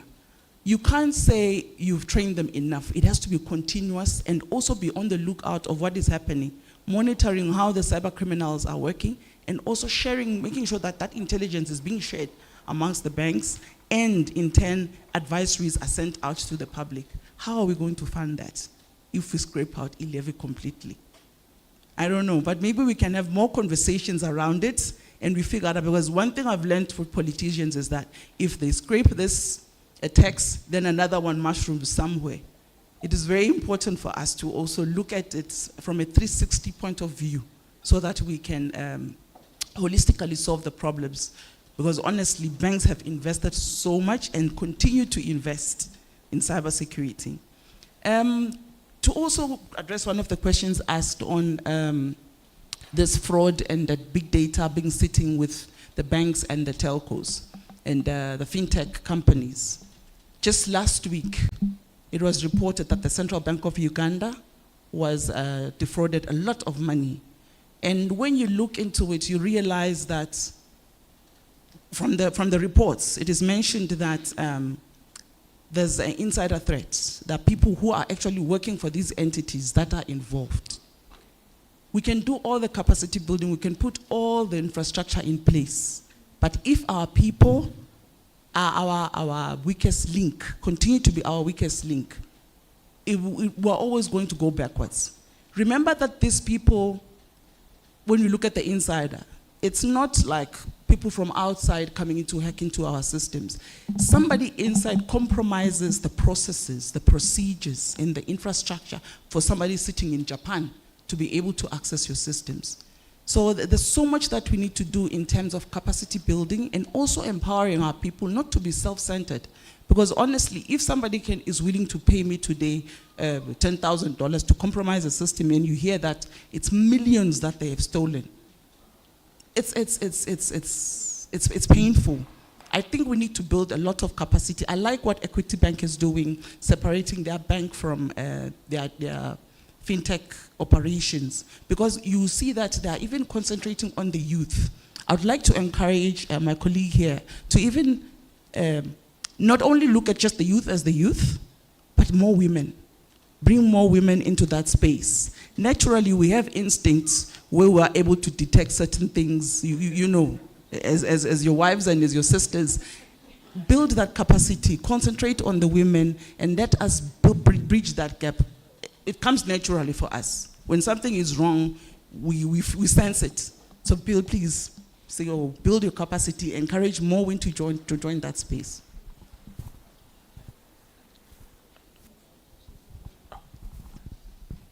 All right, I just want to supplement what my colleague over here said from Ghana. I think in terms of managing the cost, I just want to speak to the advocacy role of KBA in terms of, reducing the cost. I guess there was a question from this end.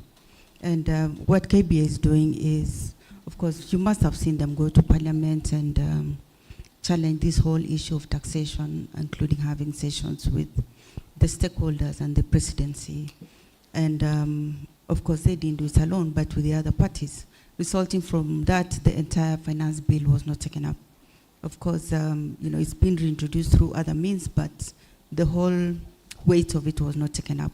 On the interest rates, what we are doing as a banking industry, and here I'm not talking as the CEO of Credit Bank, I'm talking as the Vice Chair of KBA, is we've had sessions with the regulator, and of course they've been able to map out, really identify factors that will be very key. One of which is our usual benchmark, which would be the 91-day T-bill rate, which has come down to about 12.6, 12.8. So more or less to say, if that is a risk-free rate, then there's no reason why banks should lend beyond that. But, and then there was also the instrument of, now I'm speaking for central bank, the CBR. The CBR, which is a central bank rate, has now been reduced to 12%. And if you look at the central bank rate and the real rate of lending, they're more or less the same, probably up by 60 pips, but more or less the same. So there's a lot of work that is being done in the sector. But the real aspect, just commenting on the paper that was before us today, what really drives NPL is fraud, as somebody has mentioned, other factors like post-COVID headwinds. There is litigation aspect as well, and then of course, the huge unpaid government bills. So I thought I should just make those two comments. Thank you. Can I comment? Okay. Happy to comment on what Rose Gogi has just brought up, which is open banking. And for a market like what's happening, for example, here in Kenya, the NPS Act that we have here in Kenya is a 2011 Act, and prudential guidelines thereafter came out in 2014. Thankfully, the process to review and revise the NPS Act has commenced. Work began last year. It's been spearheaded by the regulators. Just so happens to be the regulator in this case who's spearheading that. And they're doing it together with the industry. So there's a lot of industry engagement. And you talked about trust and how do people then feel, transact securely and ensure that their data their data and their payment information is not ending up in the wrong place. Just like I mentioned, the central bank as well in this country has adopted the digital public infrastructure approach to driving payments. And like you mentioned earlier on, one of the pillars on digital public infrastructure is governance, and that includes policies around ensuring that there's public trust, that there's public benefit in how payments and data are managed. And the Central Bank of Kenya did proclaim itself last month on the intention to introduce a fast payment system in the country. And 4 pillars of a fast payment system are a governance model. And that governance model is one that you have the regulator and industry players coming together to ensure that there's a framework in which decisions can be taken and frameworks can be put in place around managing payments. The other is coming up with domestic rules around how the fast payment system will be run. The other is technology, which is equivalent to a national switch, and then a settlement party, which is in this case a central bank. So I think in Kenya, what we're going to see happening with the revision of the NPS, the National Payment System Act, with adoption of thinking around digital public infrastructure, and what the central bank has just put out last month, the intention to have a fast payment system in the country, we will see now open banking coming into play in a manner that addresses concerns. There's also another initiative that's ongoing right now with the KBA, Kenya Bankers Association, AFIC, Association of Fintechs in Kenya, and the Financial Sector Deepening Kenya. They are working on a framework around open banking. Right, and I'm happy to say that that's been industry-led. And so with industry-led initiatives like what I've just mentioned on open banking, with the central bank reviewing the NPS Act, with the introduction of fast payment system, we will then be able to see, I guess, that'll lay the foundation for an open banking regulation in this country. And yeah, we are the cradle of payments, yes, but we have other things to learn from other markets. So Nigeria, for example, has already gone ahead with open banking, and we'll have a lot to learn from other markets such as Nigeria when it comes to open banking. So that's an area that we as integrated payment services obviously be very well placed to drive open banking framework, open banking ecosystem, And thankfully, all the work that has already gone into the industry, like I said, we don't just have banks in the ecosystem. We actually, I think in another, probably by mid next year, we'll have more non-banks within the PesaLink ecosystem than banks. Today we have got over 70 participants, and just 38 of those are banks. So I guess, say for this market, the foundation is there to be able to pivot very easily into open banking once the framework is in place. Maybe just to add something on data privacy, because I think there are concerns around data protection, data privacy.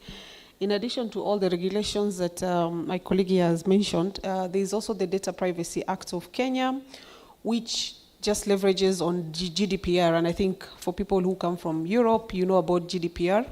And outside Kenya, we've seen most of the countries also enacting their own data privacy laws. Yeah, so Uganda has a law, Rwanda has a law, Zambia implemented one just the other day. You know, West Africa has had their data privacy, I think, laws longer than even Kenya. So outside consent, because I think most of the time consumers and, generally data subjects just think of consent, that I must consent for you to use my data. But the GDPR and the laws actually give us other lawful basis for processing data. So for instance, the example you gave, Rose, around if I'm on the M-Pesa platform, my data is being shared across without me explicitly consenting. In fact, consent is one of the complex lawful basis to use, because consent can be revoked at any point in time. There are other lawful bases that protects fintechs and institutions. One of them will be legitimate interest. You are interested in my product and you have signed up for this product. And therefore, in doing this business with you, I can utilize your data. You could also rely on another lawful basis like contract. I'm in contract with you, I'm giving you this service.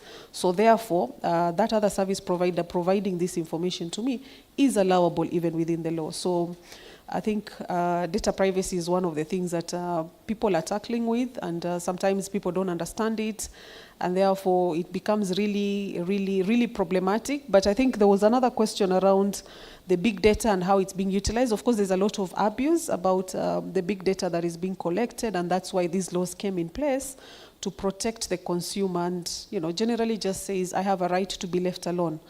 If I've given you my data to use for one particular transactions or a particular interest, do not utilize it for other things. So you'll see a lot of companies now trying to implement these data privacy laws, and I tell my clients, get a third party to review you, because you can say internally, I've implemented this, but is it really compliant? Is it following the laws how it's supposed to be?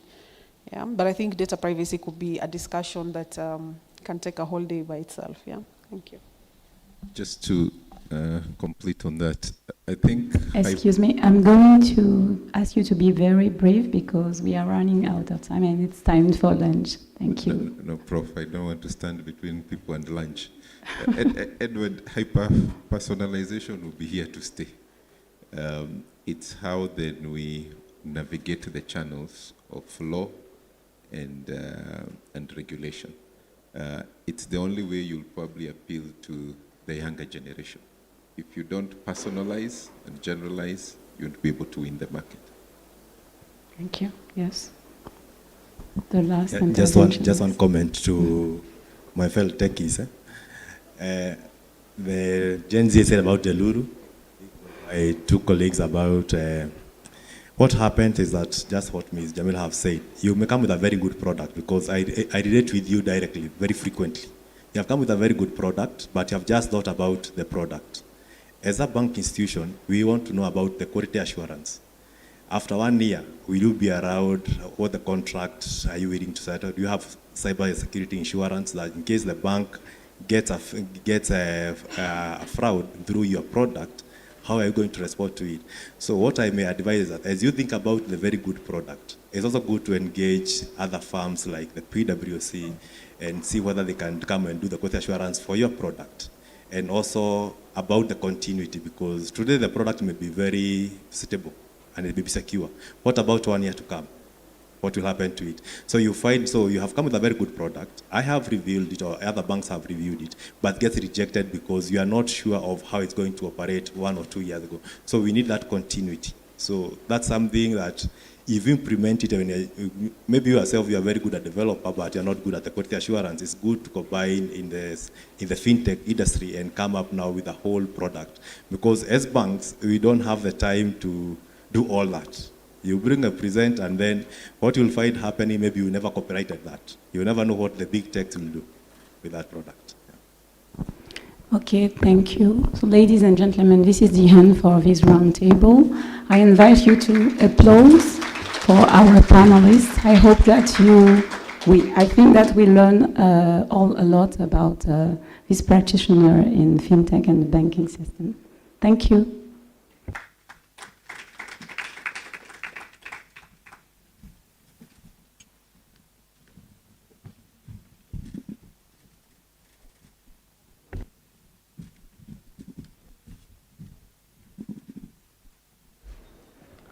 Thank you, our very able moderator. It's now lunchtime. This is 1:40, and we still have a long way to go. Can we make a compromise? Let's say it's 1:40. Can we be here by 14:15? 14:15 will work for us. Just an announcement, participants, that is those who are residing in the hotel, you can pick your per diem during lunch break and evening from ARC Secretariat. And please carry your documents. So lunch is being served at the restaurant where we had our breakfast. So you are most welcome. Bon appetit. Thank you.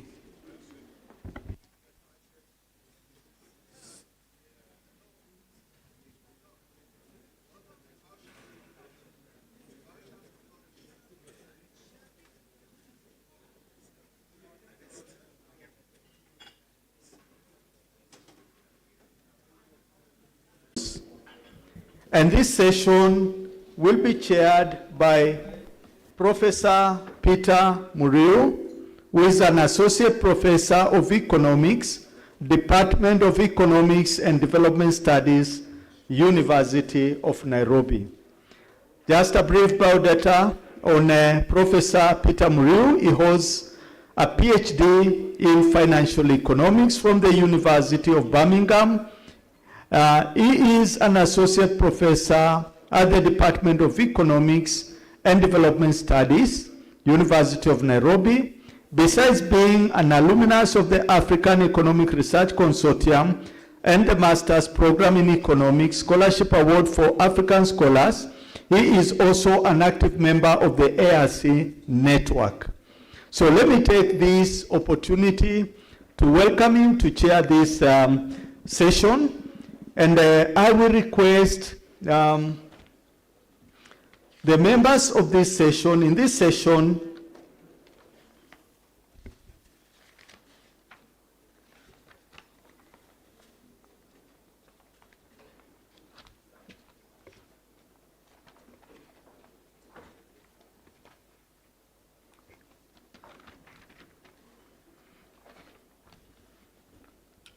session, we have Professor Marcos, who is a professor and chair of financial technology. No, yeah, it's the session. Oh, no, that one we did. No, this is the right one. This is the right one. Oh, you are all here. Okay, without much ado, let me hand over to the chair of the group. Thank you. Karibu.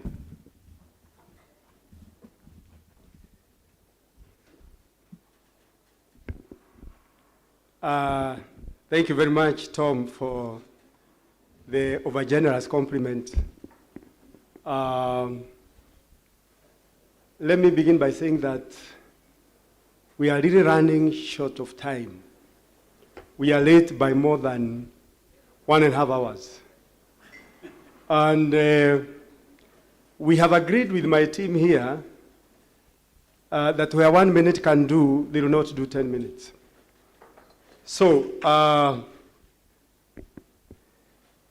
have If you found the morning papers very interesting, then you can be sure that these ones are more interesting. And the first presentation will be on the impact of fintech revolution, on the future of banking opportunities and risks. And the presenter will be Professor Marcos Zakaria. I'll say something about him. And the discussant will be Dr. Rose Goge. I'll also say something about her. And then we'll have a paper on financial literacy, Unlocking Fintech Potential in Africa by Professor Mian Dagam. And then we'll have a discussant from the African Development Bank, Professor George Karaj.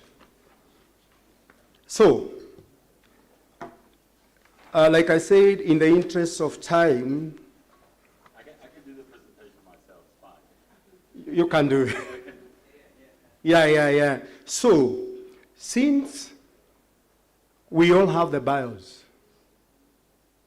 I will not go into that. You'll apologize if we were all hoping for that. But as ALC family, I want us to abide by the rules of the president. And you know what happens when you violate the rules of an African president? So, for my presenters, when I show this is 10 minutes remaining, when I show this is 5 minutes remaining. So without much ado, I invite Professor Marcos to present the very interesting first paper for this afternoon.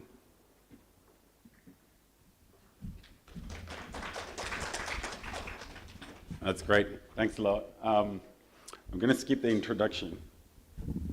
I have my own introduction, my own slides, but I'll do that fairly quickly. Can you move into the presentation?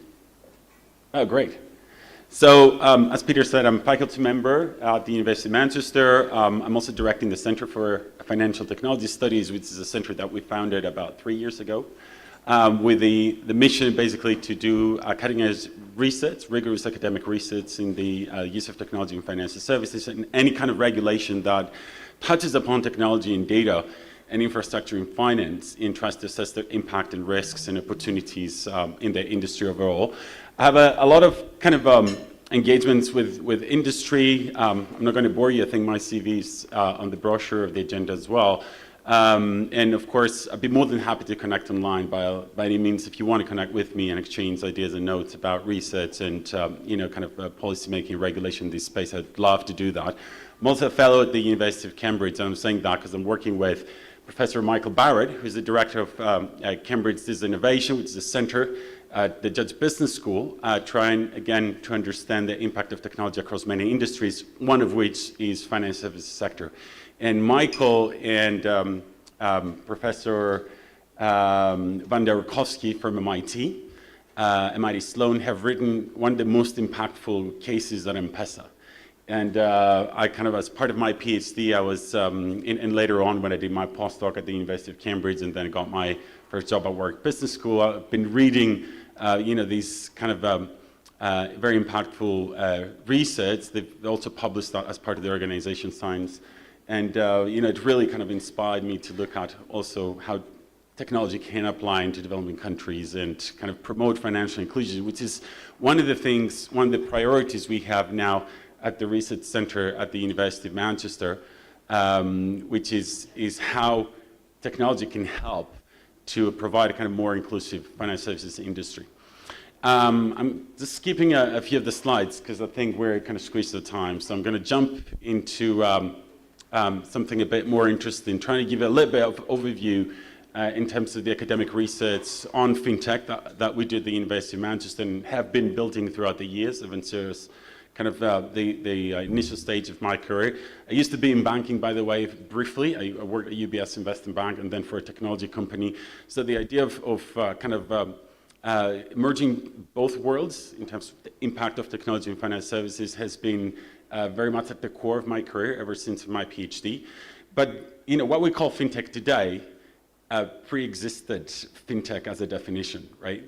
So even in research, even in academia, there have been quite impactful authors, some of which I've had a major pleasure to work with, and one way or another collaborate, who actually in the first place, 20 or 30 years ago even, trying to understand what is the impact of technology in financial services. So prolific authors like Bruce Weber, for example, of London Business School, who studied a lot the electronization of London Stock Exchange, and before him, Eric Clements at Wharton Business School, and even kind of perhaps more recently, Alistair Milne, and you know, a lot of other, you know, the collaborators that we have, and we'll hear from this room here as well.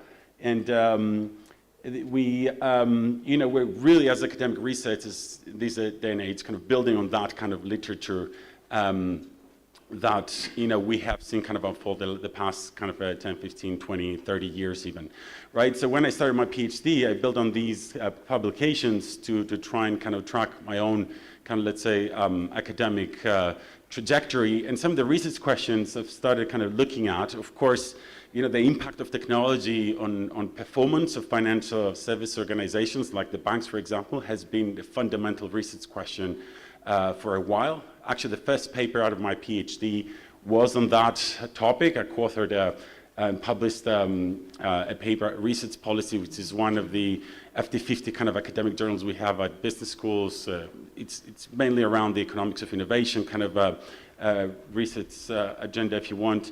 And it was co-authored with John Van Drienen, who used to be at MIT until recently, then back at the LSE nowadays, and he's also the chairman of the Economic Council of the Chancellor of the Exchequer right now in the UK, and also Susan Scott was at Imperial.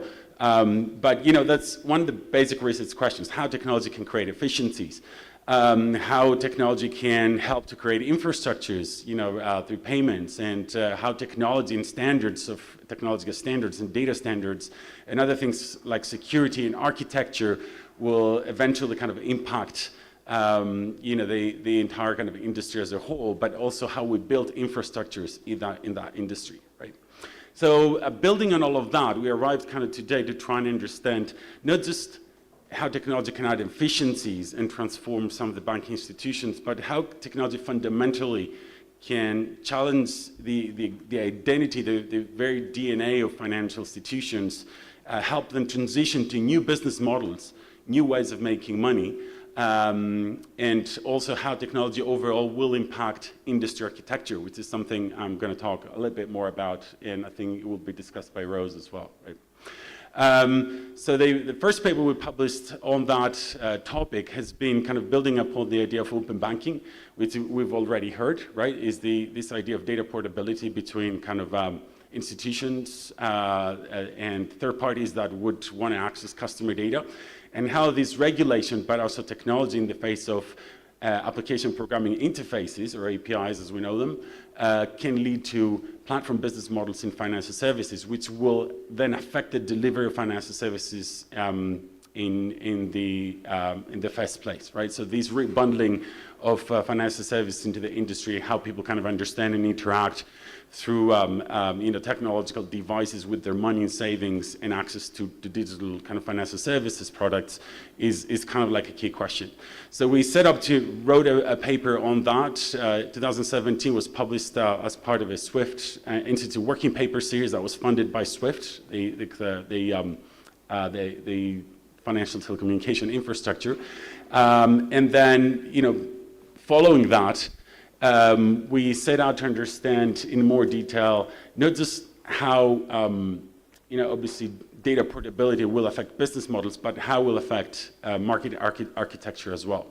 Now, in terms of, you know, open banking or data portability in financial services, how it all started in the UK, and I'm sure there's different trajectories around the world on how open banking is played out in different economies. In the UK, it all started with a position paper done by the Open Data Institute and Finkel Associates back in 2014, talking about the, you know, how access to data or how lack of access to data can distort or make competition in financial services. So in the UK, we traditionally have or had a competition issue in the banking sector. We have 4 or 5 big banks that pretty much dominate the financial services industry, the banking industry. And so exclusive access to these data gave them a huge advantage in terms of, you know, kind of selling their products and services. And so this position paper actually said that, you know, transparency of data or movement of data will add transparency to pricing, will add transparency to quality of products and services, will increase switching costs, will lower switching costs and increase switching between banking institutions for end customers, but it will also lower barriers to entry for new organizations like fintech organizations want to enter the space and leverage this access to data to promote their own products and services into end customers. And that's how it all started. Then, long story short, there was, after that position paper, the CMA kind of regulated this space. August 2016, they put out the CMA order, as it's known in the UK. And then November 2017, we have the transposition of PSD2, which is the European Directive on Open Banking, into UK national law, which was PSR. In January 2018, we have the implementation of open banking in the UK with full compliance to be done until September 2019. So that has been quite an interesting journey for the UK. It was one of the first countries, of course, around the world to do that. And they also delivered it, like we delivered in the UK in a very unique way, right? So this is kind of the two pillars of PSD2. But the UK implementation is quite unique in a sense that they created an entity which they called Open Banking Entity to pretty much manage everything in terms of the implementation of these kind of open banking regulation. And one of the key things that they did was obviously develop an API standard that all the banks, ASPs as a regulation kind of dictates would actually had to comply with and use. They also developed the entire kind of user experience in terms of consent management. They developed and incorporated data standards based on ISO 20022 in the way data would be communicated between the different counterparties. They also created a security and messaging standards, but they also kind of maintained the authentication part based on a whitelist that third parties would be able to enroll on following their approval and licensing from the FCA in terms of ASPs as PSPs, which is what the regulation kind of asks for in terms of payment initiation and access to data, to actually give more visibility to banks when they're trying to give, to hand out this data to third parties, right? So this has been a very rigorous kind of way on how to implement open banking regulation in the UK, and one that I think a lot of countries around the world have been looking at and try to kind of replicate in some ways, or at least get some of the lessons learned when it comes to open banking regulation implementation. 10 minutes, yeah, okay, perfect. Now, as I say, one of the big questions that we were trying to figure out is how these open banking regulation in the UK specifically, but also across the EU, because they basically leverage the same kind of regulatory framework, which is PSD2, how they would affect business models, and how they would affect the industry architecture. And these are both really interesting questions, both academically, for a lot of us that have background in economics or kind of do a bit of research in terms of strategy, specifically digital strategy, but also kind of market architecture, but also in terms of implementation and policy, right? As a policymaker, you would like to know whether regulation around portability of data specifically, which is such an important asset now, nowadays, right, will impact competition in the industry, and of course will impact the firms that you're trying to regulate, right, as a regulator. So we set out, we did a lot of interviews, we reached out to several stakeholders. We did more than 100 interviews with organizations, banking institutions, fintechs, regulators from the FCA and other regulatory entities across Europe, policymakers, legal experts, consultants, and so on and so forth, and trying to understand how the vertically integrated, traditional vertically integrated banking industry would respond to these new regulation. And what we found is quite interesting. First of all, even when you put out a regulation that can be quite specific in terms of some of the standardization issues around which, again, you kind of provide consent and move data across the industry, even if those kind of things are being highlighted in the regulation, you don't necessarily end up with a uniform standard, which doesn't necessarily help with interoperability.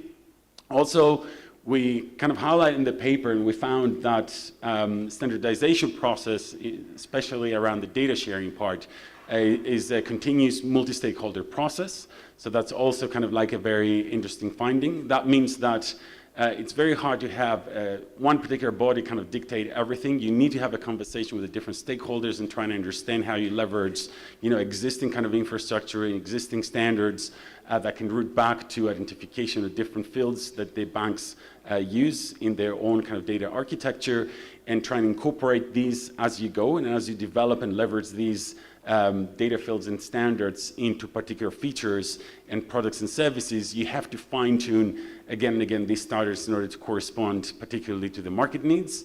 But also sometimes certain standards, implementation of certain standards can lead to particular bottlenecks, which then can be filled by newly created financial institutions. And this is something that we have seen, especially in the UK and across Europe, with the emergence of API aggregators, companies like Tink, for instance, Plaid, Yodlee, TrueLayer, and so on and so forth. These guys started to emerge and got into existence because of, let's say, some of these failing kind of standardization efforts of regulators in the industry across the UK and Europe, right? And they have been kind of fulfilling a very significant function, right? So kind of brokering data in some ways between third-party providers on behalf of customers, and of course ASPSPs, which are the banking institutions, the deposit-taking institutions on the other side, right? So they kind of build a platform business model arrangement. So, these are some of the important findings. We had to feed back into regulators in various ways. But overall, we've seen that data openness and data portability in the banking sector have made the sector a bit more modular. What I mean by that, I mentioned before that, and this is something that is very well documented in a lot of the strategy and industry kind of research that's happening, including kind of papers like Michael Jacobidis talking about from London Business School, talking about kind of vertical integration of banking institutions or financial service institutions. So from that era of vertical integration, now opening up the data is creating the entire architecture more modular, and you can build certain modules across the value chains in financial services that connect the different kind of value-added services across in order to deliver a kind of end customer product, right? So this is kind of an important finding. Actually, this table here, or this figure here, I'm borrowing from an older version of the paper, which was when it was in a working paper mode. And, this is something that also can translate in the emergence of bottlenecks. So this is yet another working paper we're writing at the moment, trying to understand what kind of bottlenecks can emerge from the different kind of pathways and value chains that you can create due to data openness in the industry, right? So there's innovation bottlenecks, there's different kinds of technology bottlenecks, data bottlenecks, strategic bottlenecks that fall under that premise, and the literature is quite thorough in kind of identifying them. So we're trying to locate these in the new kind of open banking, let's say, value chains that emerge because of the new regulation. So now, all of that and studying the industry, in particular open banking regulation for a while, that helped us and myself quite a bit to try and translate these results into policy making. So another project I've been working on with the industry in Canada, and particularly through the GRI, which is the Global Risk Institute, is an institute that was founded by the Central Bank and the Department of Finance in the Canadian market to do research more on the risk aspects, not just technology, but also regulation and other things in financial services. So I wrote a position paper, more like a policy paper, that highlights what are the things that regulators need to think about in order to design a data portability infrastructure in financial services. Things like policy mandated versus market-driven, regulatory issues that might have around liability or data privacy, and also how to create a data sharing infrastructure. What are the themes or the things that you have to take into account in terms of data openness and competition, or digital identity, or perhaps an identification infrastructure, the adoption of APIs and the standards within, security issues, data standards, and also what are the existing payment systems that these kind of new open finance frameworks can leverage, right? So that has been kind of like a policy contribution, and within that, of course, I had to break down in terms of API openness, of data openness across industry. And this, by the way, is a table that has been borrowed both by the OECD and IMF in different kinds of publications, and it gives you an idea of how what are the different levels of openness that we would identify in terms of an open banking framework, right? So you have accessibility of APIs and different kinds of functionalities or usage, or the openness of the standards themselves, and so on and so forth. So I'd encourage you, if you're interested in these kind of topic, to have a quick look. Now, as I'm closing this, of course, there's a lot of different kinds of implementations that we can see from these frameworks around the world, and this is just a quick snapshot that I got from Consentus, which is a fintech startup in the UK, based out of Reading, actually, that they're trying to put together a comprehensive list of third parties to help banks kind of navigate that kind of third-party arrangement. And as these various around the world, we have different kind of open banking executions.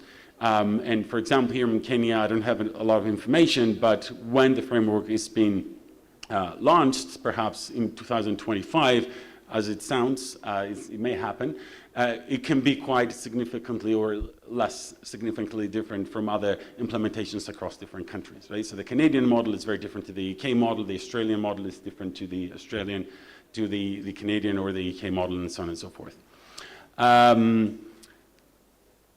Yes. So one last thing I'm going to say here, I'm going to pause because this is basically pretty much the end of my presentation, is how we can empower organizations through these kind of open data or data portability or open banking or open finance, you can name it as you want, because these terms kind of overlap quite significantly in the different definitions, to empower SMEs and financial services to be more inclusive, right? And this is one of the things that we did in the UK, is the government, through the Treasury, they put together an open finance task force, which I happen to be a member of, and that was run through CIFIT, which is the organization that the Treasury Department kind of launched a couple of years ago. And we had to identify how we can boost through data accessibility, further data accessibility, SME lending in the country. So financial inclusion is not just a problem in developing countries, but also in developed countries.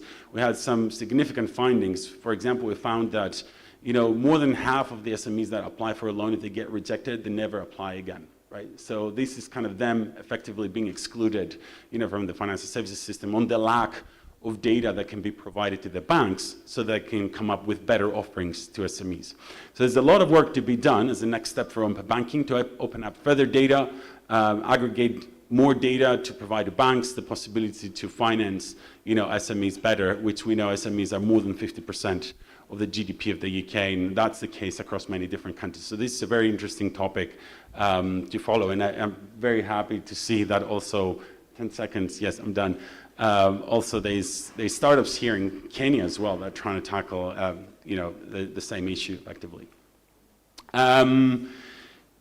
This is just a pass for the next talk, so I'm not piggybacking, I'm piggybacking on my talk to give a pass to the next the panel after these paper presentations, but open banking really matters also when CBDCs will get introduced.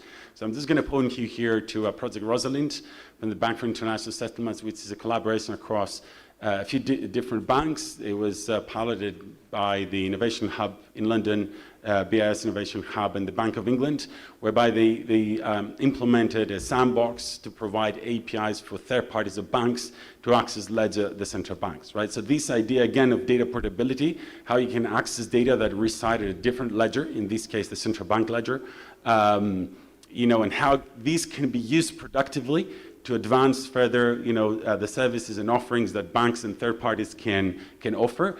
I find this a super interesting topic, and that's effectively where CBDCs pretty much meet open banking. But I think sharing in the next session is gonna talk a bit more about this. So we actively do a lot of research on CBDCs as well, including perceptions of customers, customer adoption, central bank readiness, and so on and so forth. So that's it for me. I think I'm right on time. So thanks a lot for your attention. A big applause for Marcos. I said that Marcos has a lot of issues and very interesting. Now, which ignites a lot of issues on policy, whether it is policy driven or industry driven. I now invite the discussant, Dr. Rose Goge, Executive Director, Kenya Institute of Public Policy Research and Analysis. It is the leading think tank in Kenya. Welcome, Dr. Rose Goge.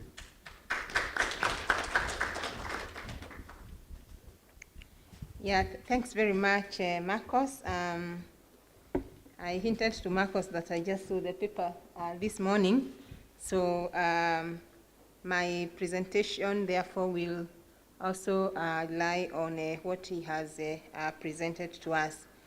So as you see from the conversation that we had in the morning, it's like we are trying to make things work better for the financial sector, including not just the banking sector, but also the non-banking institutions, so that you can make it easier for consumers to access services more effectively, but also to make the institutions work better.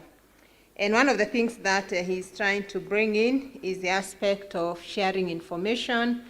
In the previous conversation, I think the presenter from Ghana was talking about sharing intelligence, and I think this is almost the same thing that you're trying to see how you can benefit one institution from the other in terms of the information that is being shared. But of course, what he's also reminding us is that there should be a very systematic way of doing this. I think that is what UK was trying to do. First of all, to ensure that you set up kind of an institutional framework that would help you in running with the open banking aspect. And I think I also saw that even when the UK was trying to roll out the aspect of open banking, they didn't start with all the services. They started with some of the services as they get to other services. One of the things that I wanted to bring out is this issue of having kind of a central organ that helps you to deliver on the open banking. I think what was not clear to me is the criteria that you bring in terms of selecting who gets into that kind of a committee and who doesn't get into it. Is it just having the banks, or should we also have the anticipated third parties that would actually be getting this information?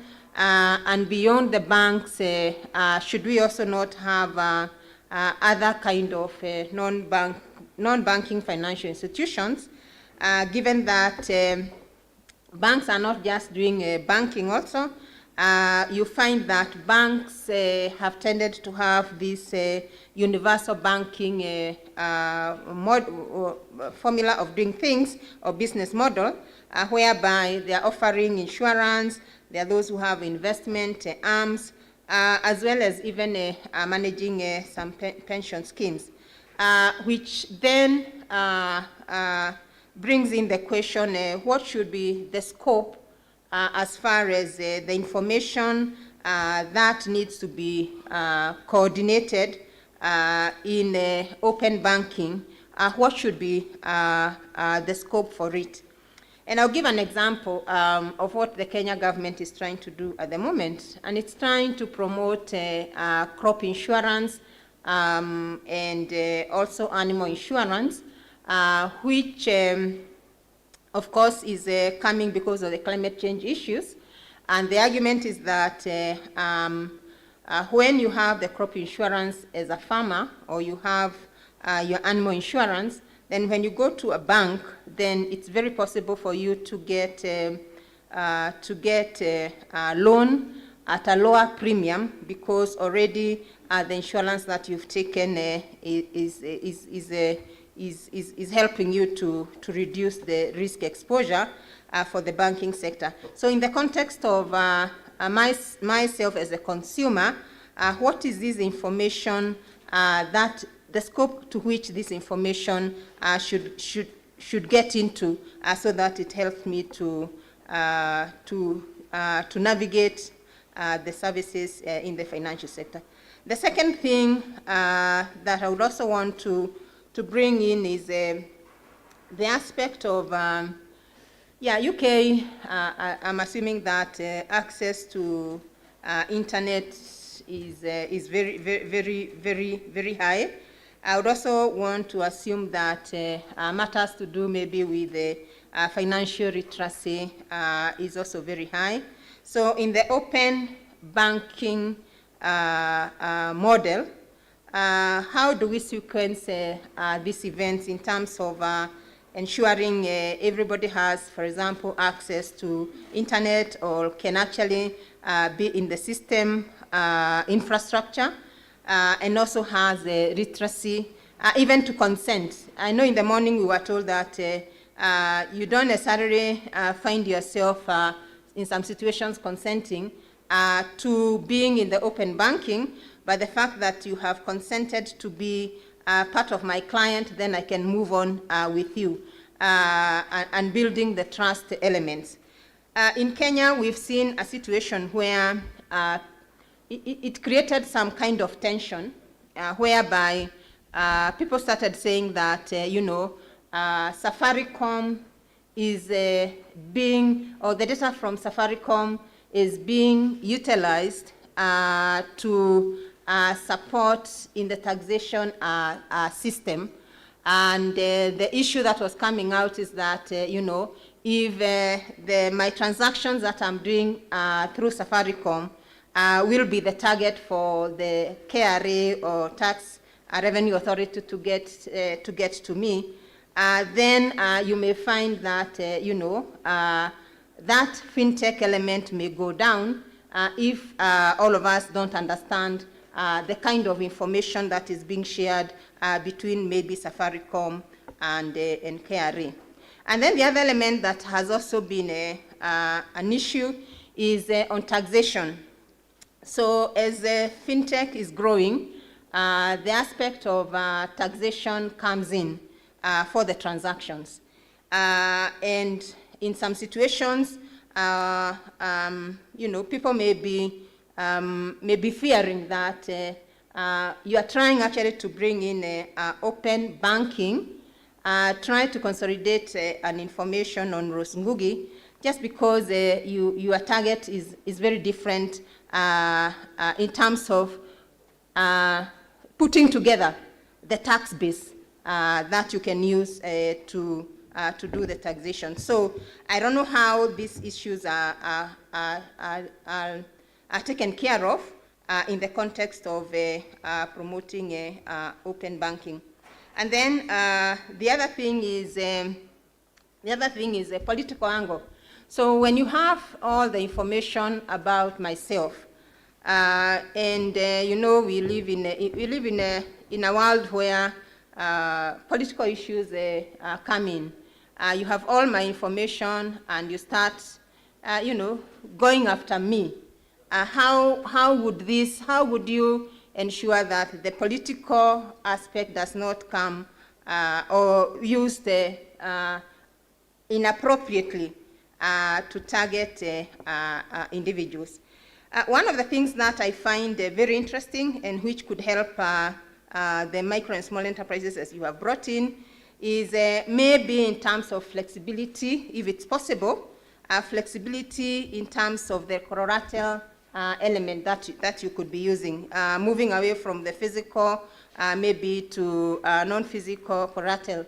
And in the morning, I think what we were told by one of the innovators is that they are trying to talk to firms so that they can understand their cash flows, they can understand their books, and probably utilize that information to help them in actually accessing even credit. So from that point of view, what other information then should we require in the open banking system such that the benefits that we are trying to promote or to talk about actually get to be realized by all.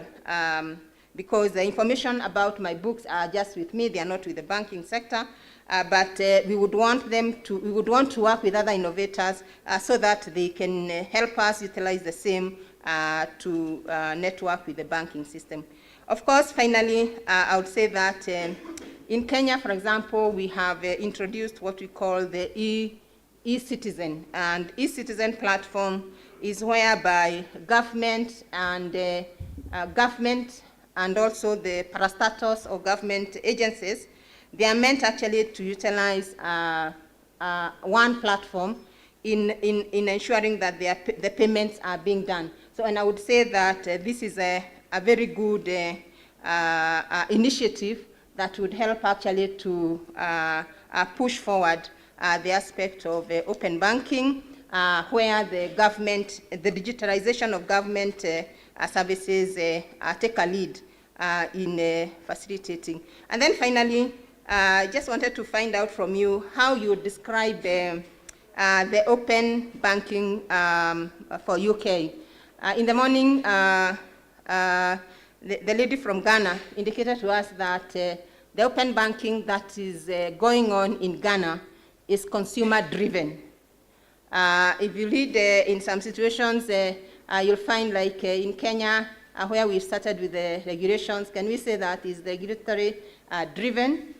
Or how do we make open banking actually consumer-driven to fit to the demands from the market? Thank you very much.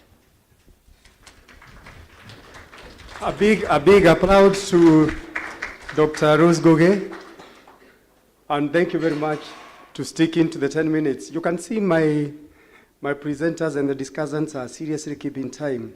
Some policy issues, concerns that have been brought out by the discussant. Safaricom, those are trust issues.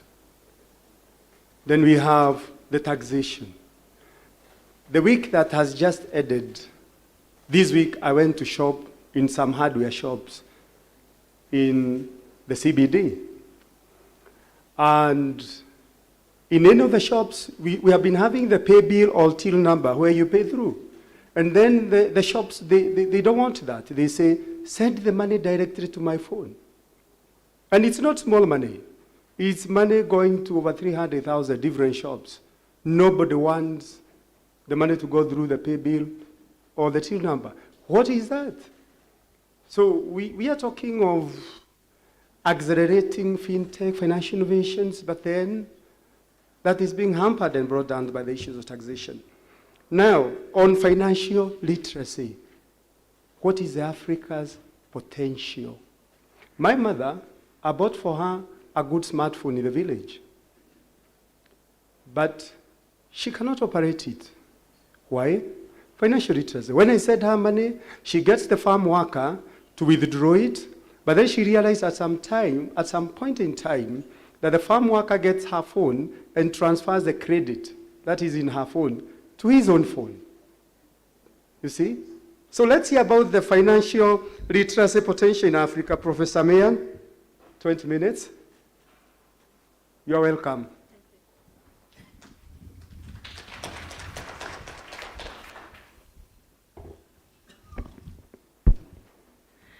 Good afternoon, dear colleagues and friends. I'm Meryem Duygun from University of Nottingham. I'm founder and co-director of Inclusive Financial Technology Research Hub based at the University of Nottingham. For those of you who don't know where Nottingham is in East Midlands of the UK. It's around 90 minutes away from London.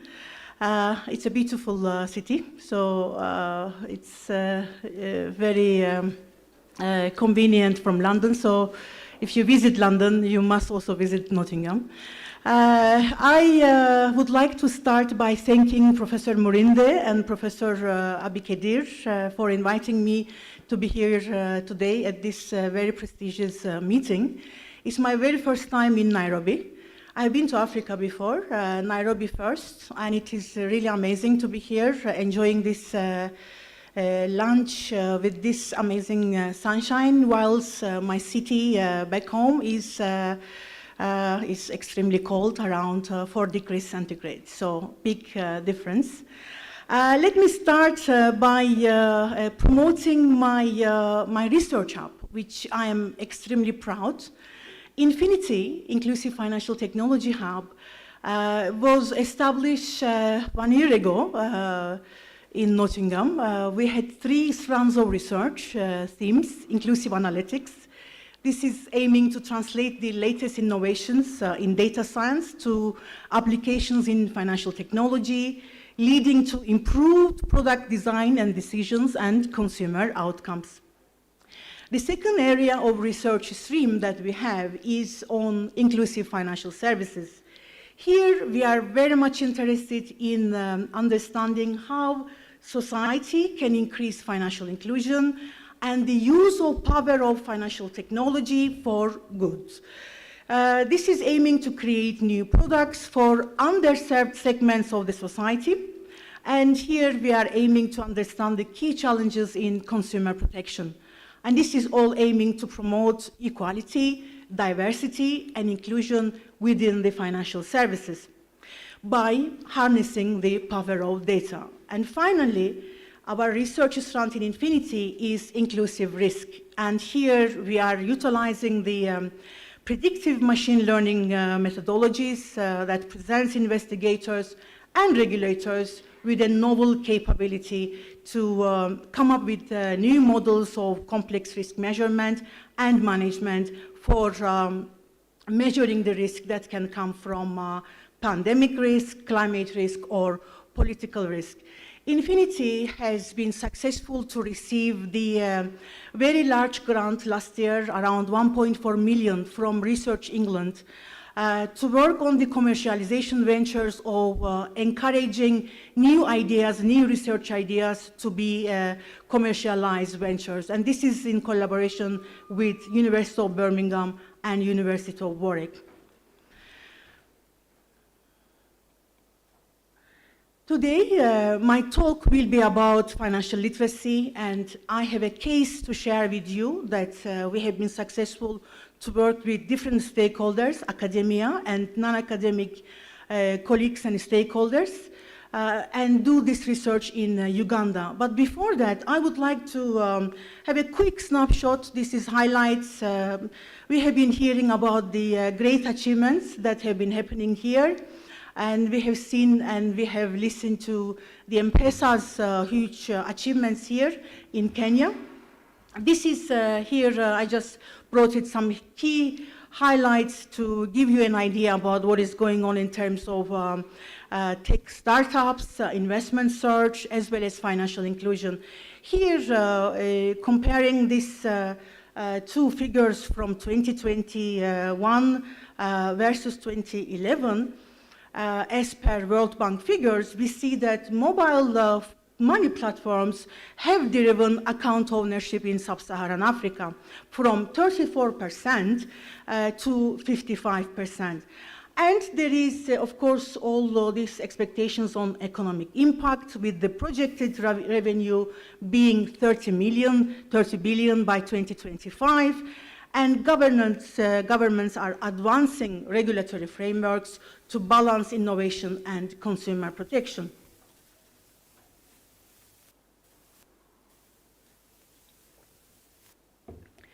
So what is happening with the role of fintech in boosting financial literacy and inclusion?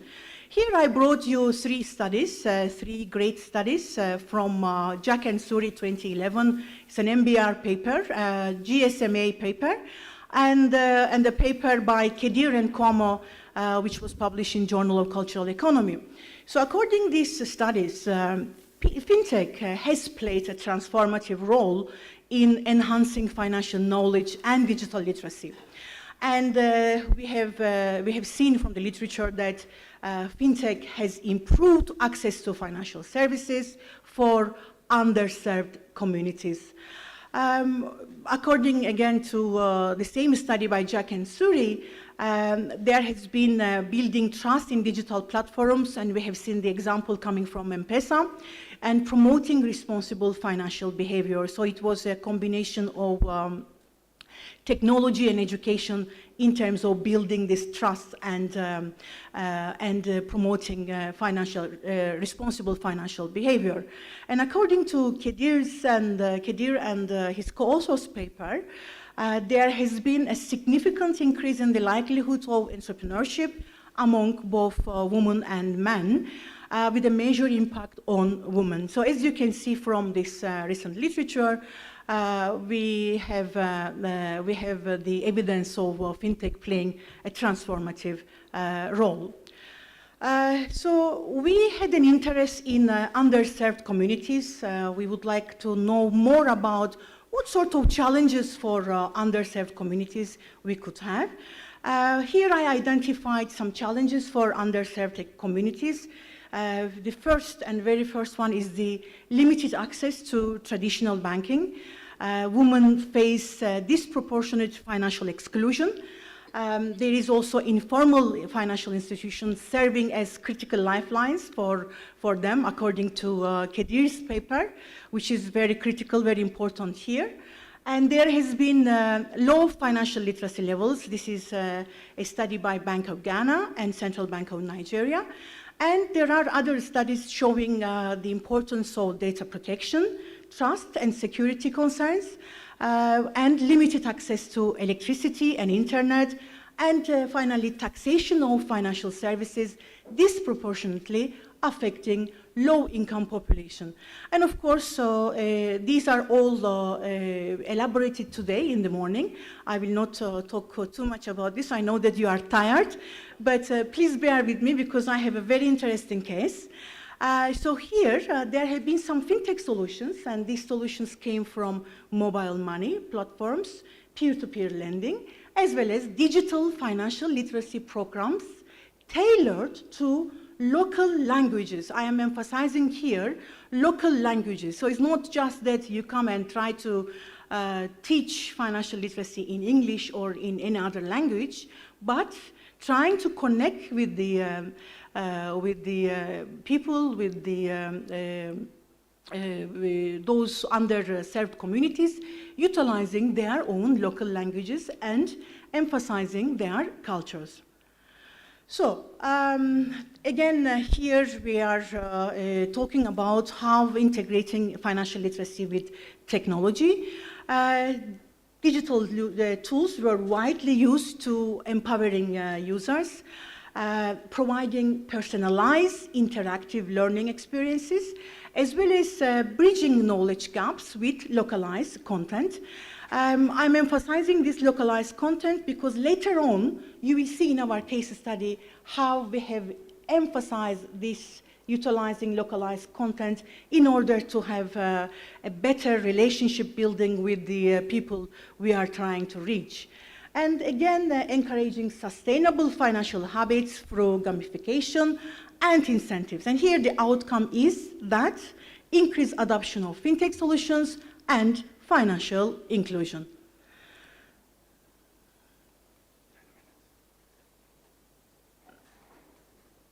Okay, this brings us, thank you.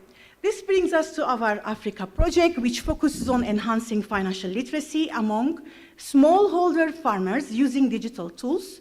Here, our aim is to compare traditional and digital education methods to identify best practices, and we are leveraging fintech to address climate-related financial risks. So let's have a look at this case.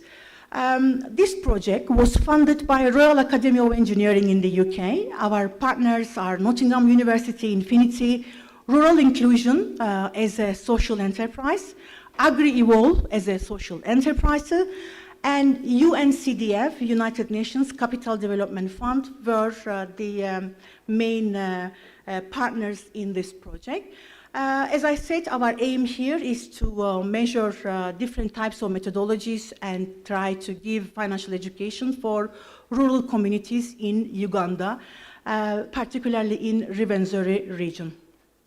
And we work closely with coffee farmers in Rwenzori region. Here, our aiming is to improve financial literacy because we think that improving financial literacy is a key to promote financial inclusion. And our project aims to implement an education program, digital versus conventional approaches. We would like to find out which method would work very well with the coffee farmers in the Rwenzori region.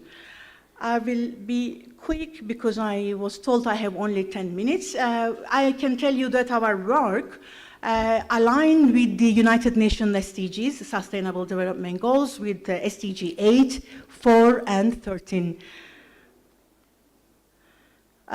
This project is so dear to my heart because I have been working with secondary data. My research has been always secondary data. It was the very first time I worked on such a project that we dealt with collecting data, primary data, and actually working with, as you see, working with these coffee farmers directly and witnessing and feeling that we have had an impact on them. So for me, this research project is extremely important, and I can say that it was a milestone in my career. So we conducted this pilot study in investigating the role of digital education. We split the farmers into 3 groups. One group received digital education. The other one received normal manual related education. And the final one received both digital and the support from the trainers. Here I give you more information about our methodologies, traditional education group. Here all the materials were translated and utilized in the local language, Lukonzo, and facilitated by instructors. And digital education, as well as augmented digital education, we all utilize the local language in the Rwenzori region. Here is the app. This app, OSRI app, is developed by the social enterprise Rural Inclusion. This app utilizes 2-dimension and 3-dimension animated videos in the local languages. And we had modules covering topics such as financial inclusion, agriculture, climate adaptation, leadership, and entrepreneurship. And this app, at the moment, is supporting over 57,000 smallholder farmers and micro-entrepreneurs in 17 countries. I will be quick. This is our methodology. We use surveys, interviews, financial diary analysis, and the 2-phase survey, which we utilize in July and then October 2023. We created financial knowledge scores derived from these surveys. And then we had interviews with the agents that was trained again by the team. And we followed it up with the financial diary analysis, gathering data on income and expenditures. This information really provided us valuable insights into the primary categories of income and expenses, serving as a supplementary analysis for this education program. Okay, our findings, we find out that the augmented digital approach, which which brought together the traditional method and the digital methodologies, it emerged as the most effective one, outperforming the others. We have produced a report. If you are interested, I'm very happy to share this with you. Here, as you can see, we had these advances of our understanding of effective financial education methods, which contributes significantly to the broader discourse on digital financial education in Africa. We had dissemination workshop in Kampala. I have been there for the fieldwork as well as the dissemination workshop last year. And this was our roadmap, and we have now the plans for the second stage of our project. And I'm really grateful for all the contributions we had from our colleagues in Africa and other enterprises from UK and other countries. And yeah, conclusion. So, FinTech revolution, as we have seen with the literature, it offers a transformative opportunity to enhance financial literacy, driving economic inclusion, and empowering underserved communities across Africa. So what we have done by leveraging innovative solutions like mobile money platforms, digital education tools, and localized financial literacy programs, we can bridge gaps in access and build resilience against socioeconomic challenges. So our Africa project highlights the power of collaboration among academia, policymakers, and industry, because we have seen how such collaboration can create an impactful project. And our findings demonstrate the digital tools combined with human support that can deliver sustainable and scalable outcomes. So finally, let us continue to advance this agenda by fostering partnerships and research that align in fintech innovation with inclusive growth and sustainable development. Thank you.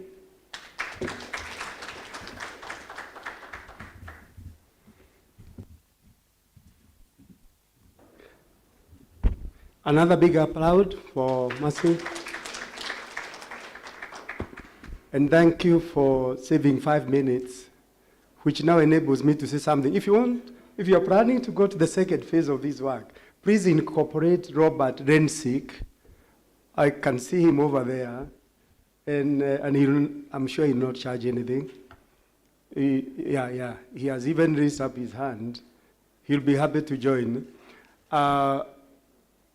And this calls for a serious collaboration between AERC on what Nottingham is doing and also what Manchester is doing. Serious collaboration, but I'm sure the able AERC ED will be happy to take it over.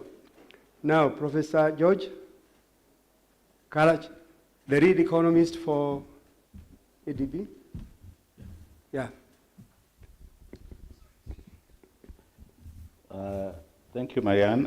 I think I should start from what Abi and I was exchanging on at lunch, that you guys have brought very practical people to discuss practical things at this colloquium. So I must start from being very pleased by the caliber of the gathering itself.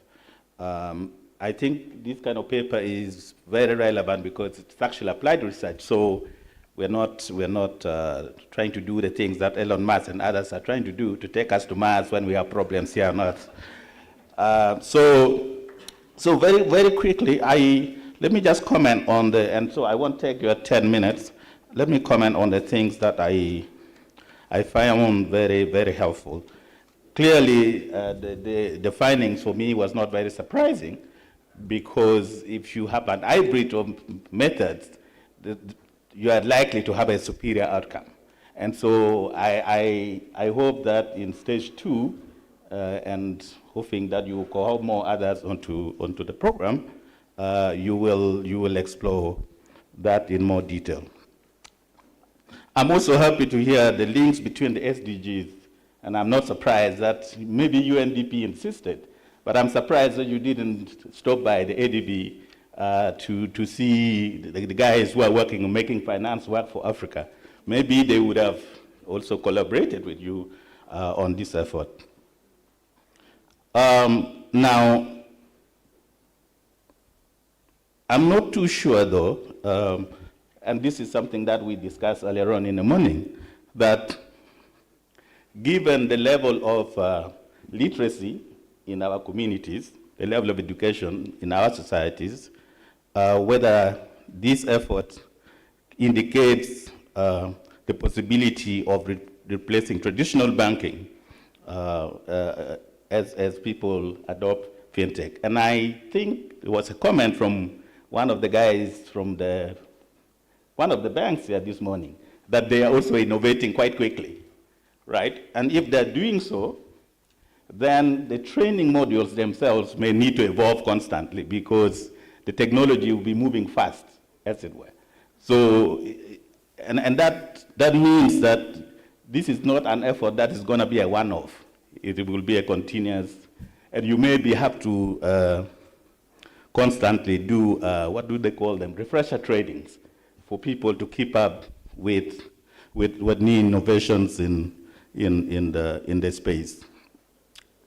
The other thing that I don't know whether this will be context very specific, or it's something that you can experiment across borders and see whether you get a very similar sort of results in the event that you have, for example, language differences, is it easy to do this across boundaries? And if it is, it would be a very helpful exercise in the context of the African Continental Free Trade Area as we try to open up the continent as a whole. So that would be another span of the effort, I guess, to try to see whether you can speed up the linking of time and space on the continent using this kind of research work. Now, the issue of technology and cybersecurity, actually, some of you might not have heard. I think Uganda just lost, was it 60 million last week? $60 million from the central bank. And you can imagine a central bank with that kind of level of security, losing that kind of money. What would happen to my poor grandmother in the village with a little money from the market? How do we make sure that issues of cybersecurity, and they link with the issue of trust, can be solidified? And what does it mean for regulatory regimes to ensure that the platform actually gain the trust of the communities? And to use your comment, the farmer would transfer your grandmother's money into his own account as opposed to the other way around. So that really need to be taken into account. So let me comment on method, and then I will stop. It would be very helpful to clarify exactly when you say you are using knowledge scores. Is it how much they know about bookkeeping? Is it how much they know about financial planning? What are we talking about here? And what are the content of these items to really make sure that we get the kind of outcomes we need? The gender breakdowns for me are useful and they're helpful because you can then target different gender groups and, of course, with the required gender outcomes. What I wasn't sure about, though, is whether we could break down also in terms of literacy levels.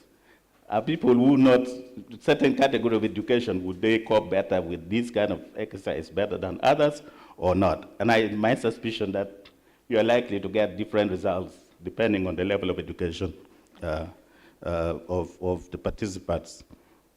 I think the conclusion is great for me. I think the issue of partnership, I didn't hear you talk about involving tech firms, the bank themselves, because if you listen to them this morning, clearly their participation will have influence on how this will play out. So I think that in phase 2, or when you write the report and make us all read, we can probably give you more comments on concretely. I saw the PowerPoint, but maybe there's more meat inside the real report itself. So phase 2, I'm sure everybody will be looking forward to that as well as the report itself. Thank you.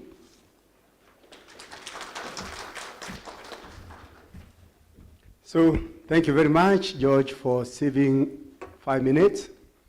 I now open the floor, and this is how we shall proceed. I need to see several mics. Okay, now, you can see we are many here. So when you put your question, query, or comment forward, kindly tell us whom you are addressing the question to. Please make it very concise, precise, make it quite short. So let me repeat. When you are asking, identify yourself, tell us your name, your institution affiliation, and then tell us to whom are you addressing the question. You can also address to me. I'm also actively researching on digital financial innovations. So, Robert. Thank you very much. I have a question for the last presentation. My name is Robert Lensing, University of Groningen. Very nice presentation. Well, I have basically 3 questions, very quick questions. The first one is a basic assumption of your research is that an increase in financial literacy leads to an increase in financial inclusion. Now, I challenge that a little bit. I'm not so sure about it. So I would like to know whether you have some more evidence whether it's really the case, because the studies I've seen on financial literacy and further effects on financial inclusion are quite negative about it. That's the first. The second one is, you say that the advanced digital, whatever method, gives the best results. What do you precisely mean with best results? Did you also look at costs? So did you go to a cost effectiveness analysis? That's the second question. And the third one is, I wonder a little bit, you have a sample of 300 people. I assume that the 3 groups are randomly distributed. I'm not sure. I'm assuming so, but are you sure that the sample is big enough to come to such far-reaching conclusions? Thank you very much. Thank you, Robert. The reason why I said in the second phase you incorporate him, in the interest of gender parity here.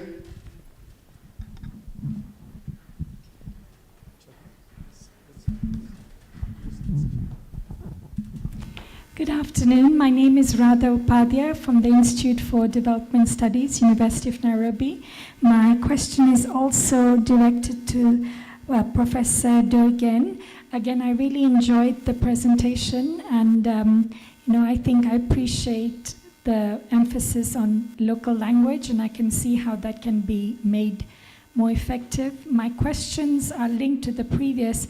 I feel there's a chain. So the chain is, there's an assumption that once you have financial literacy, it's not just about the inclusion, but that when you're included, you're better able to use financial products.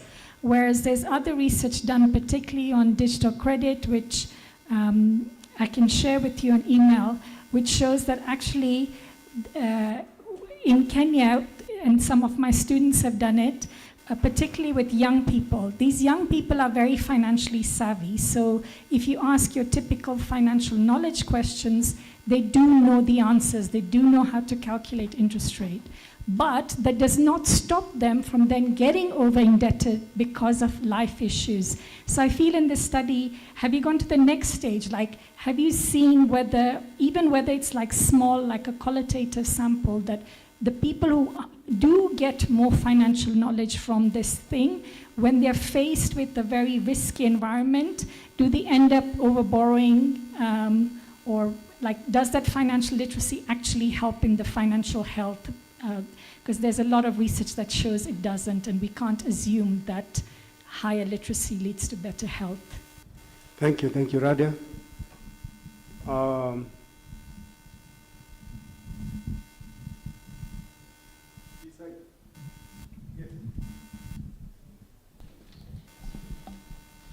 Thank you very much. Thank you, presenters. My name is Nelson Wawire from Kenyatta University. My question is Professor Marcos. I don't know, I have a feeling that the impact of this fintech revolution, one on opportunities, second on risks, have not come out very clearly from your paper.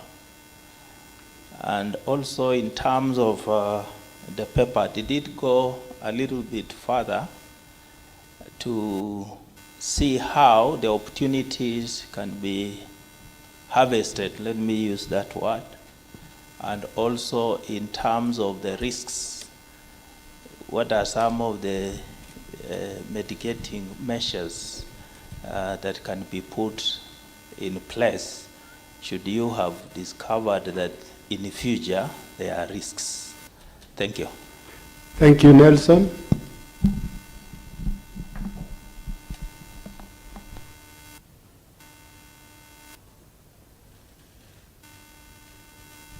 I don't know, is it that we overdid lunch? Fintap, you had something to say?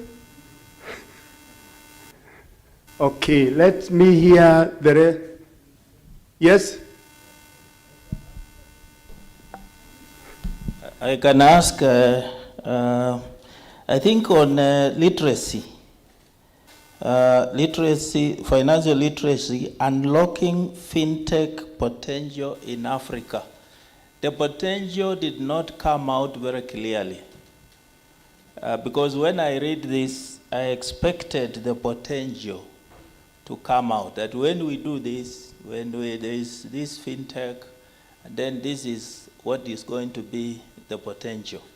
It did not come out according to me. Thank you. Okay, thank you, Nelson. Let's have a feedback now from, okay, all right. Here.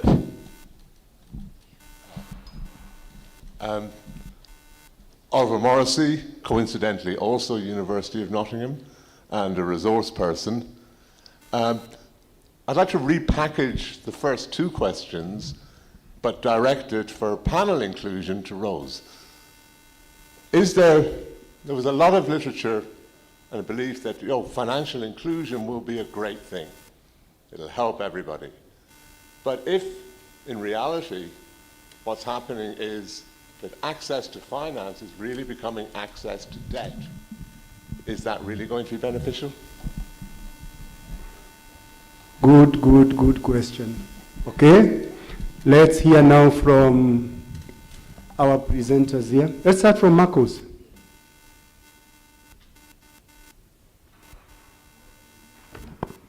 Can I use this? Okay, great. So thank you for the question. I think there's a couple papers here. I think the one you're referring to would be the impact of fintech revolution, the future banking. I didn't present that one, by the way. I presented the work that we've done on open banking, on business models and market architecture. So these are kind of two separate papers as part of our open banking research agenda. The other paper does go into much more depth in terms of the opportunities and risks that fintech can introduce in the financial services sector. And actually, that was co-authored with Victor as well. And it was published at a journal called Review of International Financial Analysis. And I don't know if, Victor, you've looked at the citations. It's been pretty well cited. So it has, I think, more than 450 citations within 18 months. It's quite intriguing. So I'd encourage you to read that paper if you have more questions around the opportunity risk. Of course, as part of the open banking kind of research I presented, there are risks introduced into the system as the entire kind of industry becomes a little bit more modular, as I presented. There is particular innovation bottlenecks which we identified, and there's case studies that we haven't done yet, but there's industry case studies you can see out there, like when, for example, Wirecard blew up in Germany, that created a massive impact in the UK financial services sector because Wirecard was being used by several fintechs as a bank as a service, for instance, to issue their own financial services products. That was resolved pretty quickly, but if Wirecard was bigger and the fintechs that were using Wirecard were bigger at the time, that would create a much bigger chaos than it did. So there is certain opportunities and risks, and I think the risks need to be managed in a way by regulators that they don't jeopardize the stability of the entire financial system. So this is something that we'll go into more depth with the paper with Victor and Efthymios. Thank you, Marcos. Mian? Thank you very much for all this very, very useful. Hello?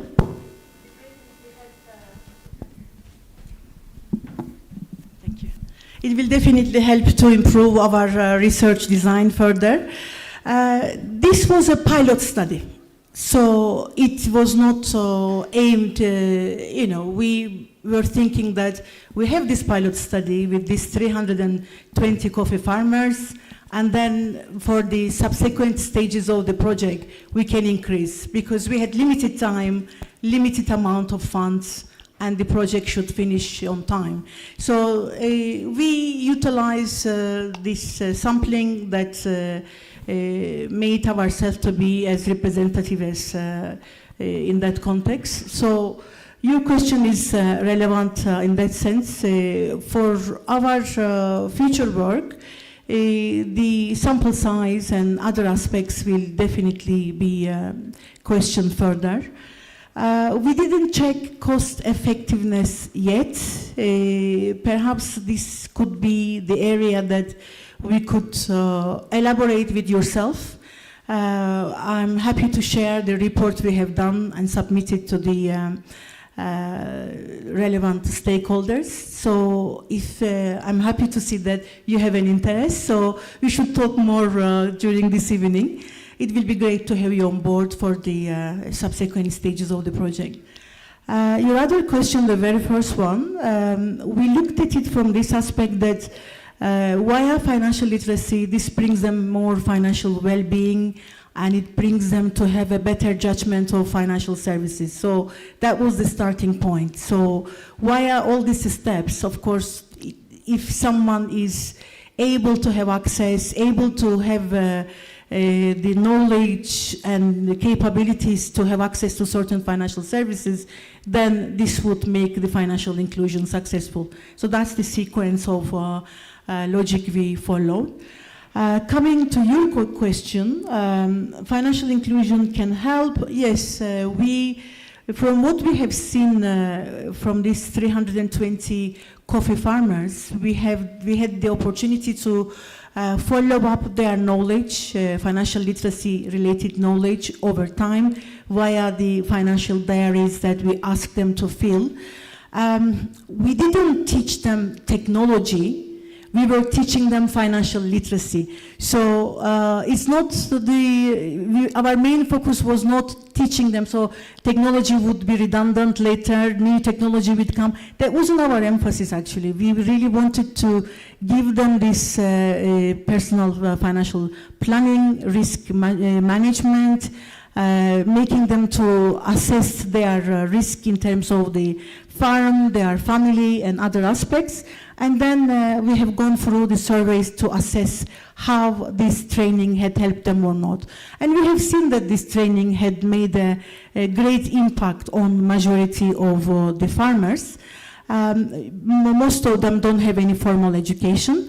And we have seen how this sort of training had made an impact on such a small sample. So if we are given the opportunity to expand this work to other regions or other countries, it will be a very interesting study. We will be able to see how different countries' contexts might come up with different results or similar results.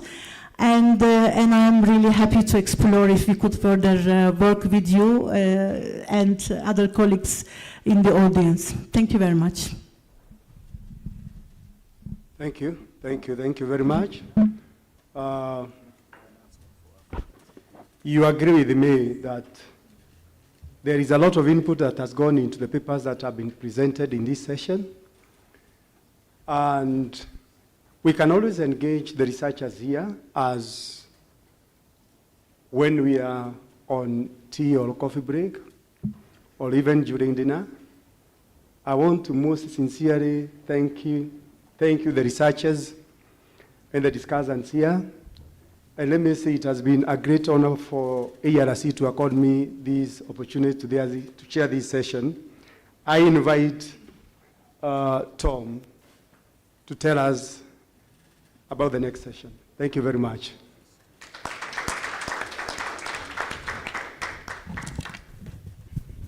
Thank you, Professor Murillo. And thank you, all of you. You can please have your seat. Thank you. Thank you. I know the program is saying that we have a health break, but can we make a compromise here? We have just had lunch. In case of tea, you can just walk out, take your tea, but let's continue for the sake of saving time. We are going now to session 6, and I call upon Mark Korir, you can continue. This is on Central Bank Governors Forum 1. Thank you.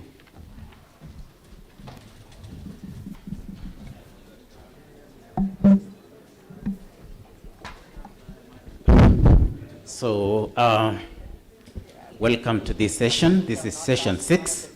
And then after 6, we'll do 7, and we will then wrap up. So, here with us, we have Professor Sherry Makosi, who is the moderator of the session, and she's a professor of finance at the University of Essex. So because we have no time, Madam, please take the floor. Welcome.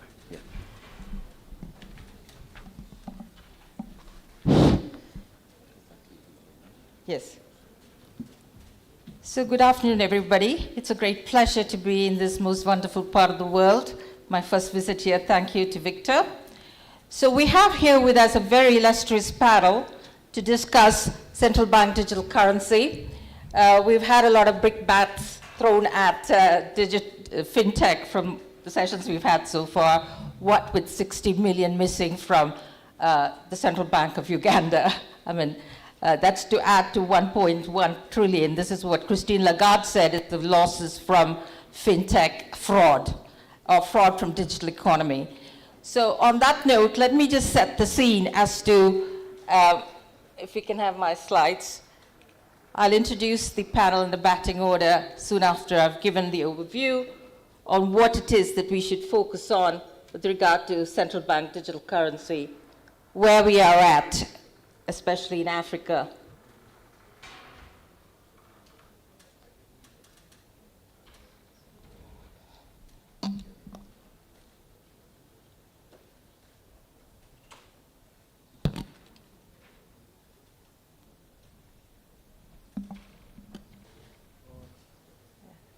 Okay, so I will sort of ad-lib a bit.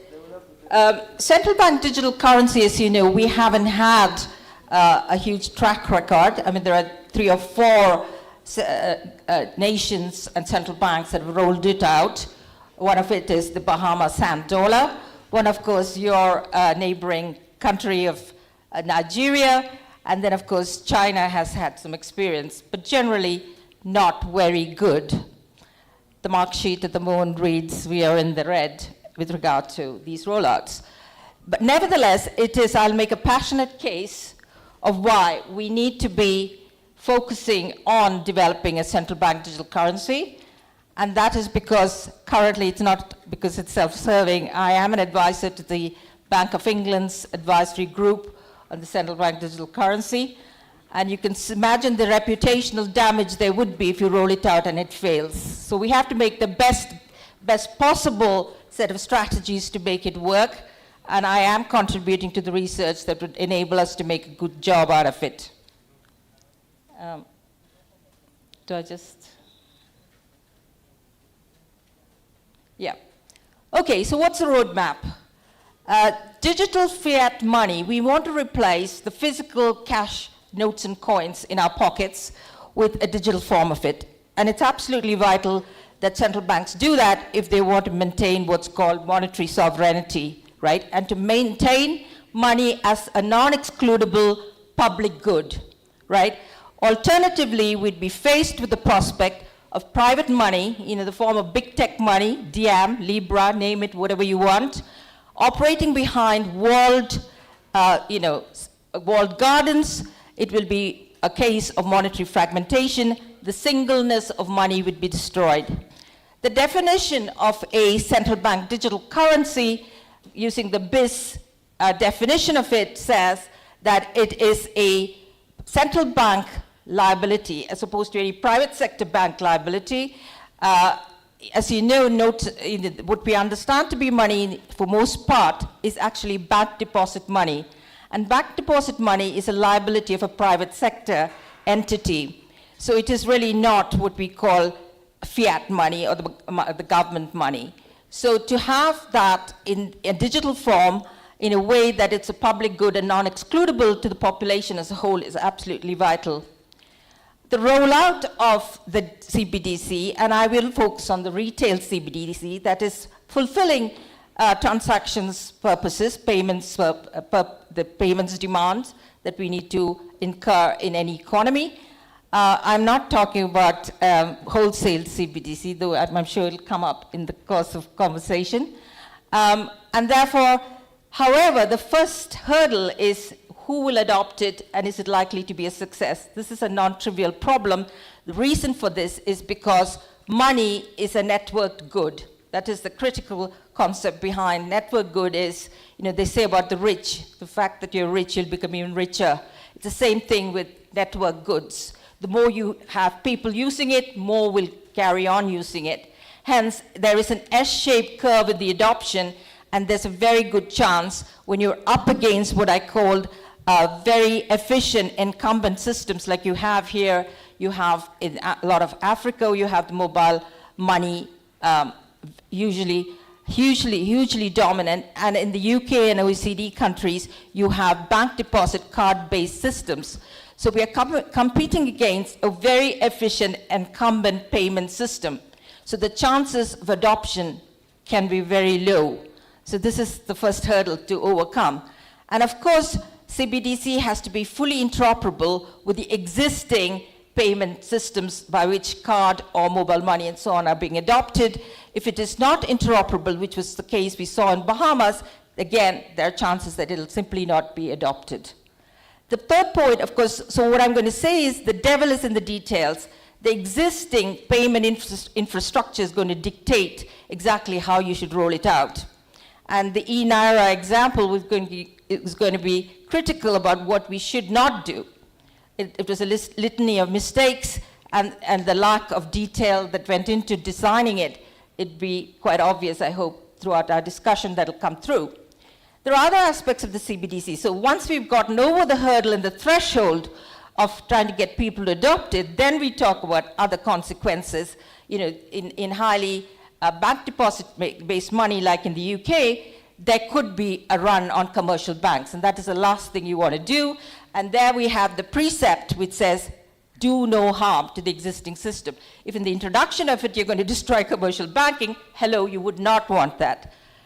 The other aspects, of course, is the security part of all digital systems. It is axiomatic that digital systems will be hacked to pieces. You're involved in an arms race against adversarial agents, and many of them, as you know, come out of Africa as well, we know that. So, and of course, other adversarial entities like Russia and China attacking various infrastructures which are digital. So here we are in an eternal arms race.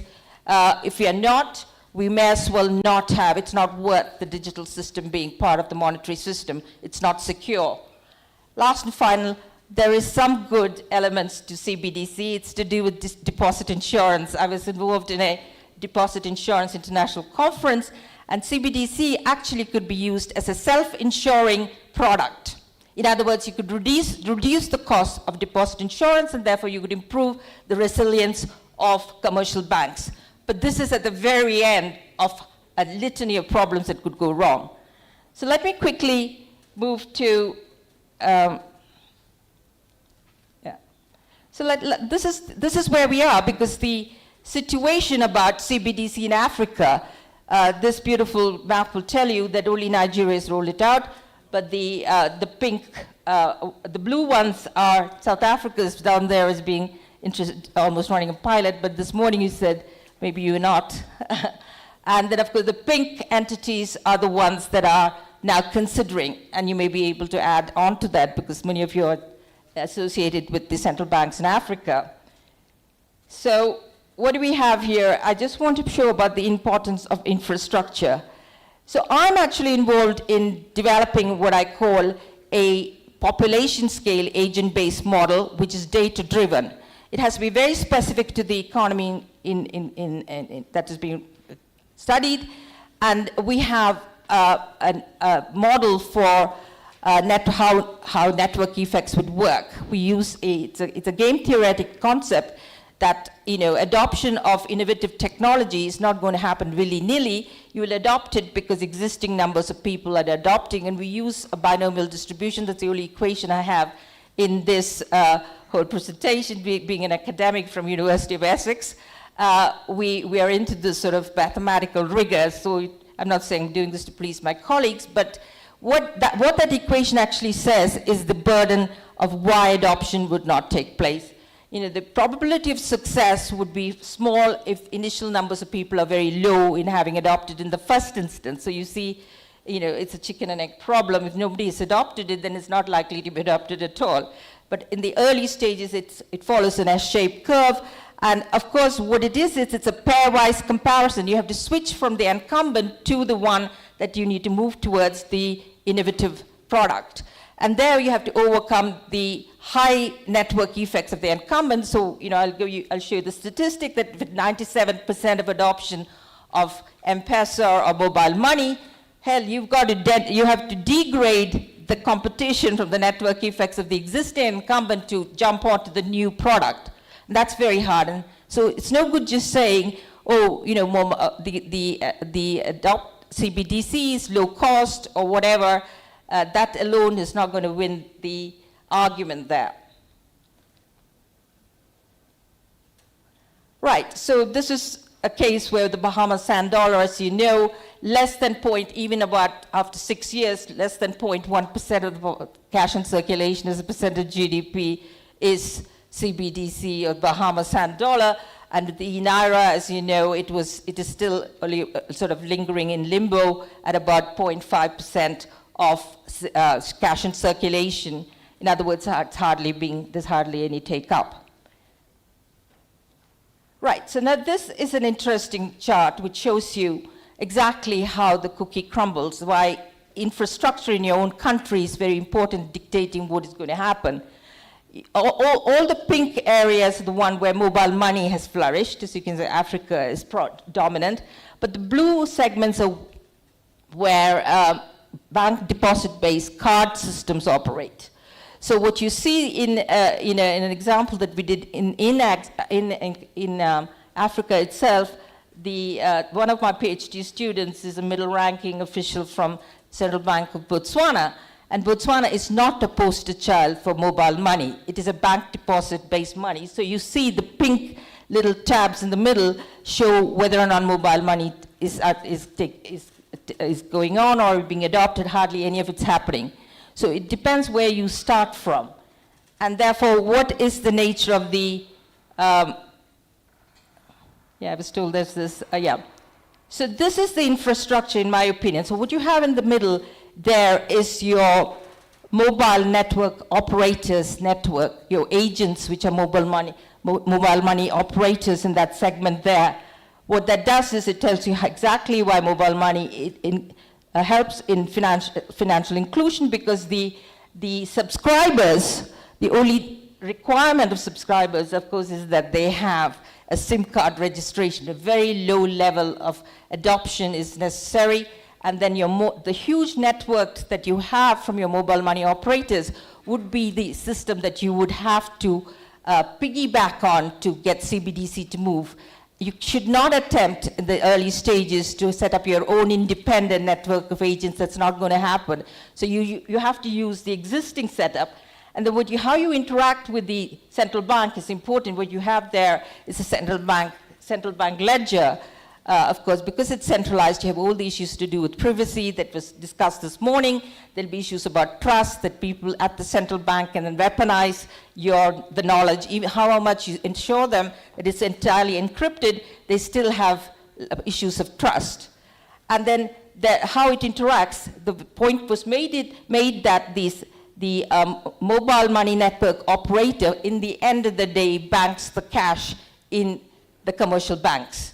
So that is the relationship, and that is your network. Now, this is not what the British system looks like. It's very different. So this is just a comparison of what is really going to happen in Britain and what is happening in a pilot scheme in India, because this scarf that I'm wearing here was actually purchased by E-Rupee when I was there in India about a couple of months ago, where they used their very, very advanced UPI, which is the Unified Payment Interface, which is the fast payments, direct account-to-account payment system that they have. So what is very interesting, if you compare what you have to do in the UK to get Cbdc to work, as opposed to what you have to do in India to make it to work, are different things. The House of Lords Committee said that the only segment of the British population for whom Cbdc is going to be cost-effective is the small and medium-sized enterprises. Why? Because it's a card-based system, and small and medium-sized enterprises incur almost 3% of their turnover as merchant fees. So they're the only stakeholders for whom central bank digital currency is going to be worthwhile. So therefore, when you roll CBDC out in the UK, you would have to give SMEs the huge importance that they have. Or they should be targeted, and literacy apps should be sort of rolled out for them. Whereas in India, UPI is free at the point of use for everybody. But 7 months ago, if the Reserve Bank was before they piloted, what they did was they charged an interchange fees for any payment in excess of $25, which is 200 rupees. They had to put that cost consideration in, because if they didn't put that cost consideration in it, nobody will adopt it, right? They had to make it worthwhile for somebody to adopt CBDC, so they now levied a cost onto merchants, onto big merchants. So do you see the differing scenarios between the UK? The SMEs are the ones who would you'd find it lucrative to switch to CBDC, whereas in India, it's going to be the big merchants. So horses for courses to make anything succeed. So I'll just show you the one thing that we're doing for the British. We're building what we call a population scale agent-based model. And I would actually say that all of economics, we spend a lot of time doing econometrics and so on, but we should build these sort of large-scale models. This is a 50 million adult population consumers split across all the deciles of income distribution on 10-pound bands, so very granular. And then we map exactly how, if you're excluded, if you're financially excluded in England, this is not an issue at all. Only 670,000 people are financially excluded without a bank account. And therefore, there are the lower echelons, the lower decile individuals have basic accounts. We have full data about it, so we pieced it all together so we can tell you where they bank, where they shop. And then, of course, the area which we call this SME sector, where all of the action's going to be, we will focus on that bit of, we'll target. We're building an app so the SMEs will know how much money they can save and what they need to actually pass on to consumers in order to make this adoption work. So what I'm trying to say, why it's a non-trivial problem, is who do we target in the pilot?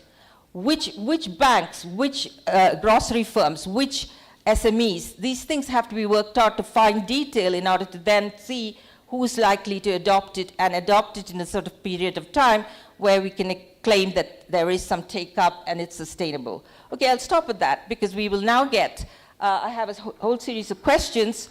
I will move finally to the last slide, or maybe I'll just read them out as to what we need to focus on in terms of the discussion. I know Robert is the interloper here, because the rest of our eminent panel here is from central banks or from the Treasury and so on. So first question, of course, is what stage is your country's CBDC preparations? What are your aspirations and objectives you hope to achieve? And that is all for the central bankers and for the non-academic. In the case of Robert, basically, you can say a little more about why we think CBDC monetary sovereignty should not be jeopardized. We should retain, otherwise central banks will actually be written out of the picture if you lose control of your monetary payments regime because of private sector disruptive pieces of monies and so on coming in. So you have to introduce yourselves. I know there is we have the governor of South Sudan Central Bank. We have South Sudan. Sorry? South Sudan.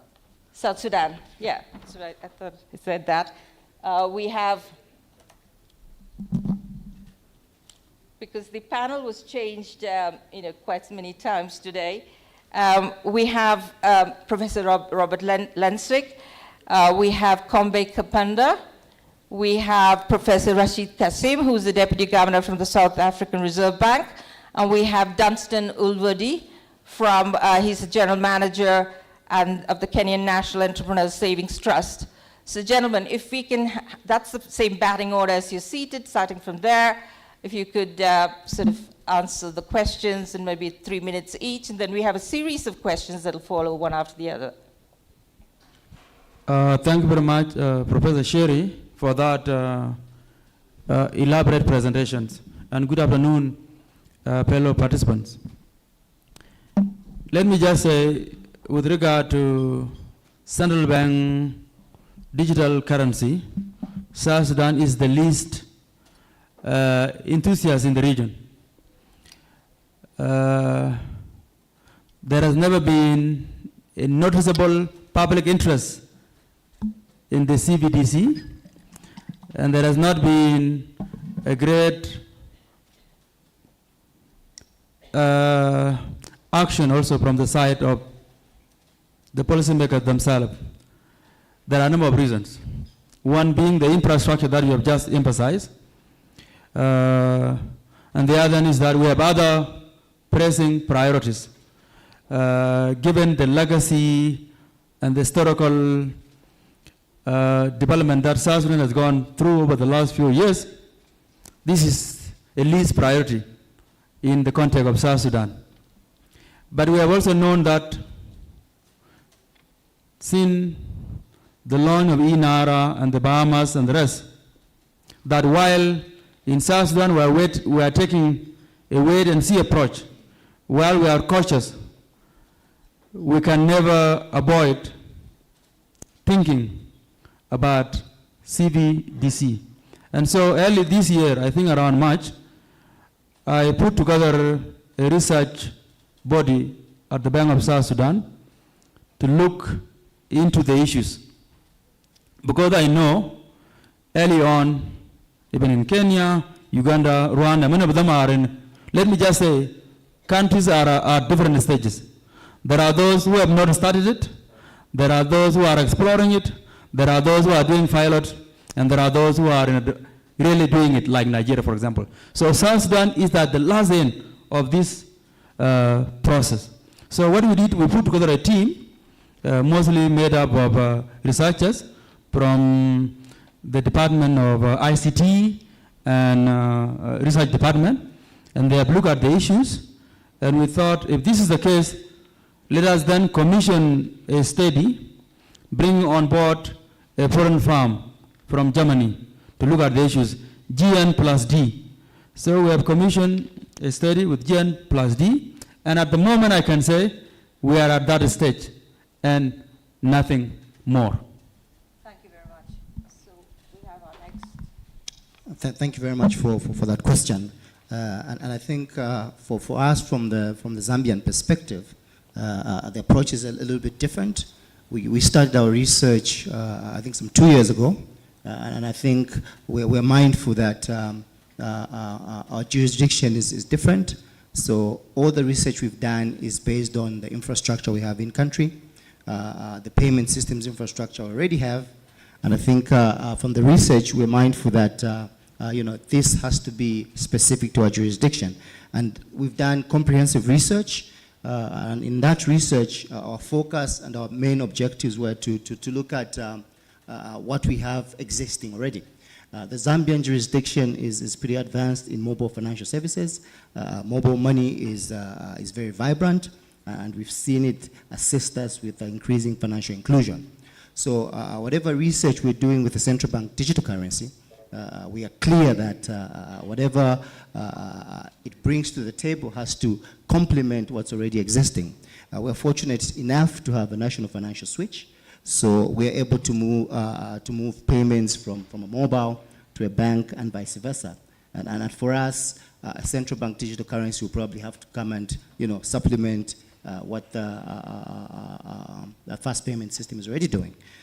In addition, also, we know we have to deal with the risks of these private currencies. And I think that was the other motivation for our research, because we are ready. We know these are unregulated, and Zambia is a growing economy. We've got a lot of youths, and they are actually using these virtual assets. So that was one of the other motivations. But also, we want to improve the efficiency of the payment systems infrastructure. Like I said, we have fast payments. Whatever Cbdc will bring will just to supplement that. And I think for us, the research is already done.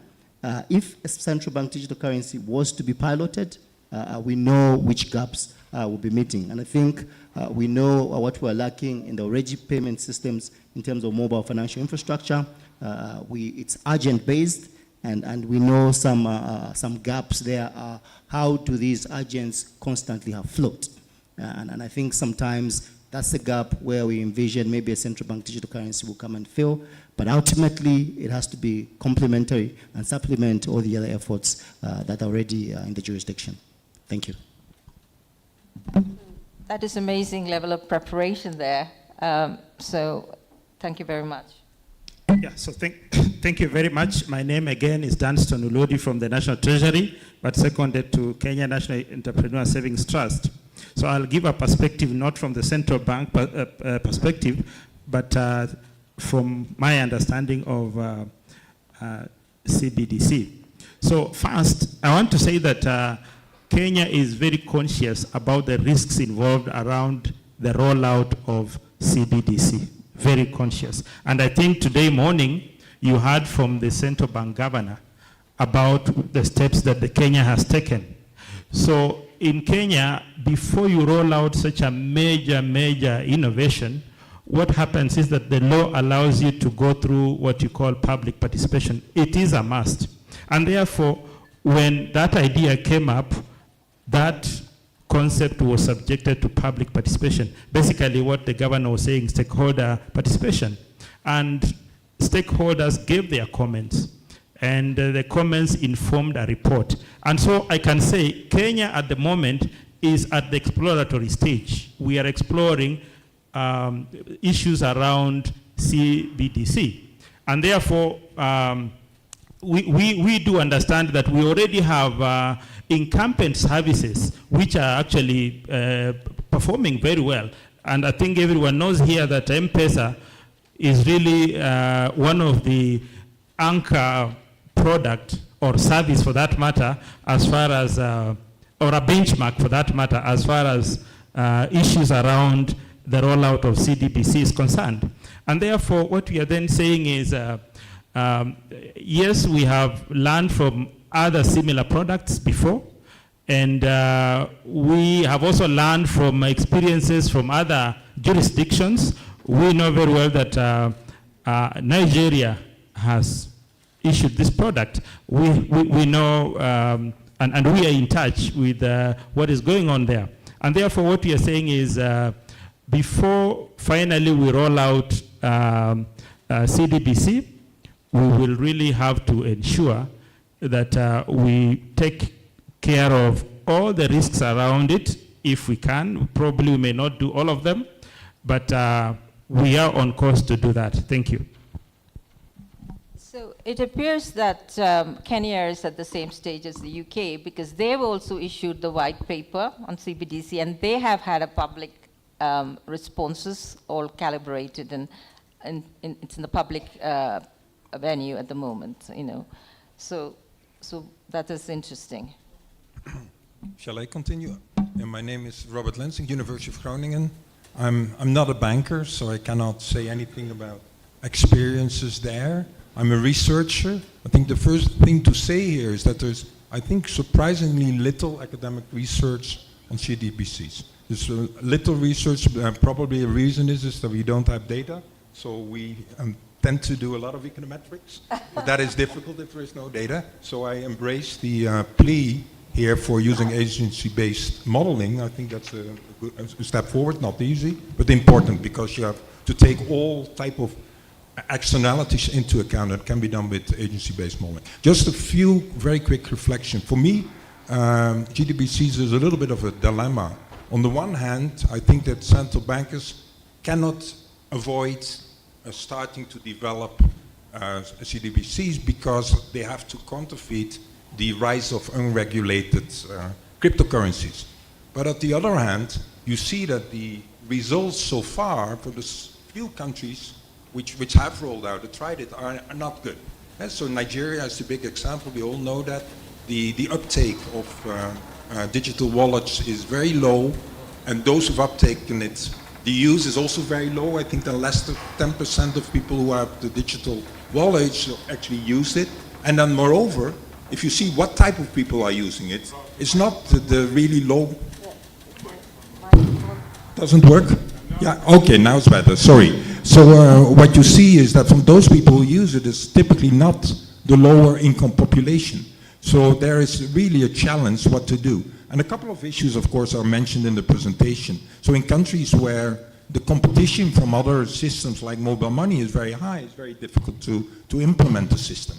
Yeah, but what I really want to highlight here is that, yes, it is needed, but don't expect from Cbdc's that they will lead to an increase in financial inclusion of the poor, and also don't think that they will lead to a decrease in poverty. I fear a little bit, but that depends very much on how you're going to introduce it, that it leads to a little bit more fragmentation. So some people will use it, and typically the poor people not. So that's a little bit the fear I have, but I hope, of course, that the central bankers will do a nice job in bringing it on the market in a very nice way. Thank you very much. So now we have Rashid from the Central Bank of South Africa. Thank you.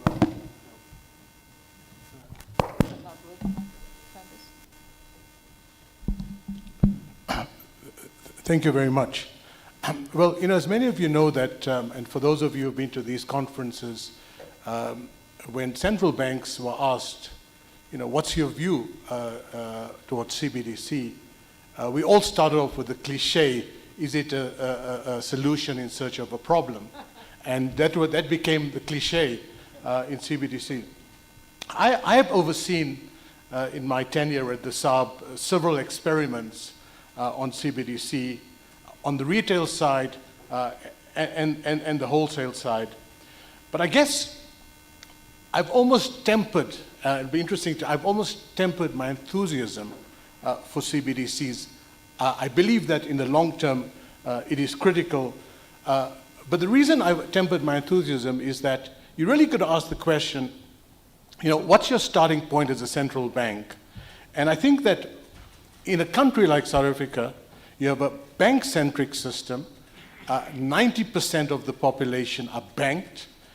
You have deep debit card penetration. It has grown phenomenally. So debit card rails are very, very well entrenched. But I guess the question is that the problem is that it is expensive. You put up merchant fees, so the card rail is very expensive. So what is the job of the central bank? The job of the central bank is to break up the incumbent club and to monitor the adoption of technology. Now, it is not surprising that if you scan the landscape of CBDCs, most have been stuck, as we have been, at least on the retail side, have been stuck in proof of concept. Those who have gone to pilot, the most developed is China. It is moved nowhere relative to Alipay and WeChat for very good reasons. So in a country like South Africa, the debate has moved. We're making progress on wholesale CBDC because it's a marginal improvement on the technology. The adoption of blockchain doesn't require the scalability that you need for retail CBDC. But the most important facet to our attempts is the adoption of a fast retail payment system such as PIX in Brazil, UPI. Now, conceptually, a fast retail payment system is very different. It is not a liability on the balance sheet of a central bank, but operationally, the system, the lines become very blurred. It is not surprising.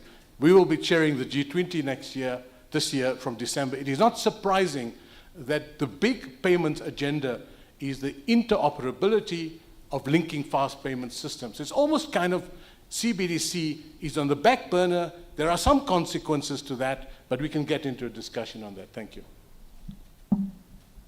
That is a wonderful and a very expert start to the problems of CBDC. As Rashid said, it's a House of Lords actually quip about it's a solution looking for a problem, right? It's a bit cynical, but nevertheless encapsulates where we are.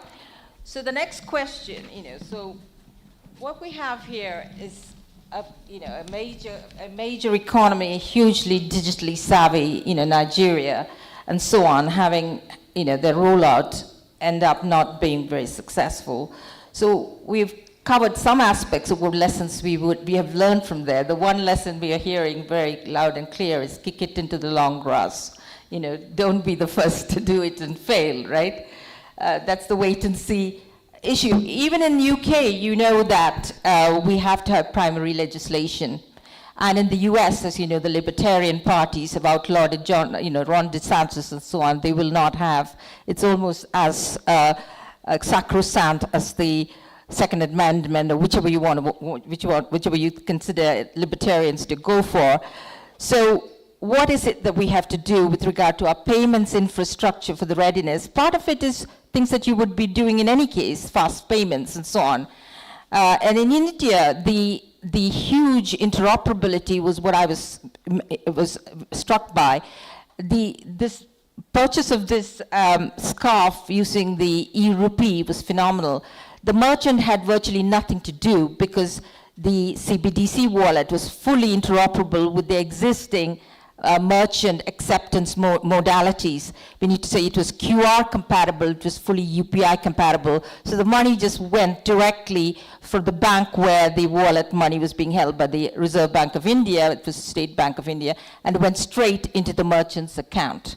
I mean, so what we're doing, eliminating in that process, is what we call a two-sided problem, where both, which is the problem we have in the Bahama Sand Dollar. They said, even if you downloaded the Cbdc onto a wallet, there was nowhere to spend it, or you then don't know which merchants would accept it.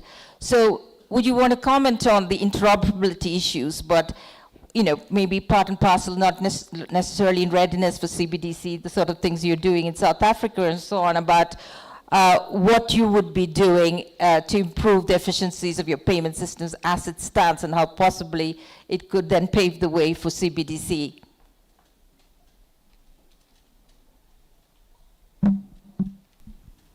Let me just start from this end by connecting back to point that were made earlier, which is to say,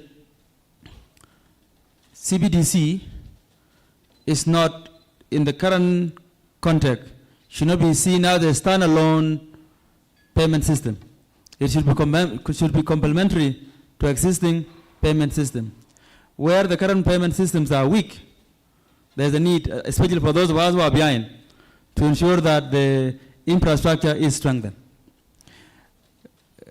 And let's take for the case of South Sudan. Since we are moving there from study to proof of concept to pilot, and maybe down the line, we will be doing that, raising the same question. But ensuring that in addition to complementarity and having a stronger system in place, there's also a need to educate the public really early on, so that there's a stronger stakeholder education to know if you are launching the Cbdc, what benefit would it bring, so that the public is fully educated early on. And maybe before a rollout, the central bank should also check a number of boxes here and there, including its, for example, the implication of Cbdc on the conduct of monetary policy. Some of the risks that were highlighted earlier would have a risk on the conduct of monetary policy. So the lesson that one would draw from Nigeria and Bahamas would be to say, make your system strong, but educate the public so that they can buy in when the time comes for you to launch the Cbdc. And in our case, we're thinking, although we're not yet there, maybe it could be something like a retail Cbdc. Thank you. So I just want to, maybe we'll come across, how would you educate, this is part and parcel again of financial literacy, how would you educate the population in general? It hasn't been done in the UK yet. How would you do you have focus groups? This is just thinking ahead. We can revisit it as we go along, but I'm just adding to the mix. Thank you very much. So just to add on, and probably just what Governor was saying, I think for us also the approach is more or less the same, but we are fortunate enough with the advancements we've made already on mobile financial services, and the focus right now is to innovate on mobile. And as we speak now, we've innovating on digital lending, on mobile financial services.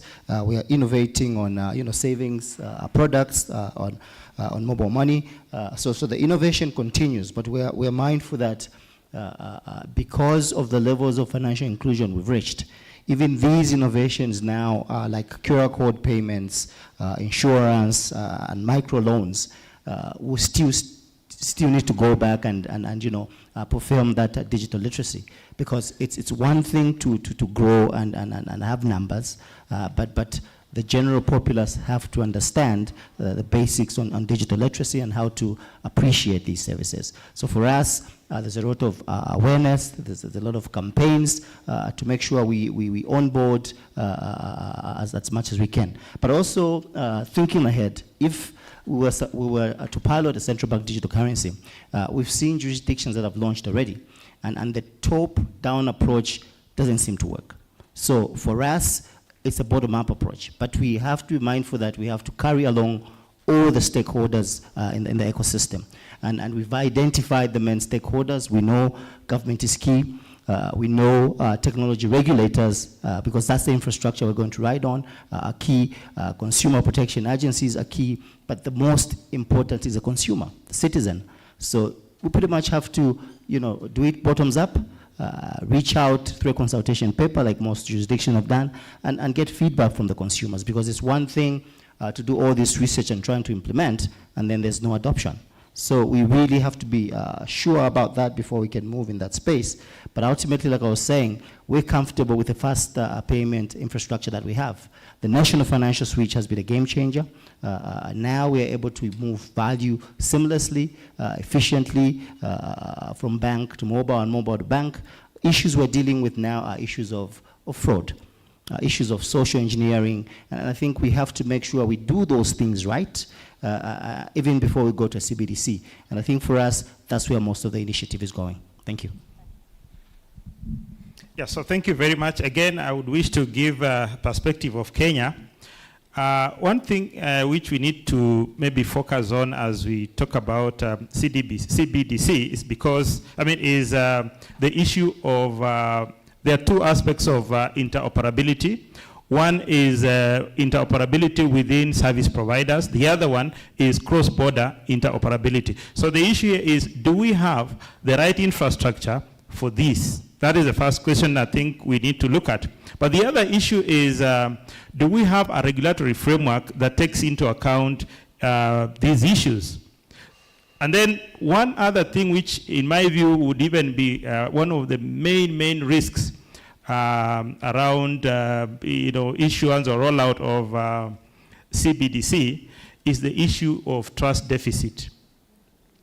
Most of our people really, if you roll out a product or even a service and you are moving away from an existing service which to them is working, then this one must be very, very efficient. It must take them from where they are to a higher level of service efficiency. And I think in most of our countries, we know very well that perhaps innovation goes ahead of regulation. Otherwise, if you put regulation ahead of innovation, then you are likely not to move any further. And therefore, we are having this challenge because if you look at our law, and I want to be very specific here. If you look at our pension law, that is the RBA Act, I think it hasn't moved as fast as innovation is moving within the pension sector.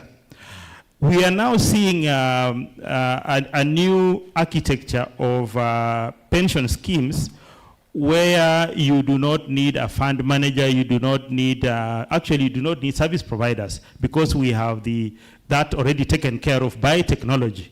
And I think the organization I'm working for is one such organization that is actually making a lot of movement in that direction. In fact, for those of you who may not know, and those who are Kenyans and those who are not, the organization I work for is actually the first, probably even in the whole world now, just like we were in Akiba. We are now changing the pension landscape. And what we are doing is that we are looking at the services that are being provided by what you call the service providers, the pension fund administrators, fund managers, and so on. We are actually getting rid of that because that is unnecessary expenditure that we do not need. And that is again why we are saying we need the right infrastructure that is, what I can call foolproof, or rather a lot of the risks involved are taken care of. And so even with this new service the currency that we are rolling out, we need to put in mind the fact that if we do not take care of those risks, and there are many, and a lot of money is going through these channels, then we are likely to suffer. And like I said, we may not have the right regulatory framework to take care of this. We do not have, for example, the sandbox regulations within the pension sector. It's not there. And therefore, we have a lot of challenges. Of course, trust deficits I've already mentioned. And therefore, and again, when we talk of cross-border Cbdc interoperability, again, this is another challenge which really we need to think about before we think of even rolling it out. It is actually what I call work in progress. And therefore, we look forward to continuing in this, and probably more research needs to be done around this.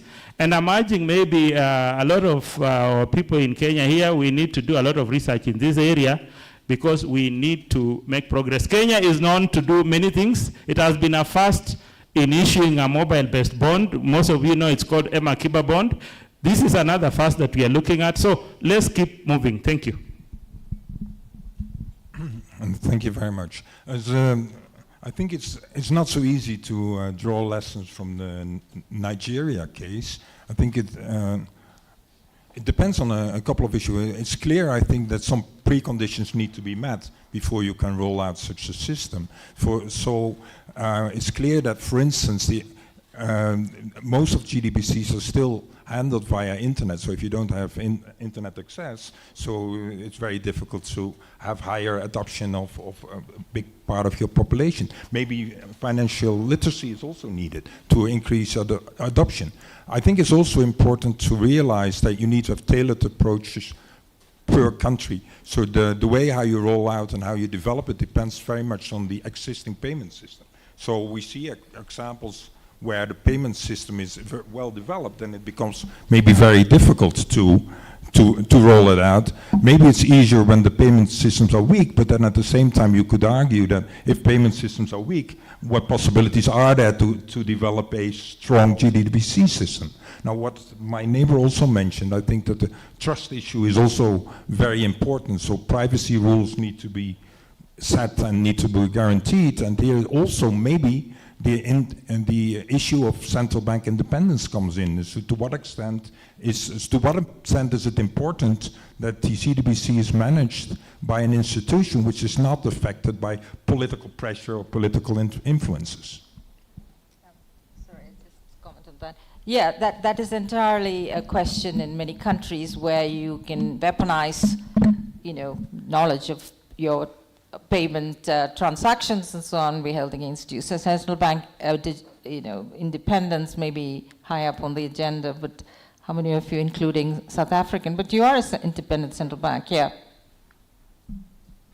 Yeah, thank you very much. So, I guess it's very hard to talk about the role of the central bank in CBDCs if you haven't developed it further.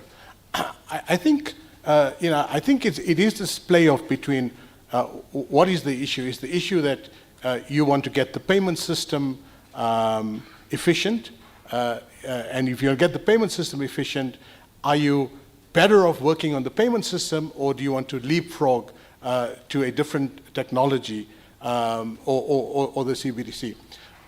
The one thing I've learned you know, when I came into the central bank, I was a trade economist, and I was told that I really need to brush up on my macro.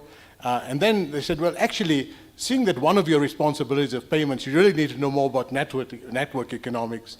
But the thing that was interesting for me is that when central banks, one of the reasons for the existence of a central bank is the real-time gross settlement. It is there, it is collateral, it allows the banks to exist and borrow and lend and so on. But when you come to retail payments, the fast retail payment system, which is not quite CBDC, but it is the medium term that could lead to CBDC, or you could leapfrog. In the retail payment system, there are very different models. In the case, for example, of Brazil, it doesn't have Roman Dutch law where it basically said to the banks, not only are we the rule setter, the scheme operator, but we're also going to be the operator. So the Brazilian bank took on the burden of actually operating the payment system. In some economies, it is done by the private sector. The heavy lifting is done by the private sector, and government plays a very important role in setting the interoperable rules, the procedures, and so on. In other cases, as is the case in South Africa, to some extent India, it is a public-private partnership. So some of the initial investment for a better fast retail payment system was done in the private sector. We then are now taking it and scaling it up, setting the rules and the schemes for it. So adding to the point about the RTGS, to those of you who are uninitiated to this bit of plumbing infrastructure of payments, in the UK it's called CHAPS and it's privately run, as you know. But cash, will be throw brickbats at cash. Two things going for it is it doesn't need RTGS, it's finality of payment. Once I've made over a shilling note to you, two things that happens is there's no double spend problem. I can never use it again. So the entire cryptographic puzzle solving and because you want to solve this problem in a digital world, you can use the same unit of account twice over, and nobody will be the wiser unless somebody's keeping a track of all of your payments in a blockchain or whatever. So the other thing, of course, is that, the RTGS, there are people up in arms saying, this industry is going to shrink if CBDC comes in a big way because you don't need to do the final settlement through another system. So that is a big cost advantage. There are many things going for it. Our only problem is our existing payment system is so efficient that to get people off it onto this new technology requires huge amounts of literacy, and if you said, like in Brazil or in certain countries, you just say that is the new rule of the law of the land, but in other countries it has to have primary legislation. It's almost like a referendum, right? Okay, so our final question before we throw open to the audience is, of course, I'll skip the issue. We've now got the idea about how imminent is CBDC. It is not going to happen tomorrow. All of you guys are going to do the wait and see game, which is what I would advise as well. Don't jump into it before you're ready. So let's go to the completely fictitious situation where, supposing CBDC were to come about, how would you prevent the problems with substitution away from your commercial bank account money and therefore other issues of financial stability? We've covered the fraud issues, though I would like you to comment a little more about the cybersecurity problems, because at the end of the day, somebody was saying today, if the Central Bank of Uganda can't protect their money, how would a small-time coffee farmer or somebody who's got their money in a digital account, next thing you know, it's all gone, right? So these are advances that we really need to confront in any case. So starting with you again, Governor. So this is how, do you have to pass it all the way back? Oh, I still have one. Yours working fine? Oh, okay. I think so. Is it working? No. I think this may be the only one that's left now.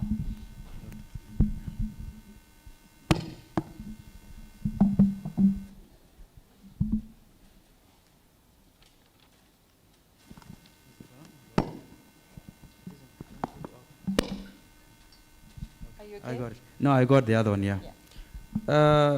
these questions are hypotheticals on our part. Since, like the rest of us, we are yet to get there. But if we were to take all the steps and then roll out the Cbdc, then two things would really stand out.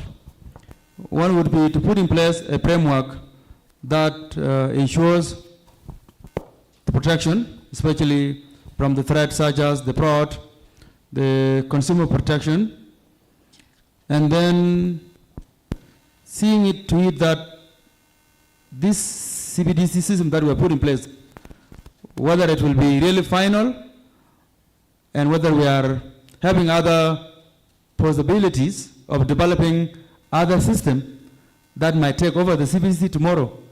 Because we don't know, throughout the human history, there are systems that look so good in a year or two, and then they are gone. So one would be looking out for that. But right now, since there's so much cautiousness to it, it's not something to done to. It's something to look forward to, but ensuring that whatever system is in place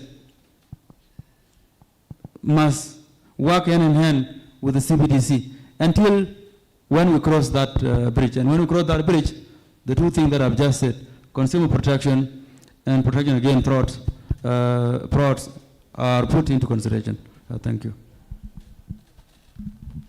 Thank you. And I think just to echo Governor's sentiments, I think safety should be one of the considerations.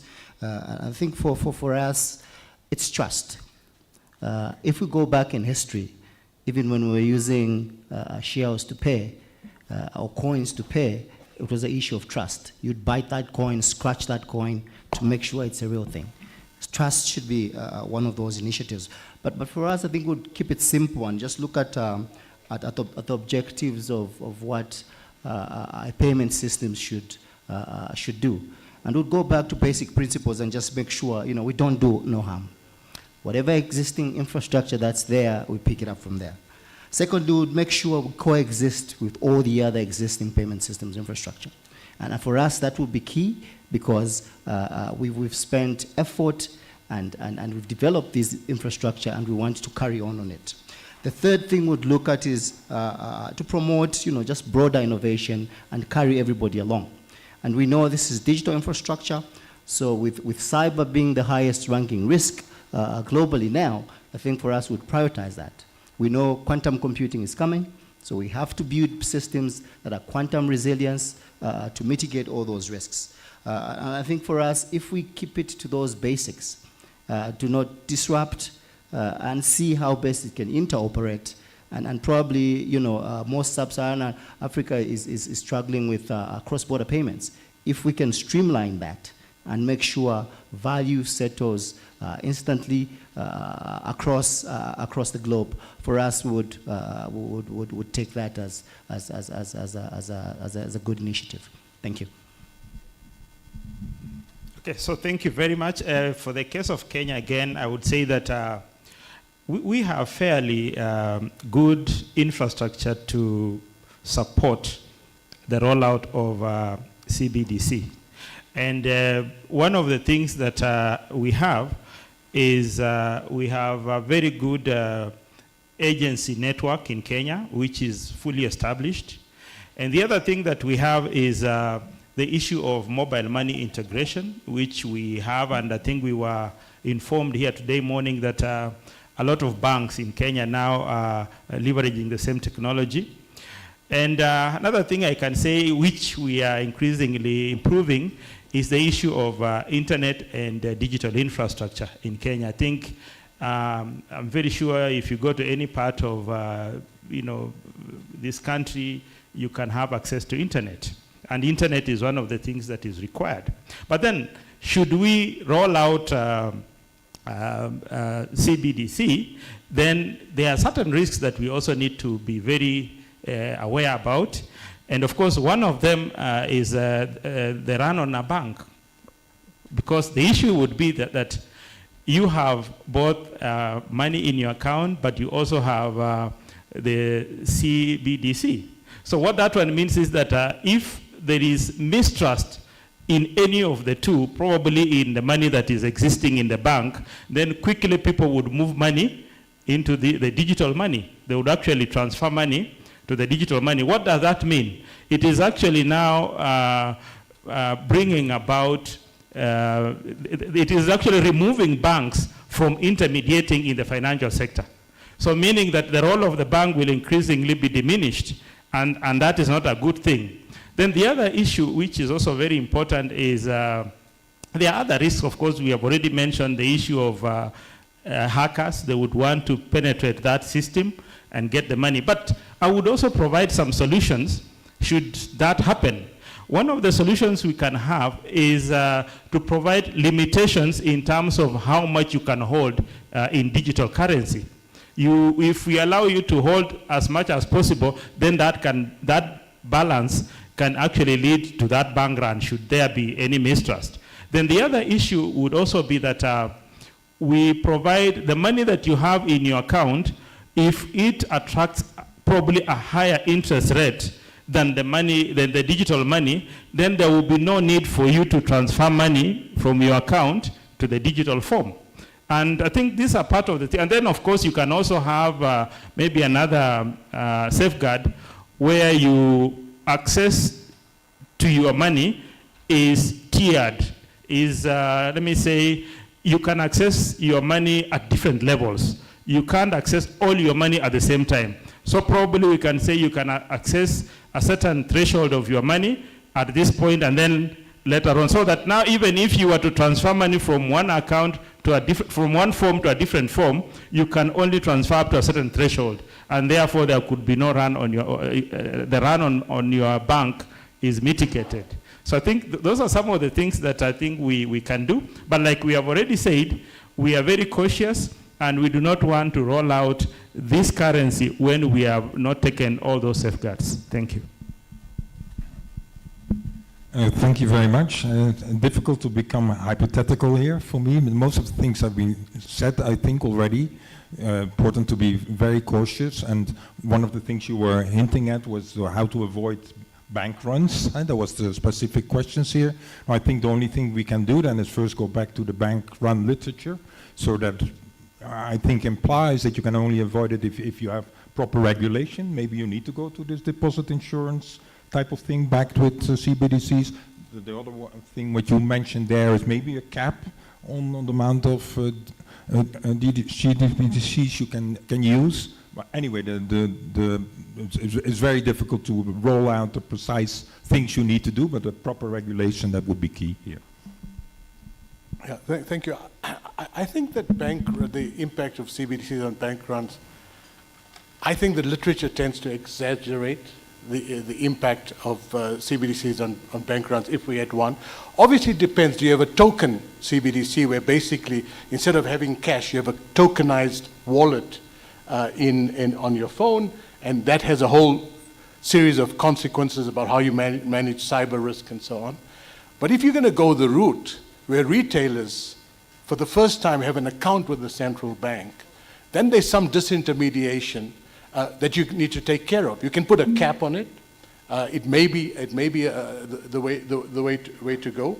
But I think that you know the bigger issue about bank runs is the growth of the non-bank financial intermediation, leverage in non-bank financial intermediation. There's open-ended funds. There's a part of it that's very positive and to the functioning of the financial sector, but there are parts of it that are more a threat to bank runs than I would think the way a CBD would be introduced. Many central banks are more worried about how stable coins is operating in the underground economy, becoming a substitute to dollar, avoiding tax. Those are would be uppermost in my mind.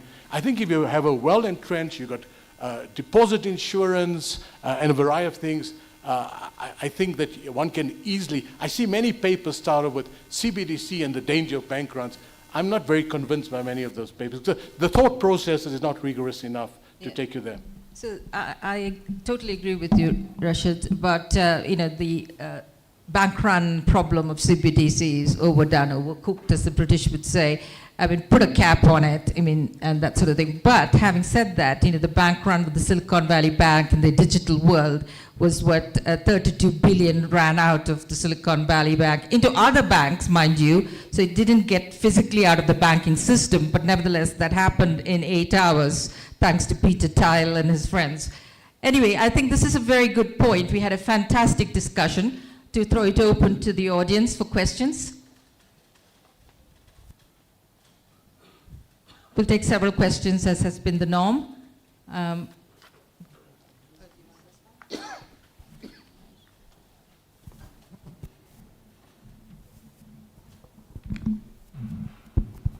Thank you very much. I'm Isuf Sumari. I'm a professor at Laval University, and I'm in Group C here at Aerc. Let me be, a little bit provocative, and then I want to, the panelists, to react on that. And by the way, thank you very much for this very insightful, discussion. Actually, in the discussions, right? Some of the, questions, I've seen, the discussions. I think we hear the same thing. When we're talking about the mobile money, actually, from some of the central banks, same idea of trust, same idea of technology. The same ideas of retailers, can we use mobile money, and also the same idea of market segmentation. Can the poor use mobile money transaction? That was actually the same thing. Basically, I think, maybe we are too cautious here, right? Because maybe the developed countries have not started, really using. They don't have the same problem like us in Africa, right? If you look at the UK, in the US, and so on, the payment is not a problem that much compared to actually, because if you have over payment and easy, whereas actually if you come to Africa, in many African countries, the payments are not that easy. That's why mobile money actually, the uptake was very huge actually. If you go to the UK, to Canada, and so on, you don't have mobile money because they don't need it. Then what I want to bring there on the table, can't we use actually the steps, the processes we are not mobile money to try to exploit this technology also actually to move forward. And then the last questions actually, can it become also, can it fast track actually the payment system we are talking about across Africa, right, actually? Can it be, this technology help us actually to fast track that payment system across the continent, actually? Right, any other, we have one with several here.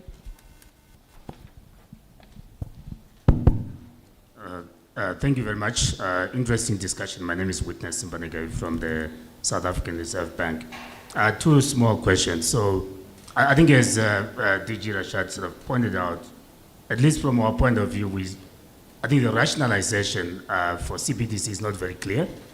So I would be keen to hear from colleagues from other central banks, what is the primary driving sort of reason for you or motivation for Cbdc? Is it a solution in search of problems, or are there actually problems that Cbdc can actually solve? The second question is, I heard a lot about the need for regulation and caps and things like that. But if you want adoption to sort of strong adoption, I would worry that if you start by putting so many constraints in the system, actually even the trust factor would be impacted. So I would want to hear from the panelists what you think in terms of, but the issue of regulation, how that might interplay with adoption. Thank you.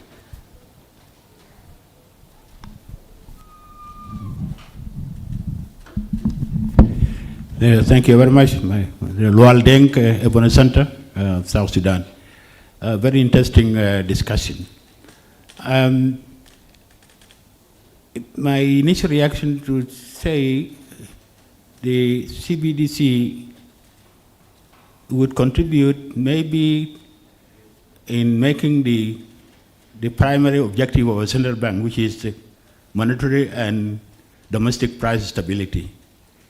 It will make it more manageable and predictable. I don't know what the panelists think about it. The second part, because the second part will also, I think, would enable the central bank to reduce the risk of counterfeiting. That's just my initial reaction, but I don't know what the panelists think about. Thank you. Right, so should we get the answers? So the first question was, of course, very differential payment infrastructures in the advanced OECD countries and the developing countries, right? Therefore, those would offer different routes into how CBDC is adopted.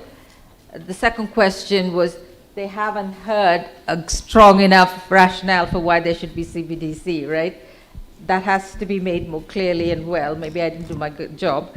The third question was, of course, it'll stamp out issues to do with counterfeiting. You could say the black economy. That's why there will be resistance to giving up cash. Let's not underestimate why people want to retain cash, because they want to avoid taxation, especially if it's very punitive taxation. And yeah, so I think that sums up the questions. Thank you. Let me try it on this end. I think the whole argument or the rationale for CBDCs, although the panel has not taken time to explain here, we know it from the countries that have already done it, which is that once you have the CBDC, the intention was that it would lead to cost reduction, efficiency, and at the same time, financial inclusion.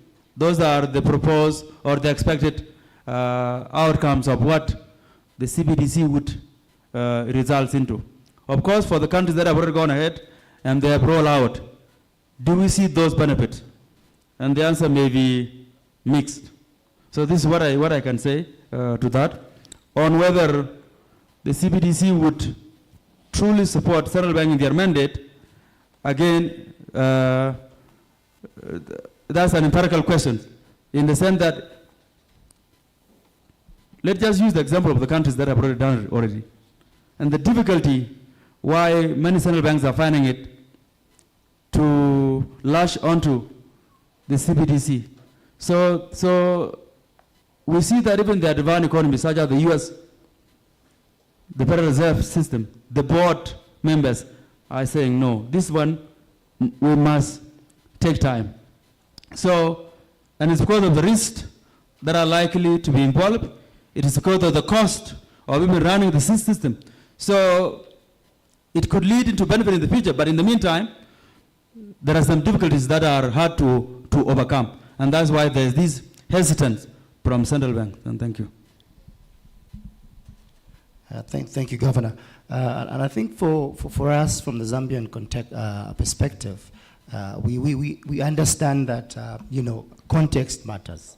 So whichever jurisdiction is thinking of issuing or piloting a central bank digital currency, have to look at their own jurisdiction. Is there a need, or what gap or what problem are they trying to solve? If that question is not answered clearly, then I think there are no compelling reasons. Because in most jurisdictions, you find that mobile financial services, have sorted out most of these problems. What a CBDC would do is probably come and supplement or complement, and probably giving you added advantages like programmability. You want to deal with the problem of welfare, and you want to program that currency to be used for specific needs, then you can consider it. So if those use cases come out and they're compelling, then maybe that's the reason. And I think maybe just to comment on the other question of the function of a central bank being price and financial system stability, and I think that's key. So even as you're considering that, probably if it comes to central bank digital currency and you do your research, you find that design choices are key. Colleagues have already mentioned remunerated CBDC. Do you want interest on that CBDC? What are the consequences for the interest on that CBDC? Will it have effects on the banks? Will it have bank runs? So all those permutations have to be looked at, and if they're compelling use cases, and I think that's when you can proceed. Also the issue of the design. Is it a single-tier design? Is it a two-tier design? China is doing a single-tier design. That's heavy lifting for a central bank, because you're literally carrying that ledger for the whole country, and issues of cyber are on the central bank. The gentleman from South Sudan said the core of a central bank is price and financial system stability. You want to keep it there.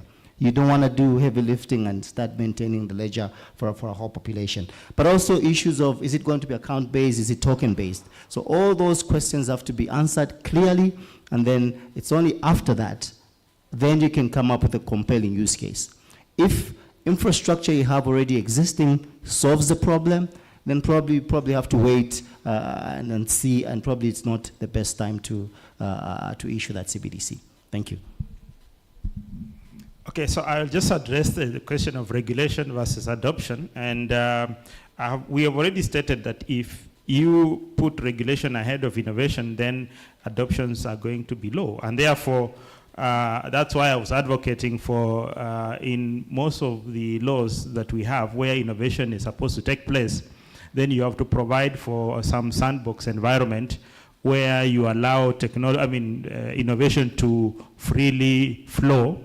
And therefore, once it flows, then you can regulate maybe at some point. And I think that explains why we have had M-Pesa growing up to an extent that now almost everyone in this country knows M-Pesa. If we had put regulation ahead of innovation, we would not be where we are today. So it is important that we allow innovation to take its course. And just to maybe just one point on why should we roll out Cbdc? Do we need it?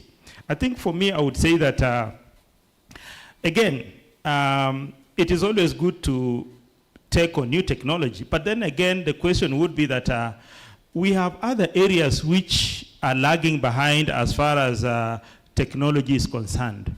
Why should we move in one line? For example, the financial sector. Why should we move very far away, and yet other sectors are lagging behind? And I'll give you an example. We have, for example, our voting system is not electronic, or even if it is a hybrid. Why don't we move in that direction before we are like having 1,000 steps in one sector and no step at all in another sector. So for me, adoption of Cbdc is good, but let us try to have a balance as we take up on this technology. Thank you. Thank you very much. On one of the questions, so why do we want to have GDBCs? It's already mentioned a couple of times, I think, to counterfeit corruption and maybe to counterfeit the rise of the use of irregular cryptocurrencies, and maybe increase in financial inclusion. However, to be honest, I'm not so positive about it. So I would say that, if you really want to kind of counterfeit corruption or do something against cryptocurrencies, then maybe there are alternative measures which work at the moment better than using GDBCs, especially for the African countries. So I would plead for the African countries, maybe letting alone maybe a few countries, but really to go for a wait-and-see policy and to think very hard before you start developing it, and to be sure that the regulatory framework is really well developed before you start running it out. So I'm told time is up. Just very quickly, I think as far as cross-border trade in the region is concerned, most of the countries who were successful in fast retail payment systems use traditional technology. But I think in the cross-border payments, that's where the role for, I think, wholesale Cbdc, at least for those who are, in competition correspondent banking, there's been very persuasive cases as to that, because there are two problems. There's the cost of payments and the cost of currency conversion. And a lot of the use cases there have been very, very interesting. Thanks. So it only remains for me to thank the wonderful audience. Can we just give them a round of applause? And of course, the panelists who are very, very expert in whatever they had to say, very, very compelling, not in some cases, but in other aspects of Cbdc adoption. Wait and see seems to be the premise here coming out from this panel. Thank you very much.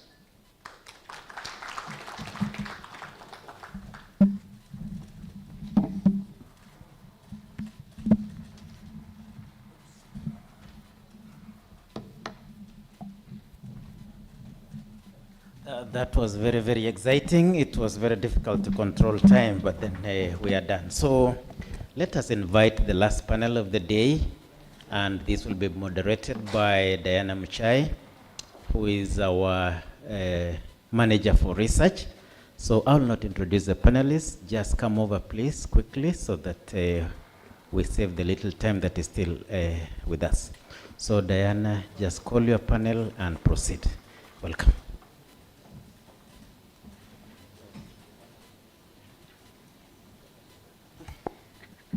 Okay, thank you very much, Mark. All protocols observed.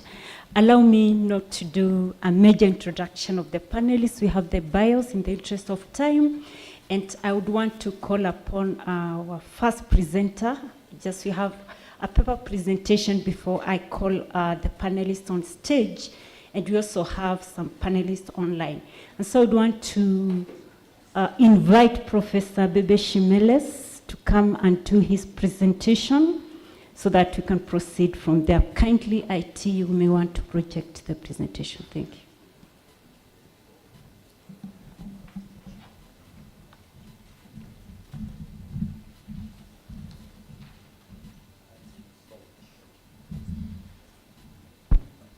Good afternoon, everyone. I hope you are not as tired as I am. So pardon me if I'm a little bit incoherent, and also, don't worry, I'll keep the time. So let me thank the Aerc for having me in this panel, which, yeah, I can see it here. Yeah, we gave it slightly interesting topic, triple shocks, debt distress and liquidity crunch in Africa, reforming the architecture of development finance. It's mundane, very broad, not as exciting as fintech, cryptocurrency, but it's also very, very important for Africa at least. So what I'll do is, I can use this one. Should I point there?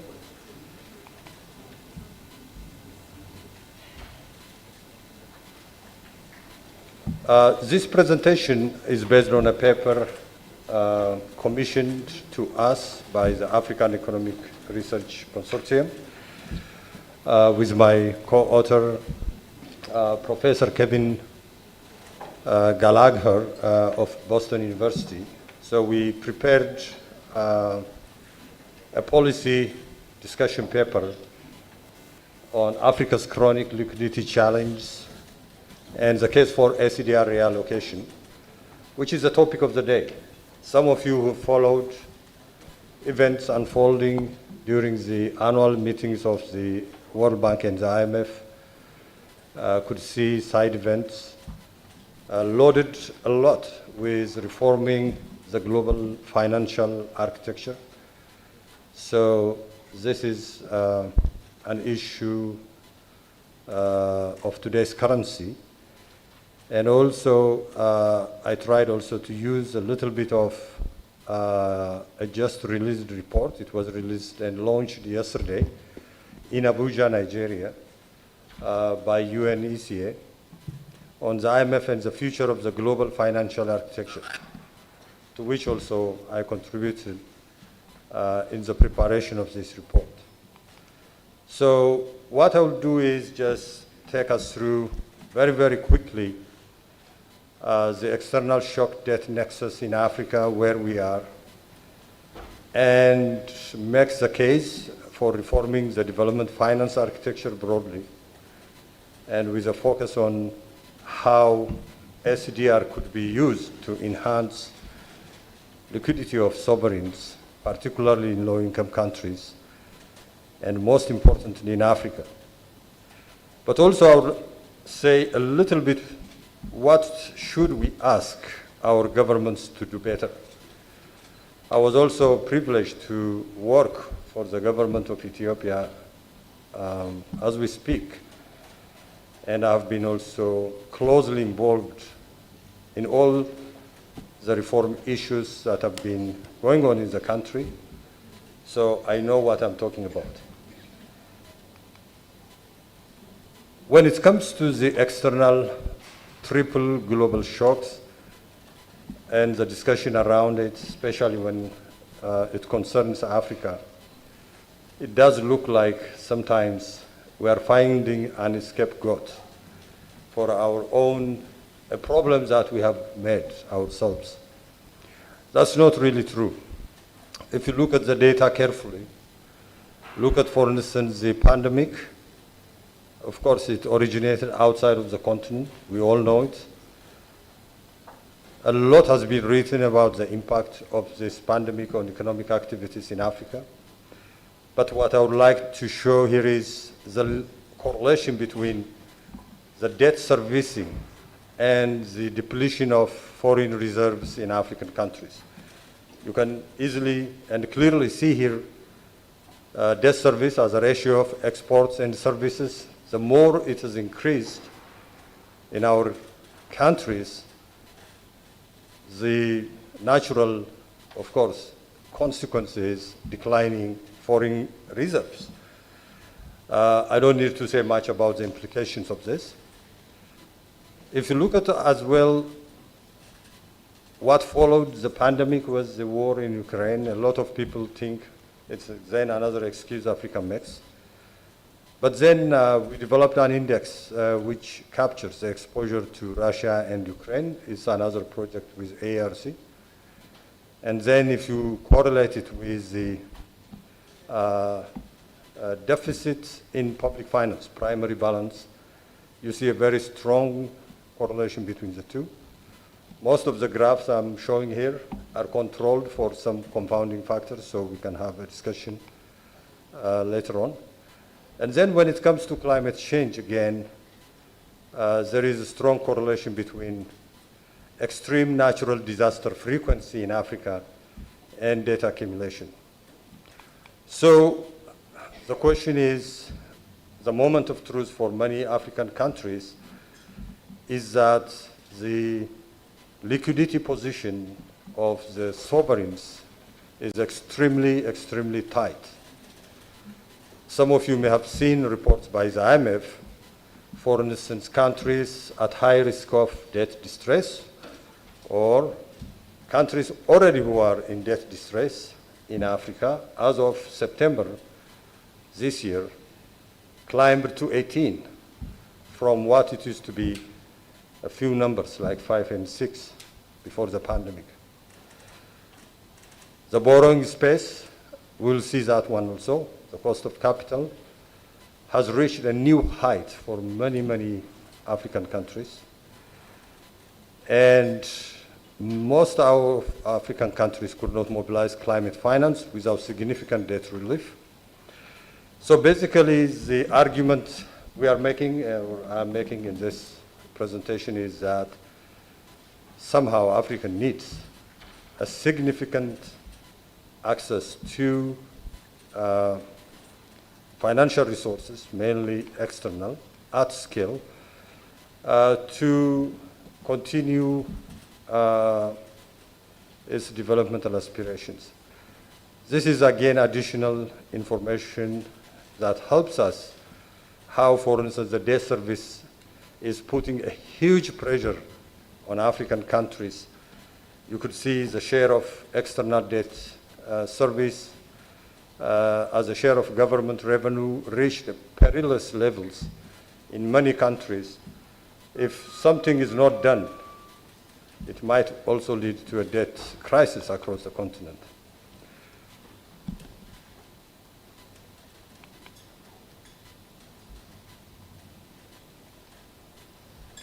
This graph again tries to show you the yellow colored dots are for sub-Saharan Africa, and you can see at the right-hand side the more vulnerable African countries also have a significant debt service burden. So all of this statistics is to build up the case for increased access to financial resources globally. As you know, the SDGs, the Sustainable Development Goals, are not new. and it has been signed by 192 members of the United Nations. And if you look at, again, the correlation between external debt service and the SDGs in Africa, again, you see a strong correlation. Countries who are paying more to service their debt experience also lower SDGs. So there is an urgent need for action. This is where I'm trying to convince in this presentation to increase liquidity, to expand development finance, and debt relief.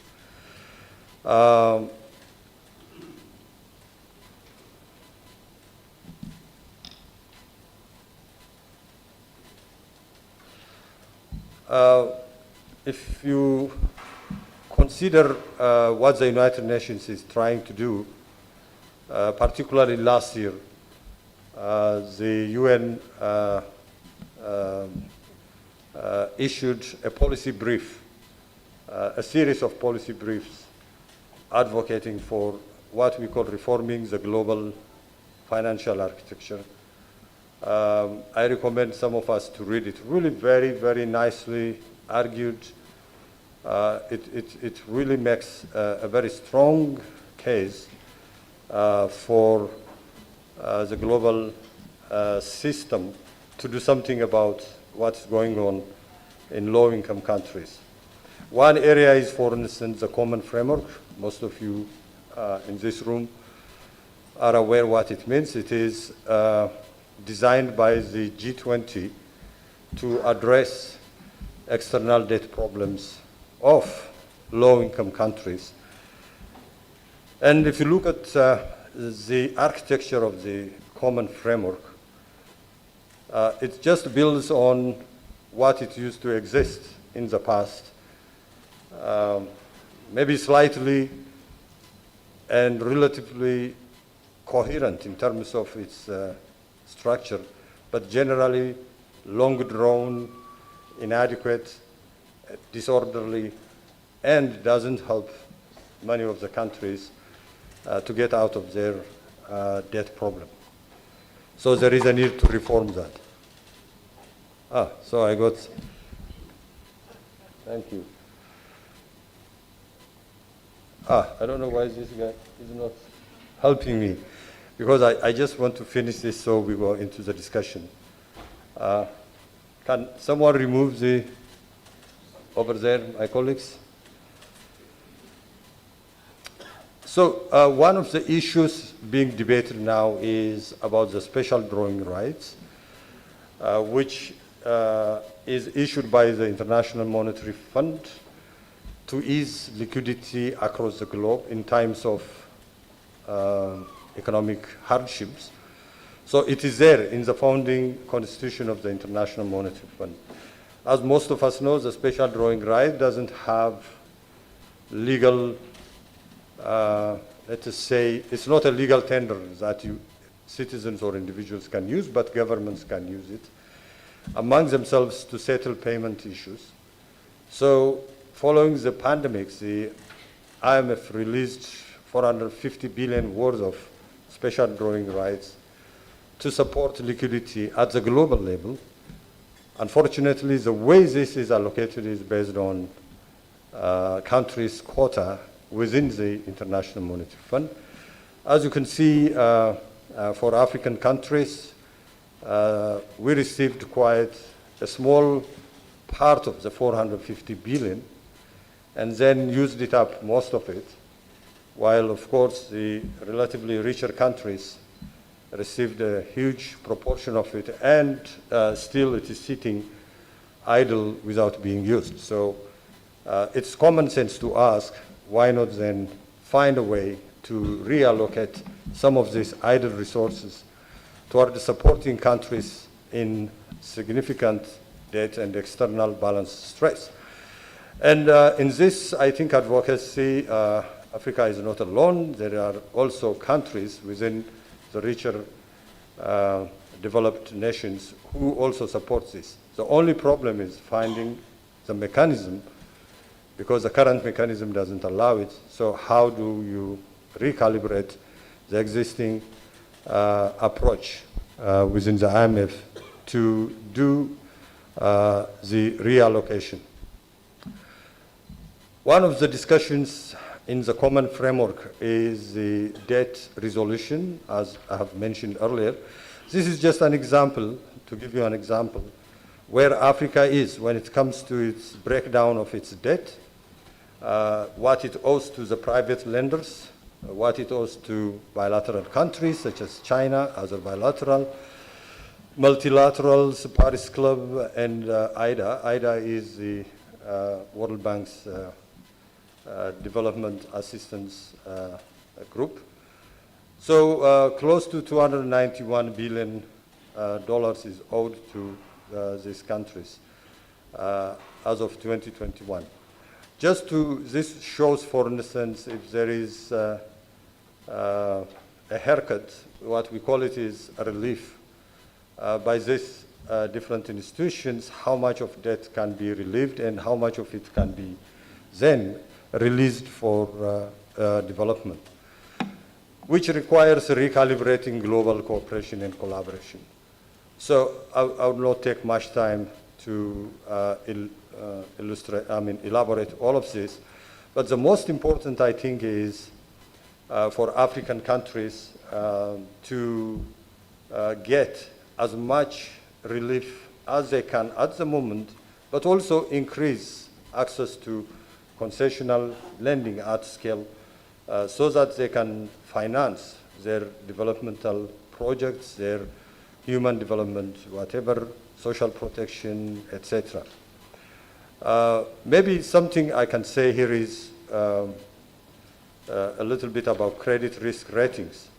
This graph, for instance, based on the JP Morgan credit risk rating for African countries, for a few countries, Ethiopia, Ghana, Kenya, Senegal, and the average for the world, you could see immediately following the pandemic, the borrowing cost for these countries increased significantly.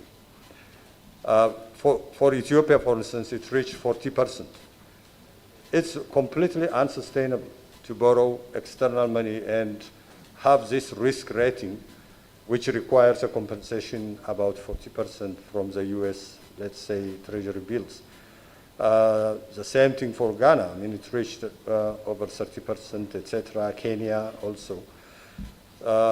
Whether this is a credible assessment of the capacity of these countries, it's a matter that we need to discuss more and work on it.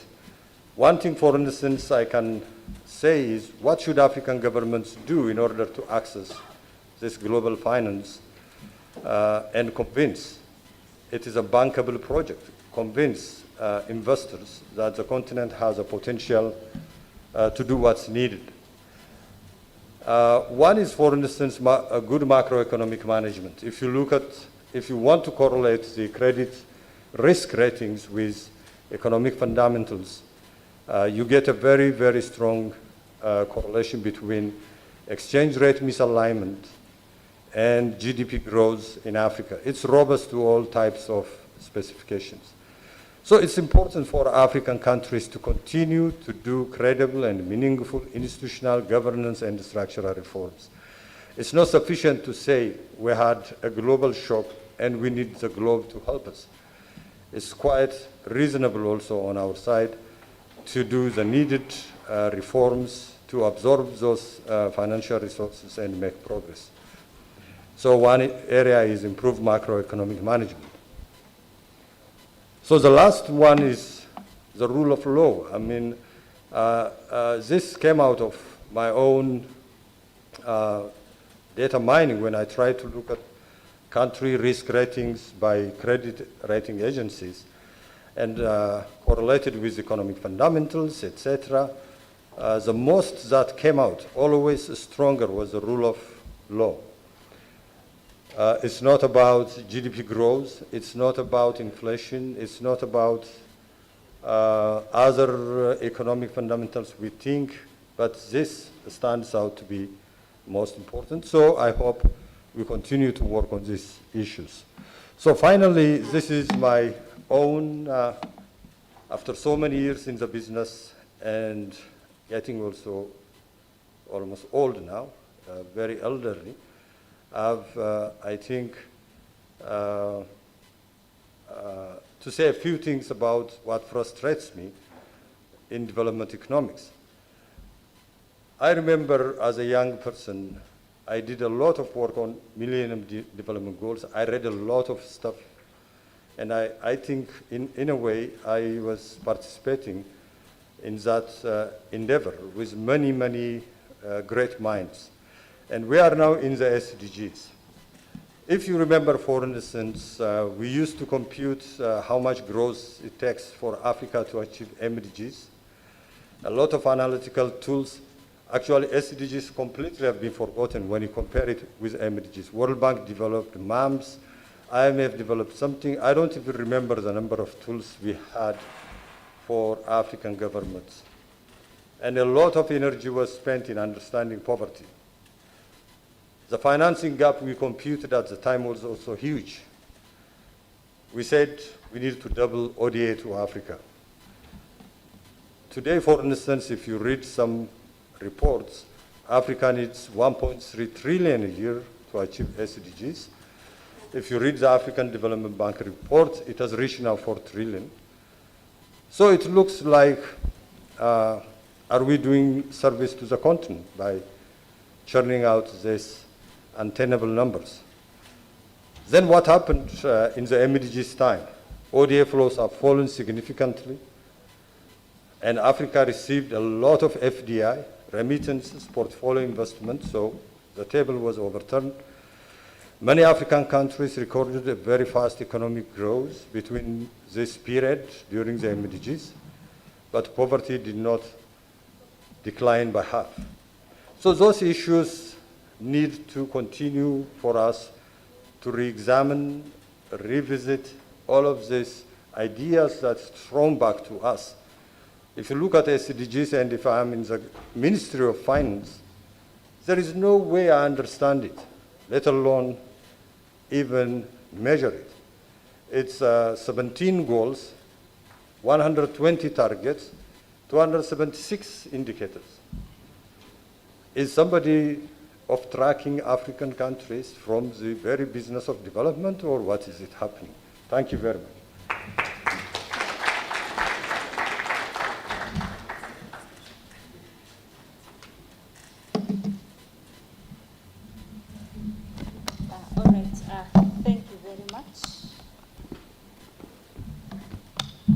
Let me use this. Thank you very much, Professor Bebe. Allow me to call the panelists on stage. And just before I do that, I want to mention something. The Governors Forum we are having here is based on the BMGF project, which of course is on evidence to drive reforms for special drawing rights, financing in Africa's economic recovery. And so we want to acknowledge the funding of BMGF because of the successful completion of this project. And we have had several papers which have emanated from this project. They were shared online, so we kindly request that you get those papers online. Now, I would want to welcome the panelists, of course, starting with Professor Abebe Shimeles. He's already introduced himself, a senior advisor and an honorary professor. We also have Jason Bragaza. We've worked with Jason in this project as our advocacy partner. So Jason, who is coming on board, is Afrodad's executive director. Please take your seat. We also have on board Dr. Dauda Sembene is joining us online. The CEO of AfriCatalyst has done quite tremendous work on this subject. We also have Honorable Dr. Abdullah Makame, kindly welcome on stage. Is the honorable member of the East Africa Legislative Assembly. You can have his profile, it's online. We also have Professor Robert Mudida, the Director Research Department, Central Bank of Kenya. And of course, joining us online is Sarah Maka, ONE's Executive Director. So you can see my panel is, is quite mixed. And so I want to move very fast and I direct the first question to Jason. I know Jason might leave because of some engagement. So kindly do not worry in case he leaves before we finish. So just to alert you. So Jason, I think we've done quite some tremendous work on this. And I'm going to give each of us maximum of 5 minutes so that we can discuss about this. And then we give floor probably a few minutes, maybe 2 or 3 questions, and then the conversation will continue because we've run quite, late. So from what we've talked about, I would probably like you to speak about debt restructuring with a focus on beyond the common framework options, basically Abebe has touched on that, and opportunities for the African Union, and at the Finance for Development Conference, of course, in Spain next year, and under South Africa's presence of the G20. Even on that, what should be the African's government's voice? Diana, thank you very much, and thank you very much to the colleagues at AERC for inviting the African Forum and Network on Debt and Development to be part of this very exciting governors forum. Just a quick word on AFRODAD. We are a Pan-African civil society organization that was established over 25 years ago. We're headquartered in Harare, Zimbabwe, and part of our work is to try and promote a Pan-African perspective on issues of debt and development finance. And, coming back to your question more specifically, I think Abebe started to touch on, the common framework. The initiative that was launched just over 3 years ago to try and deal with the immediacy of the impact of COVID-19 on many African countries that found themselves in a very difficult debt position, one that was threatening not only their domestic fiscal space, but their ability to access capital markets. And therefore, threaten the resource envelope that was available for financing their development agenda. But what we've realized over time with the common framework is that the idea of having a more multilateral global restructuring framework for countries, whilst positive in its thought, the actual design was really to safeguard creditors from not having to deal with a major run of defaults by sovereigns in that sense. And so when you look at the current design of the G20 common framework, it is very much creditor-led, which means creditors have a lot of power in the negotiating rounds that take place in the restructuring process. And that's why, for example, and I'm glad to see that there's a representative from the Reserve Bank of Zambia.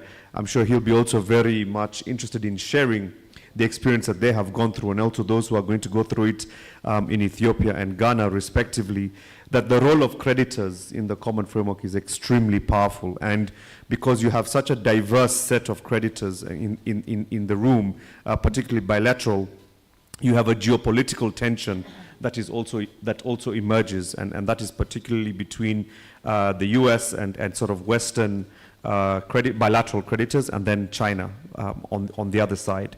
The second point around that is, there are some creditors that are not part of the restructuring of this common framework. So a lot of the multilateral institutions or IFIs are not part of this. And that makes it extremely complicated, because when you're discussing haircuts or you're discussing rescheduling of payments and servicing, you have some of these bilateral creditors not willing to sort of cede a lot of that ground as a result of the exclusion or non-joining of multilaterals. And then, of course, the last segment, which is always the most complicated one, is the commercial creditors. They are the ones who are probably the most resistant to being flexible in any sort of restructuring, because their allegiance is not necessarily to the borrower, it's to their shareholders to whom that resource needs to come through. So the restructuring process under the common framework has been particularly tedious and exhausting, I think, for many and for those that have been involved in it. And there still isn't any conclusive evidence that, even though Zambia started almost 3 years ago, that they've actually reached finality. I think, there's always a political spin message that says progress has been made, but certainly I don't think the restructuring program in Zambia has been completed to its totality. And I think these are some of the lessons that both the Republic of Ghana and the Federal Republic of Ethiopia really need to pay close attention to as they go into it. But what are the opportunities? I think that because of the gaps that exist in the equal participation between borrowers and lenders in these restructurings offers an opportunity. The mediator perhaps needs to be a different one, because the mediator in this restructuring program tends to be the International Monetary Fund, who itself is a creditor to many of the countries that would want to engage in this process. So perhaps we need to think of a more democratic, more independent arbiter. Civil society organizations have cited a process that had been started over 10, 15 years ago under having this sovereign debt restructuring mechanism under the auspices of the United Nations. I think there was a proposal that had been even to some extent discussed at the IMF, but somehow didn't sort of make it through. So in the context of trying to think beyond the common framework, is this an opportunity where we can democratize debt restructuring, but under a more independent, more democratic arbiter, which is the United Nations? And some of us, AFRODAD included, are calling for this establishment of a UN Framework Convention on Debt, which is a modern version of the sovereign debt restructuring mechanism that had been there over 15, 20 years ago. There is an opportunity with South Africa's presidency of the G20 to pitch some of the elements of what would be this framework convention on sovereign debt. There is the African Union that is now a fully fledged member of the G20. There's a huge opportunity there as well to sort of build coordination, build coherence around all of that. But at the very core of it is also appreciating, and I think Abebe mentioned this in his presentation, is that the debt architecture, because so much of it is reliant on perceptions and market signals, we also need to pay very close attention to the role of credit rating agencies. What kind of incentive or disincentive do they play in the entire ecosystem should a country want to move forward and restructure their debt? We've seen the moment Ethiopia said it wanted to enter the common framework, it was downgraded. We saw the same thing with Ghana. We've seen the same thing with Zambia. Here in Kenya, our former cabinet secretary to the National Treasury publicly said that, and even our president said, that they would not enter the common framework because they feared being downgraded and losing access to international capital markets. So we need to pay close attention to also how the creditor side of this debt restructuring works, but also the role of agents like credit rating agencies in how do they dissuade governments from taking what is perhaps a logical step in restructuring their debt, given the kind of challenges they are facing based on what the presentation has just said. And a very last point here on debt restructuring is we need to be careful that we don't only look at debt restructuring as a fiscal aspect of just paying cash back to the creditors. I think we need to look at the very difficult trade-offs that policymakers are having to take. And the trade-off in the current crisis that many African countries are facing is the trade-off of development and transformation. Many of our economies are going to remain very much primary commodity dependent structured if there isn't a 10, 15, 20-year viewpoint by policymakers of how restructuring debt can free up space for economic development and transformation rather than maintaining the current economic productive design that we currently have. And I think that's one of the big lessons that we can actually take away from the HIPIC period from the early 2000s, when many people said, well, you already got debt cancellation, why are you still in this quagmire? And the big lesson there is when we're reforming or talking about reforming the global architecture, we didn't talk about reforming things like trade. We didn't talk about the conversation around industrialization has completely disappeared from any Ministry of Finance across the continent. Very few countries talk about industrialization or industrial policy on the continent today. We all talk about export-led growth, and our exports are generally primary raw commodities, which are very volatile and very volatile to global price fluctuations, again, as we saw in the presentation during COVID-19. So I think as we talk about debt restructuring, we need to think about the debt architecture, the ecosystem, and the actors. We need to think about it as democratizing the way this is done, so there's equal participation between borrowers and lenders. But we also need to think about it as a transformative part of creating fiscal space that is for changing the economic structure of our economies and moving away from coming back to this cycle in another 10 or 15 years. Thank you. Thank you very much, Jason. And I'm just thinking through as you're talking about, when you think about debt restructuring, we have to think about debt architecture. What's the logical step in restructuring the debt? And I want to bring on board Dauda. Dauda, I hope you can hear me. Yes, I can. Good. Thank you very much. Dauda, I know you really have quite an experience in this, and just picking up from what Jason has talked about, Abebe has just shown us that only 10 countries in sub-Saharan Africa have sovereign borrowing space to mobilize external climate finance. And of course, for those sub-Saharan African countries with borrowing space, the cost of capital is at new and unsustainable highs. And of course, the rest of the countries cannot mobilize climate finance without significant debt relief. From where you sit, what do you think would be the practical debt resolution of African countries? Thank you. Thank you very much, Diana.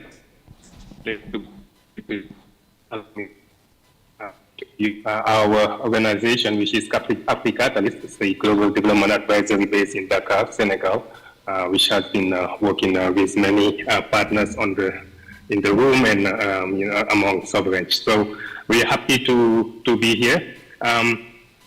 I actually, before I respond also to your questions, I wanted also to congratulate the Aerc for this very insightful gathering. We learned a lot listening to previous sessions about Cbdc and others, so we look forward also to this discussion. So just to respond to your question, I think Professor Chimeles actually made a very strong case that we all have been debating for a long time, is that as of now, we have many African countries facing significant debt vulnerabilities.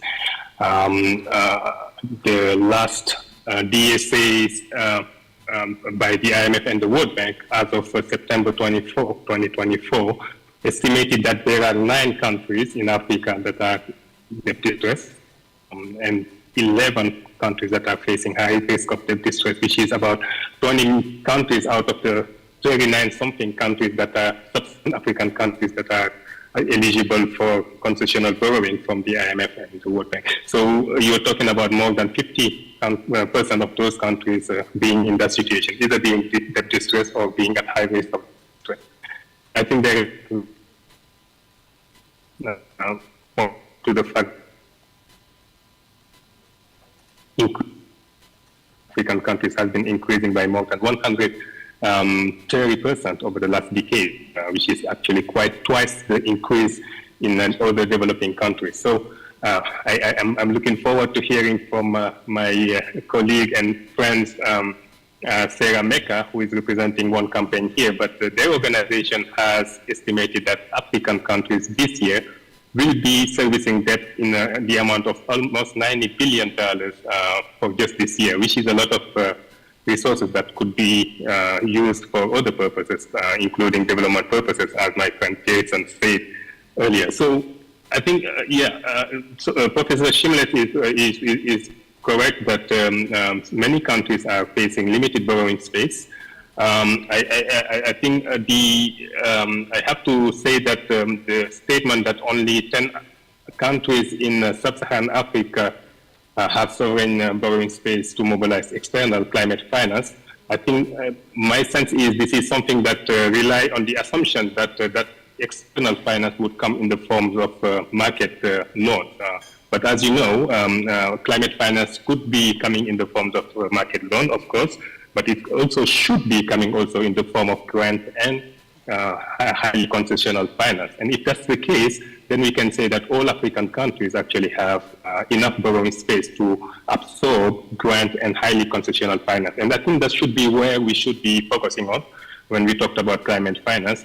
I think this is the existential threat for the whole humanity, for the global community, and it would not be fair for developing countries in Africa and beyond to be responding to their and mitigation need using market loans. So I think the idea is how we can really push forward that agenda to make sure that those countries are getting access to climate finance in the forms of a grant and highly concessional financing. I think that would be a way to overcome that constraint about the borrowing space that the Professor Simales talked about.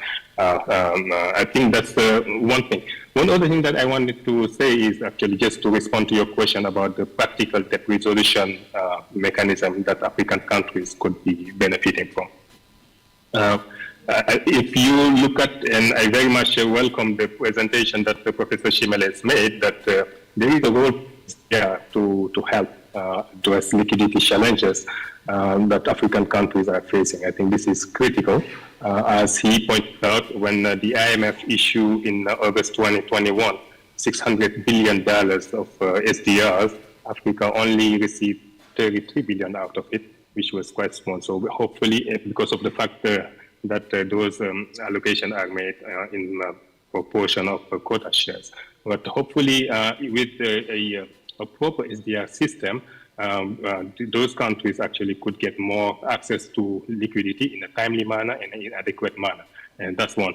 But I think this is more long-term solution, because I think if you're talking about changing the SDR system in the IMF, you're talking about mobilizing more than 85% of voting power, which is almost impossible if you don't have the US on board. And I think when you look at the recent political sort of development in the US, there are reasons to be very sort of pessimistic about the prospect for the US approving those type of changes in the SDR system. So we need to be more practical and look at what are the solutions in the short run, at least, that could be put in place to help those countries that are currently facing debt distress, those countries that we talked about. And my sense is, and I think Jason pointed out to that, there are opportunities that we need to sort of seize, including the fact that the South Africa is going to be presiding over the G20 from next week. And also we have recently, of course, the African Union joining that body. So I think that should be an opportunity for really pushing forward that agenda of putting in place a functional multilateral debt restructuring mechanism. And I think the first practical solution would be to overhaul the common framework. It's not working. I think everyone that. But maybe with some tweak and making sure that you fundamentally overhaul it, it could be more effective. And I think if you want to do that, you need to make sure first that you have greater clarity on the restructuring process under the common framework. It really doesn't make any sense that countries like Zambia had to wait for 2 to 3 years to be able to get a workable debt workforce. Can't have that time, because all of that time it means that they continuing to servicing their debt, and that those resources could be allocated to other more priority needs like social spending and health and education spending. So that's critical. And talking about that, I think it's also important as you work on to reform the common framework to make sure that as a country is working with its creditor to restructure its debt, it benefits from a debt service payment stencil, meaning that its debt service payment would be suspended negotiation of the debt restructuring negotiation. I think that would be critical to really put more pressure on all actors participating in that. Otherwise, I think there is no incentive for creditor to really have a sort of fast restructuring process. And one revision of the common framework that I would certainly see is to have clear understanding what it means to have a comparability of treatment. As you know, this is something that the common framework is requiring, and fortunately is actually differently understood by various actors, whether it's the private creditors, the sovereign creditors, and of course the multilateral creditors. So that's critical. So maybe not to monopolize the floor, I'm just going to make a quick last point here.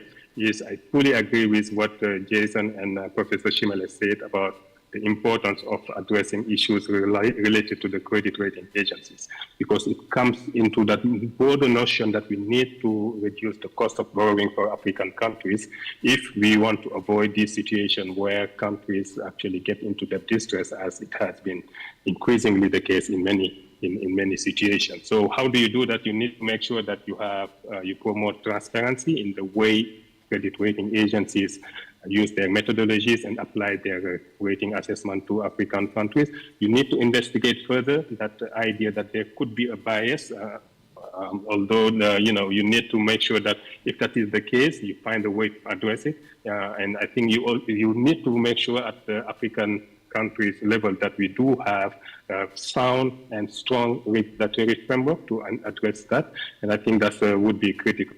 And last but not least, I think one point that Professor Shimeles referred to, and with regard to the debt relief for green and inclusive recovery proposal about finding a way to implement some sort of Brady plan for African countries. I think this is something that should be investigated, and I'm taking advantage of the fact that around this room there is a lot of researchers. I think they would be very much interested in looking at this closely. For those who may not be familiar, it was back in 1989 when the U.S. Treasury Secretary Nicola Brady came up with this notion about the Brady Plan, which is actually essentially an offer for creditors to accept bonds that has like a liquidity and a credit enhancement, and in response, and in exchange for debtors themselves to commit to a debt reform, a reform sort of strategy and implementation on the IMF plan, and it has worked out between 1990 and 1998. Those countries that benefited from the Brady plan, including 2 African countries, Nigeria and Cote d'Ivoire, saw a significant decrease in their debt burden. I think this is high time to look at how those type of solution and initiative could be implemented. Maybe this now at this juncture where we very much are going through this holy crisis in Africa, and hopefully that would be a good way to very much free more resources for African countries to allocate to other priority spending for the benefit of the population. Thank you.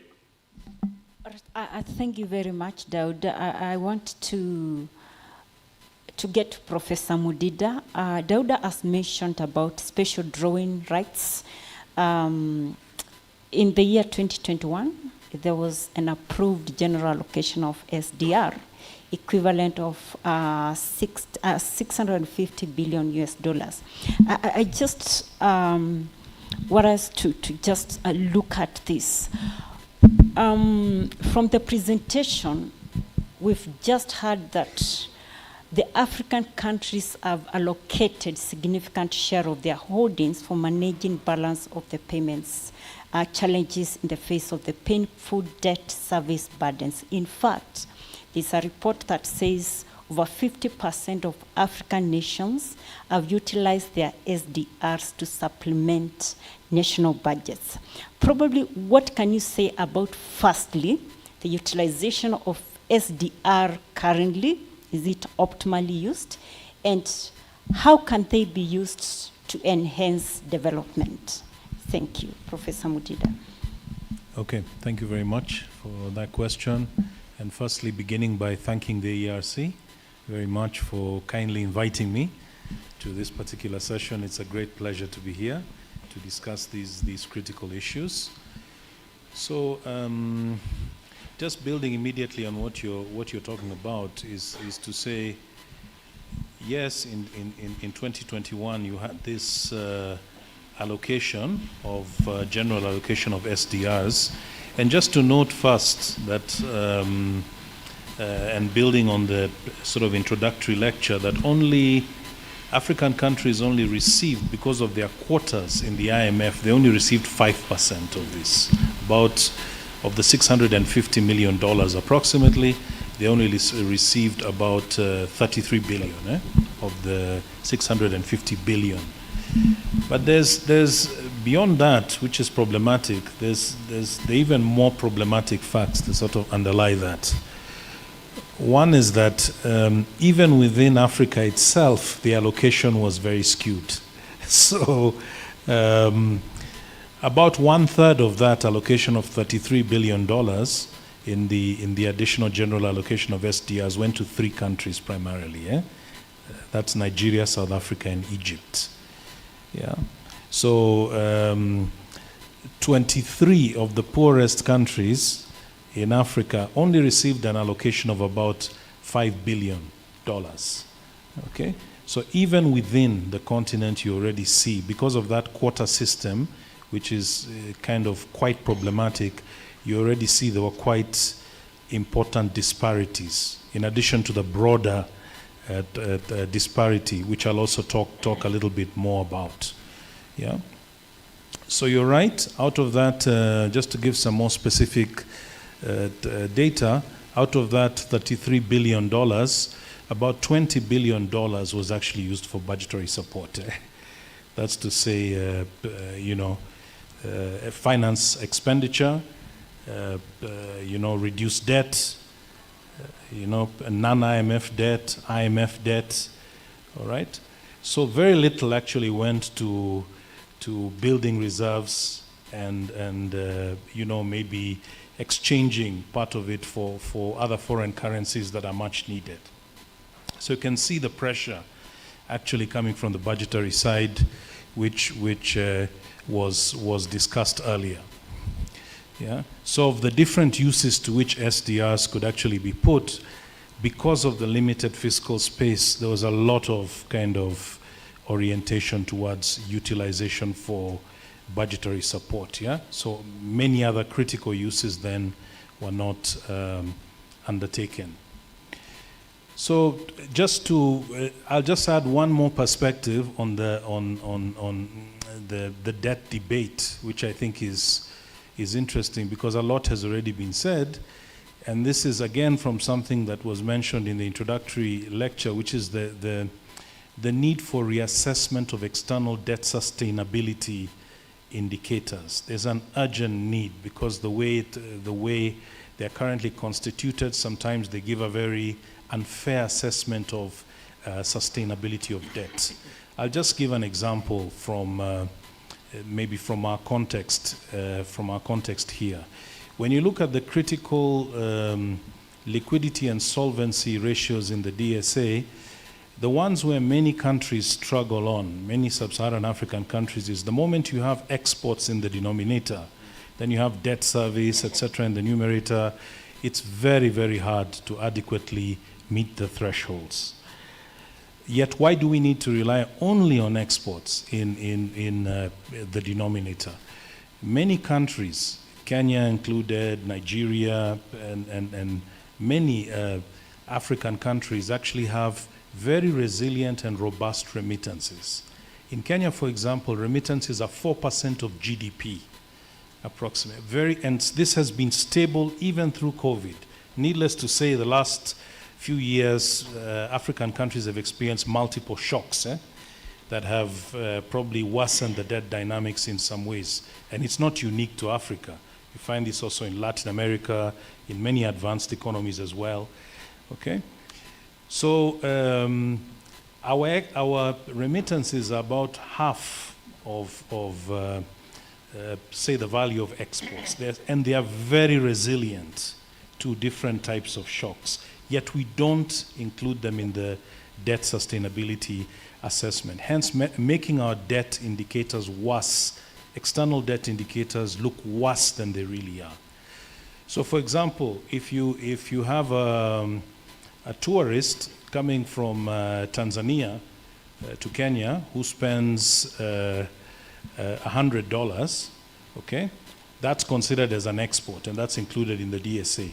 If you have a Kenyan in Tanzania who sends $100, that's not included in the DSA assessment framework. Okay, so it cannot be used to actually show that you have foreign currency that actually mitigates your debt sustainability challenges. So I think there is an urgent need for a reassessment of the debt sustainability measurement, the typical DSA that is done in a way that is a bit more context specific, so that countries that have mitigating factors that actually are still very valid and could make their debt sustainability much stronger should actually be able to include this. So that's just one point that I would make on the debt sustainability side and the debt sustainability debate.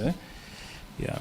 So continuing with SDRs, and just saying that obviously these have, let's say, good positive potential. I wouldn't want to say that they are the only or even the most critical factor in the issues that we face, because the developmental issues that we face are multifaceted and need sort of improvement on many levels. They need improvement at the institutional level. I think that's very critical. There's need in many African countries to have more inclusive institutions, less extractive institutions. That is very central. Braganza mentioned the idea of lack of industrial policy in many countries. I think that is very vital. I'd go one step further to say that innovation, product and process innovation is critical in industrial sectors, because many African countries have some industrial base. But if you look at manufacturing contribution to GDP, for example, it's been falling in many countries. That's partly a reflection of insufficient product and process innovation. So I think, for me, the innovation is a very critical aspect. And of course, when you look at one of the other great potential opportunity areas for Africa, the African Continental Free Trade Area, a lot of the benefits would actually come from potential increased manufacturing exports. So there's a very strong case for that as well. Yeah. Also, there's need, of course, for prioritizing, critical prioritizing of development areas, making sure that where funds are allocated are areas of the highest social return.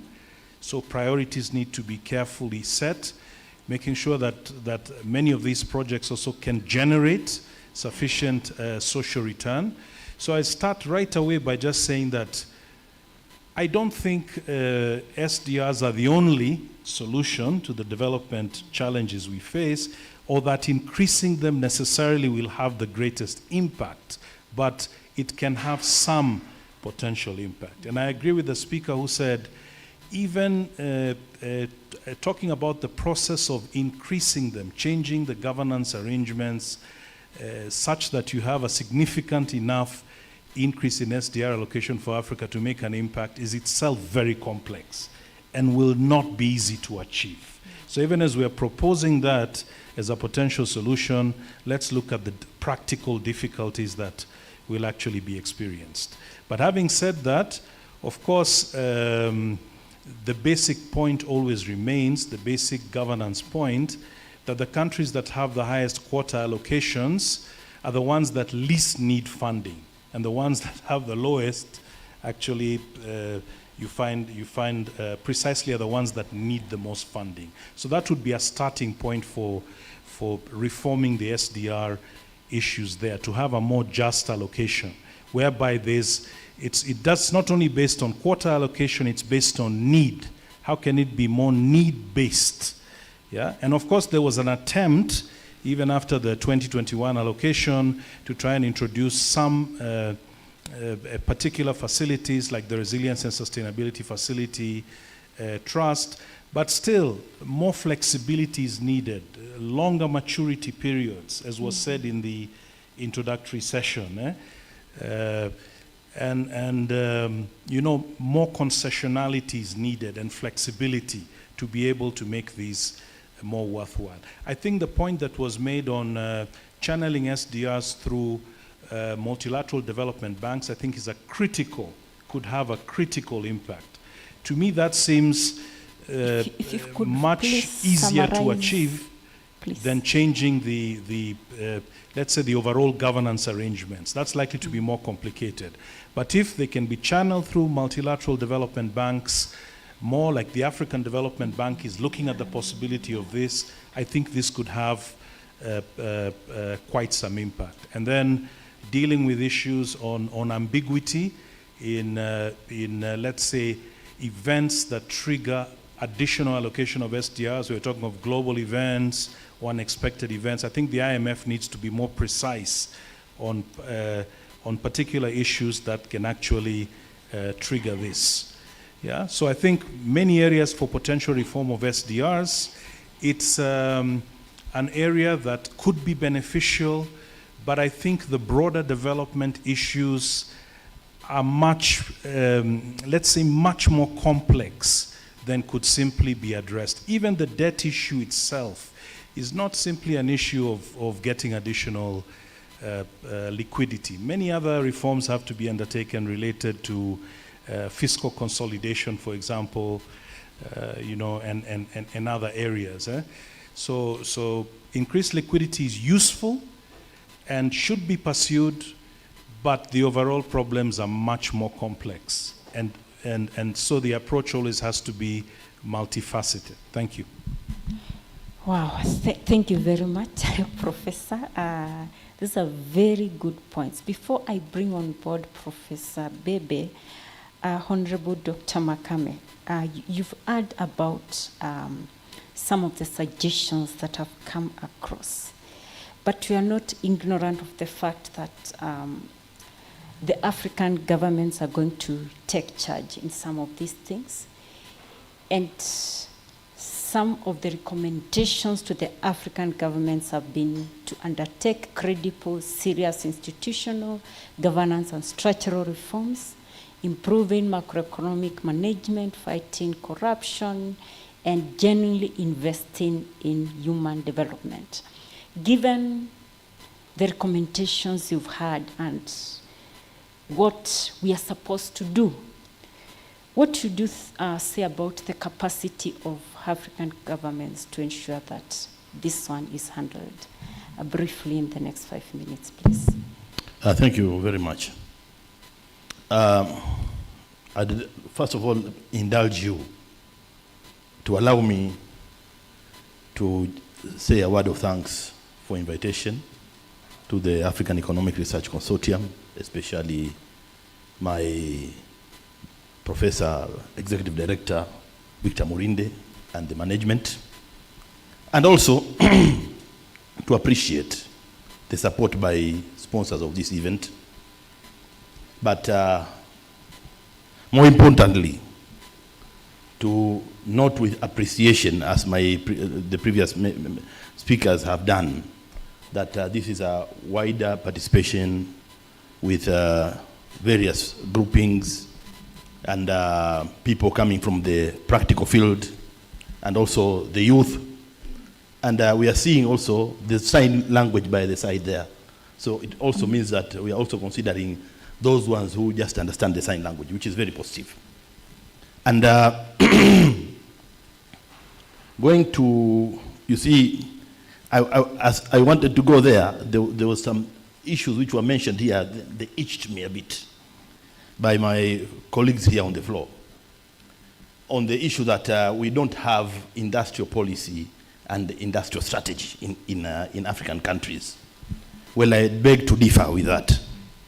I'd say that we have industrial policies and strategies. And actually, I was part of engineering those ones in the East African community while I was working at the Ministry of East African Community Affairs in Tanzania. And I can assure you that all East African countries have that one. because you have an industrial policy and strategy of ESC. What is the problem now? The problem is implementation. We develop policy and programs, we put them in the shelves. Another example, there's like when the Summit of Heads of State of AU sat in Maputo, they made what they call the Maputo Declaration on food security. And they say that we're going to have 10% of the government's budget in agriculture and food security. That is agro-processing, agro-development. If you go and look in these countries of East Africa, none has attained that more than 15 years on. So it means we are talking and we are not walking the talk. The heads of state met more than once and they reiterated on that, but nothing is happening on the ground. So what I would say is that in Africa, we are not lacking policy. We are lacking implementation of the policies and strategies. And like as the research, we are not lacking research. We are lacking implementation of the research findings, or maybe filtering them to the policy so that they can be implemented. So you find that researchers are talking on their own, and they're just publishing them in the peer-reviewed journal 5-star, but the policymakers are not informed. So with this kind of a forum we're having here, this is very positive because we are linking the practitioners and the researchers. So I would say this is a very positive, and particularly when we were here last, I think it was in end of May, June there, then, and also when the executive director was making an opening, he spoke about training of Africans and capacity building. That is what we need. I think we are also having a problem there, and that addresses the issue you wanted to hear about, because you know, when we are talking about debt restructuring, why are we doing that? And after why, then for what? Because we don't want just to restructure the debt. Then after a few years, we are back in the same problem. Unless some external shock, like maybe COVID or something, comes in a very negative way, and then we don't have the way to protect ourselves. But otherwise, when we are restructuring the debt, it means that we've noticed that we have a problem we need to overcome. And so these trainings should aim to equip our technicians and policymakers to come with solutions that will get us out of the debt trap, so that even if we have a debt, we can manage it, but also manage the other needs to run the economy. And particularly, we should be talking about fiscal discipline, because our governments, most of them, there is lack of fiscal discipline. There is also challenges of accountability. You just, if you want to verify my statements, just go to any of our governments in East Africa or the African region and listen to the report of Auditor General, Controller and Auditor General. You will hear problems. Now, what we need to do is, we should not have these reports of controllers and auditor generals being presented just for the sake of procedure. But rather, they should be informing us where we are having problems so that we address and solve the problems. So, I mean, in Africa, I think we are just having the issue of business as usual. Now, that is the thing which we need to change. So, having said that, I'd like just also to compliment that, you know, when the keynote address was being made by my brother, Professor Thanko Maroon here, And actually, it really excited me. And Professor Murinde knows why, because it was also in the honor of the late Professor Benno Ndulu. But we spoke about inter-African trade. I was not very comfortable with the 2% that we have, 2% of inter-African trade. I think we have more than that. But what we do have is significantly less than that of Europe and that of NAFTA, North American Free Trade Area. Why? Because in Africa, we have always had that problem of producing what we do not consume and consuming what we do not produce. Then we are coming back to the industrialization. So what we need to do is to bolster and support our productive sectors, the industrialization, tourism, agriculture, and others. Well, let me just end here and not take more minutes. Thank you very much. Thank you very much, Honorable Dr. Makame, even for emphasizing the points Professor Robert had talked about. Now, to Abebe, you've mentioned about the UNECA's just released report on the IMF and the future of global financial architecture. Just to give us a preview, I know there's very good recommendations that are in that report. But even with those good recommendations, probably I would want you to bring us to speed why you think the path towards a truly equitable and effective global financial architecture still remains a strenuous effort, or should I say a difficult and a tiring effort. If you could just bring us to speed with that, then I can bring on board Sarah to close for us this session. Yes. Thank you so much, Diana. Let me say a few things about the preparation of this interesting report by the United Nations Economic Commission for Africa. Probably, at least I have seen over more than 20 reports in my life prepared by African Development Bank, UNECA itself. I participated in some World Bank reports. This is the first time I have seen an interesting group of collaborators. One, African finance ministers. They have been actively involved in the preparation of this report, which is called the High-Level Working Group. Sometimes even heads of state used to give some guidance, including President Ruto here, who was heading some of the working group in Addis during the AU summit. And then a think tank, the African Center for Economic Transformation. They were spearheading this discussion in the side events of the World Bank, the IMF, bringing together African finance ministers, grueling them on their issues, etc. And then the International Monetary Fund itself. Every chapter of that report has been commented upon and discussed by IMF staff. I've been involved, so I know all of this. So in terms of content, it's quite rich, so I recommend colleagues to have a look at it. Now, what this report says, in my view, and in my understanding of this issue, is that at the center, the center of gravity when it comes to global financial architecture is the International Monetary Fund. There is no denying of this fact.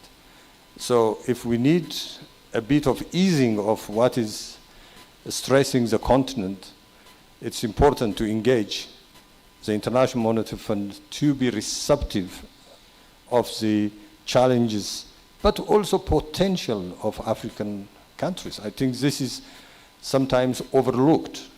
Like Africa seems to be always trying to get sympathy. No, in my view, proper understanding of the continent's true potential and also the continent's current challenge. So in the report, some of the issues which my colleagues really nicely told about the common framework. Let me just give you one example. IMF is the one leading it, basically. It starts, if for instance I give you the process, when a country applies for debt relief, automatically it means it's defaulting, all right? So which means immediately the credit rating agencies rings a bell saying Ethiopia applied, for instance, for the common framework, therefore we downgrade the country as a defaulter before even anything happens. Just the day you write a letter to the common framework G20, which sets up an official creditor committee to look into your case. And this time around, they have China as an additional creditor. So it's called the Paris Club Plus. And then immediately this creditor committee will not do anything until the country talks to the IMF. So the IMF comes and says, they call it the upper tranche credit reform program, which is the toughest reform the IMF can introduce to any country. You can call it shock therapy, you can call it austerity, whatever name you call it, but they come and design a program for the country aimed at achieving a few equilibrium points. Now, to move forward, what you mentioned becomes critical, the debt sustainability analysis, which determines the financing gap for that country. That is going to be the basis on which the creditors sit and make assurances that they will help the country. So the DSA is the entry point. And as my colleague rightly said, the DSA is an extremely opaque framework. I've seen it when I was at the African Development Bank. We really had a long report on the IMF DSA framework, looking at the methodology, looking at the way they put the thresholds that are critical in defining the financing gap. Those needs to be really scrapped and then built on the basis of at least 3 areas. One is a country's potential, which is nothing to do with the DSA.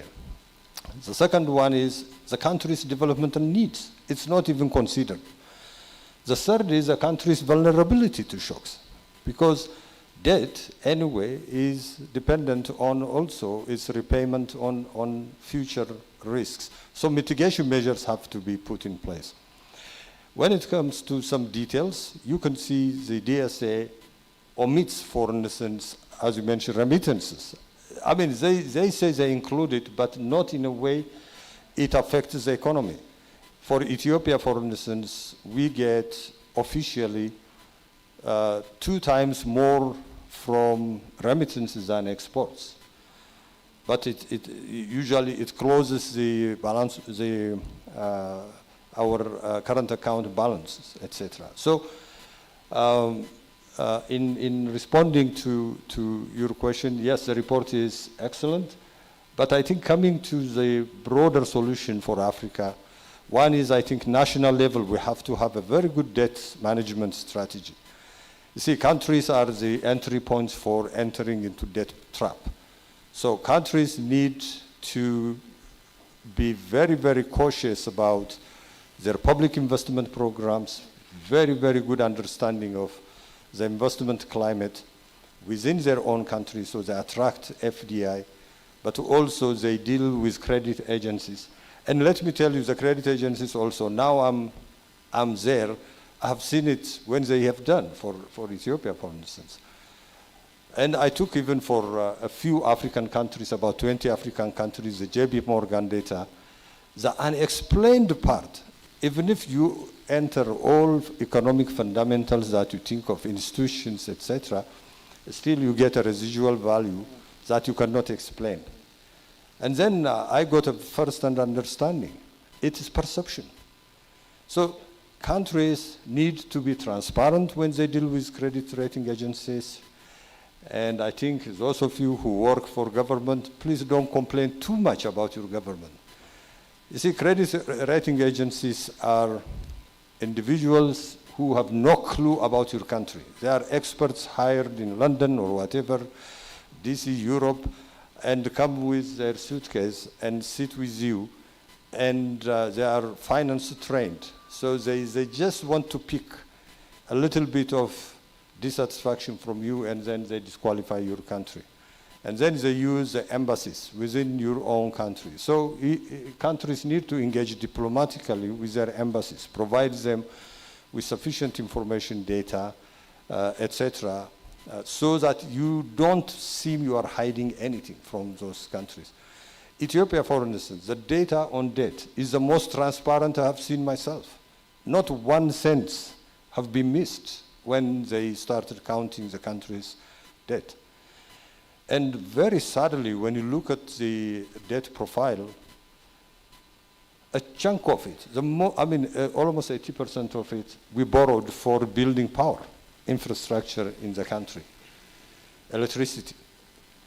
And electricity anywhere in the world cannot be profitable business. I don't know. I mean, even in Kenya, the government subsidizes, even though the tariff rates are very high. And Ethiopia has the lowest tariff rate in Africa when it comes to electricity. So how are you going to finance this deficit, even though it's a legitimate deficit? And then on the other spectrum, if you look at the Ethiopian Airlines, it doesn't engage any creditor, official, etc. They borrow directly from the market. And they borrow on investment grade. The lowest rate the Ethiopian Airlines gets is from US. And it's not even in the DSA. If you look at it, that airline's credit rating, it's not even disclosed. They don't even share it because it is investment grade and they want to protect their interests, the creditors. So which tells you in one country you have an enterprise which is a top-notch, A+, whatever, credit ratings, and the government is junk. How does it work? So this is where I think institutions like ARC, Asset, I really applaud their work because they have really done a lot of effort on this area. So countries need to do that. At the African level, ADB's effort is commendable. ADB now claims one SCDR can be converted into $4. So which means they can leverage their AAA ratings. So if they borrow from the SDR, from the IMF, they can raise $4. So that is something very good. And then the AU is doing excellent job. In Abuja, I think they have been discussing about the African Monetary Institute, the African Financial Stabilization Mechanism. I think all of us need to support these initiatives because Africa now needs to take seriously its 1 billion people in negotiating with the rest of the world. We should not be fragmented. We should not be thinking in this 54 mindset. We just have to come together and make sure that the continent is projected positively in the global arena. At the global level, IMF must reform. I think this is a moment. Even IMF is acknowledging it. Thank you very much.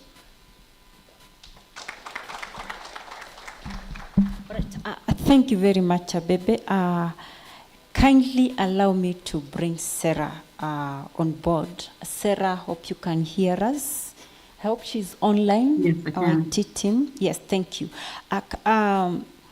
A number of reforms have been proposed, and especially with the global financial architecture, including increasing flows of capital, creating new initiatives and platforms, and making high-level political statements. We know achievements of these reforms simply goes beyond the proposal. I think even here we have talked about quite a number of reforms. From your experience, what do you think should be done to ensure that the proposals that you are making here are achieved? Of course, some of those things have been mentioned, but I would just want to hear from where you sit as the Executive Director of WANS. Thank you. Thank you. My gratitude to AARC for this invitation. Dr. Dina, thank you so much as well.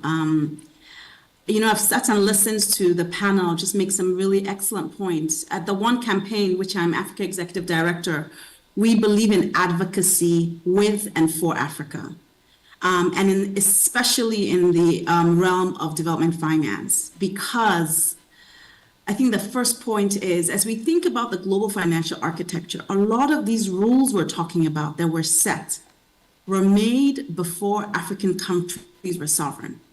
And the rule of making rules is the designers always create the rules to favor those who are in the room. So if a global financial architecture is being designed and Africa was not in the room, so we already know that the global financial architecture was not made to serve Africa. It's not an evil stance. It's not a duplicitous stance. It's just a matter of fact. We were not in the room. We were not sovereigns, maybe apart from Ethiopia at the time, in 1944, when the Bretton Woods institution was created, the World Bank, IMF. Do you know the tax treaty that exists today was made in 1920? The international global health architecture was made to favor trade among Europe and to protect trade. The IMF quota reform that a few people talked about is based on how large you are in the global economy. So the architecture of the financial architecture was not made to serve Africa. So what do we do today? If we want to change it, we can do some piecemeal things, work on initiatives,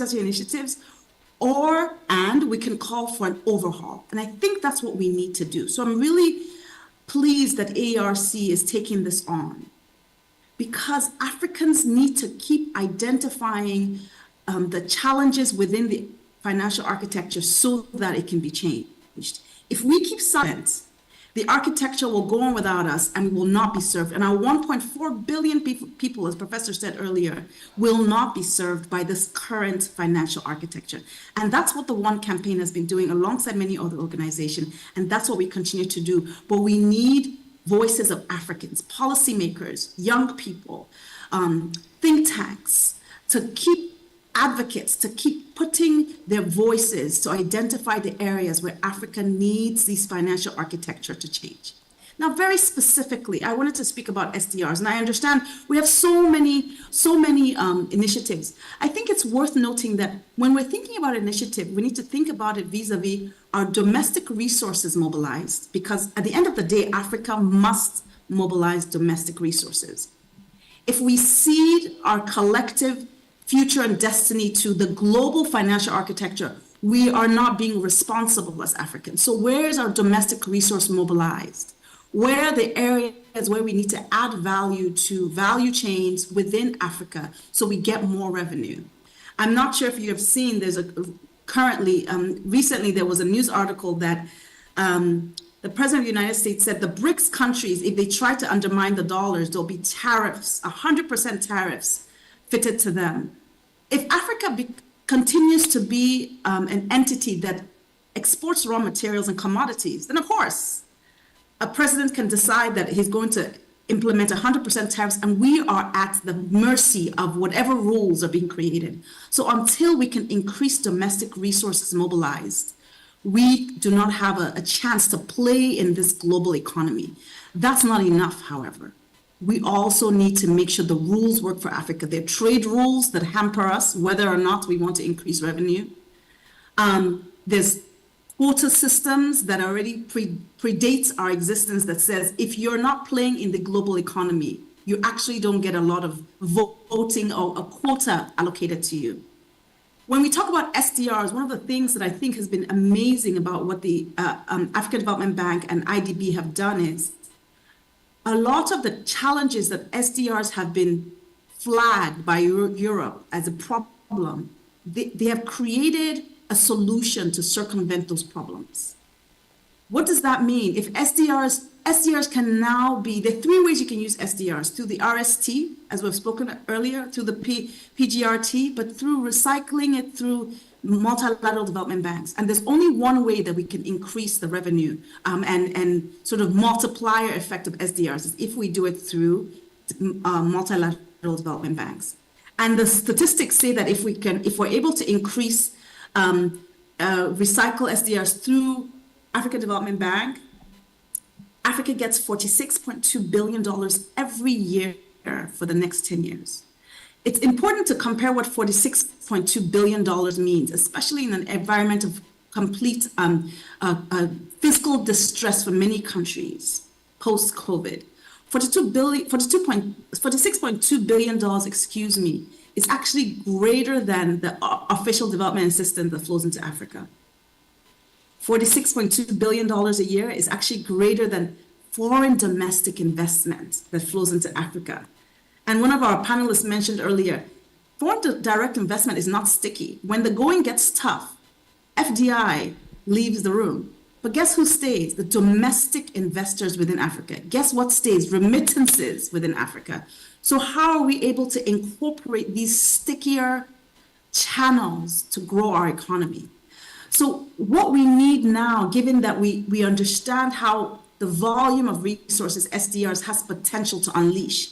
And yes, Dr. One of the professors said SDR is not the solution, but I challenge to say, because the problem is so large, we need several solutions. I don't think there's one silver bullet. There's one magical solution that solves all the challenges. So we need to tackle the financial architecture from areas that can give us the most amount of resources that addresses the fiscal challenges today. So I think the next steps for us in the room is we need voices to advocate. For SDRs to be recycled through the African Development Bank, and the liquidity support agreement to be signed and offered to many countries, including many African countries, we need at least 5 countries to decide to recycle through the African Development Bank. That's where we're at. So we have removed the challenges within the system. We have proposed a solution that is workable. The African Development Bank is leading this, and we need 5 countries to say, yes, we will do this. Some countries have legal challenges, so we leave them out. But countries like France have already said, yes, we're ready to recycle, but they haven't done much. They've promised, they've articulated, made positive sounds, but they've not made action. So for them to for us to convert positive sounds to action, we need more voices, we need more policymakers putting their weight to this.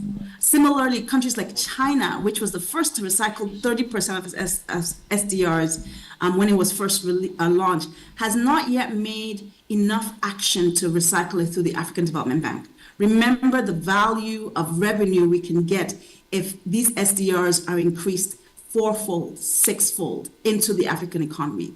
So I just want to leave us with a call to action that because the global financial architecture was created before African countries were sovereigns, if we stay silent, if we don't advocate, if we don't allow for research papers to show the cost of inaction, Africa will remain where it is. But if we join our voices, I always say Africa's superpower, it's its collective voice. If we operate as one country, another country individually, this does not work. We need to operate as a continent of 54 countries and 1.4 billion people. And you are very important to that voice. And let me stop there. Thank you, Sarah. Yes, we need to operate as one voice. Allow me, I've received quite a number of notes here telling me time is up. Allow me not to open the floor, but just to say this, it requires an action of a wide range of stakeholders committed to reshaping the foundational structure of the existing economic system for all these reforms to be, to be achieved. And that's why Sarah is concluding for us by saying that we need one voice. So basically, that's it from us. I want to thank you very much for staying. Kindly allow me, I can see those hands, not to open the floor. And you can see our panelists are here. And I would like to welcome my director, Abby, kindly to take us through in the other session. Thank you.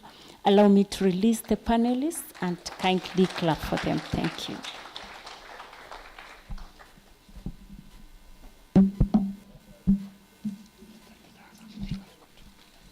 Thank you very much, colleagues. I think my session is a wrap-up session. I'm not going to summarize what we have been discussing. So that is 1. 2, there is dinner. So you are all invited. Before that dinner, there is a cocktail. Sorry to hijack your weekend, as well as also even the coffee break in the afternoon. You didn't have one. So first of all, I should say thank you to many, many people, to all moderators, chairs of sessions, discussants, and paper presenters. I also should say that our staff particularly have worked very, very hard to get this conference well organized. Some of them staying in the hotel since Friday to get the IT and also setting up the rooms very well. So I thank everybody. I thank specifically maybe in terms of logistics for those of you who have traveled out of Kenya to come to Nairobi. Jackson has done a lot of work back and forth from the airport, so I should single out Jackson to thank him, and also Gerard, who accompanied him yesterday to bring some of you back to the venue. I think we have some announcements to be made. I leave that to Charles. So I think thank you very much for everyone for your patience. And we have a concurrent session starting from tomorrow. So I think that will be announced. I think you can see it displayed. Maybe I will leave the announcements to capable hands of Charles. Otherwise, thank you very much from myself. And we look forward to see you at the cocktail and the dinner. Or, yeah, I think the gender balance must be always maintained. Maybe I'll invite my research manager, Scholar, to do it. Thank you very much for a knowledge explosion day. Just some few housekeeping issues. We are asked to leave with every item of ours from this room because they are going to set this room for dinner immediately. We'll be having plenary dinner and induction into the Aerc Hall of Fame. Shortly after this, immediately the dinner starts, we'll start the program. Now we are caught up by time. Tomorrow, we are starting the thematic research group sessions. That is the 5 groups, A to E. We'll be meeting from 8 a.m. Group A, you will be in Amber 2. Group B, Amethyst 1. Amethyst is along one of these. This one will be, when they close the walls, then there will be separate rooms. Then Group C will be Topaz. On your way, as you go to the secretariat, there's a room called Topaz. Group D will be in Amethyst 2, and Group E will be in Amethyst 3. Kindly, if you have time, you can see Sheila at the Quaz room for your per diem. Airport transfers, if you are using Aerc airport transfer services, please be at the reception 3 hours before your flight time. We have sent some emails for the plenary speakers who are leaving tonight and tomorrow morning. We'll be sending them as nearing your departure time. Thank you very much. Have a relaxed evening.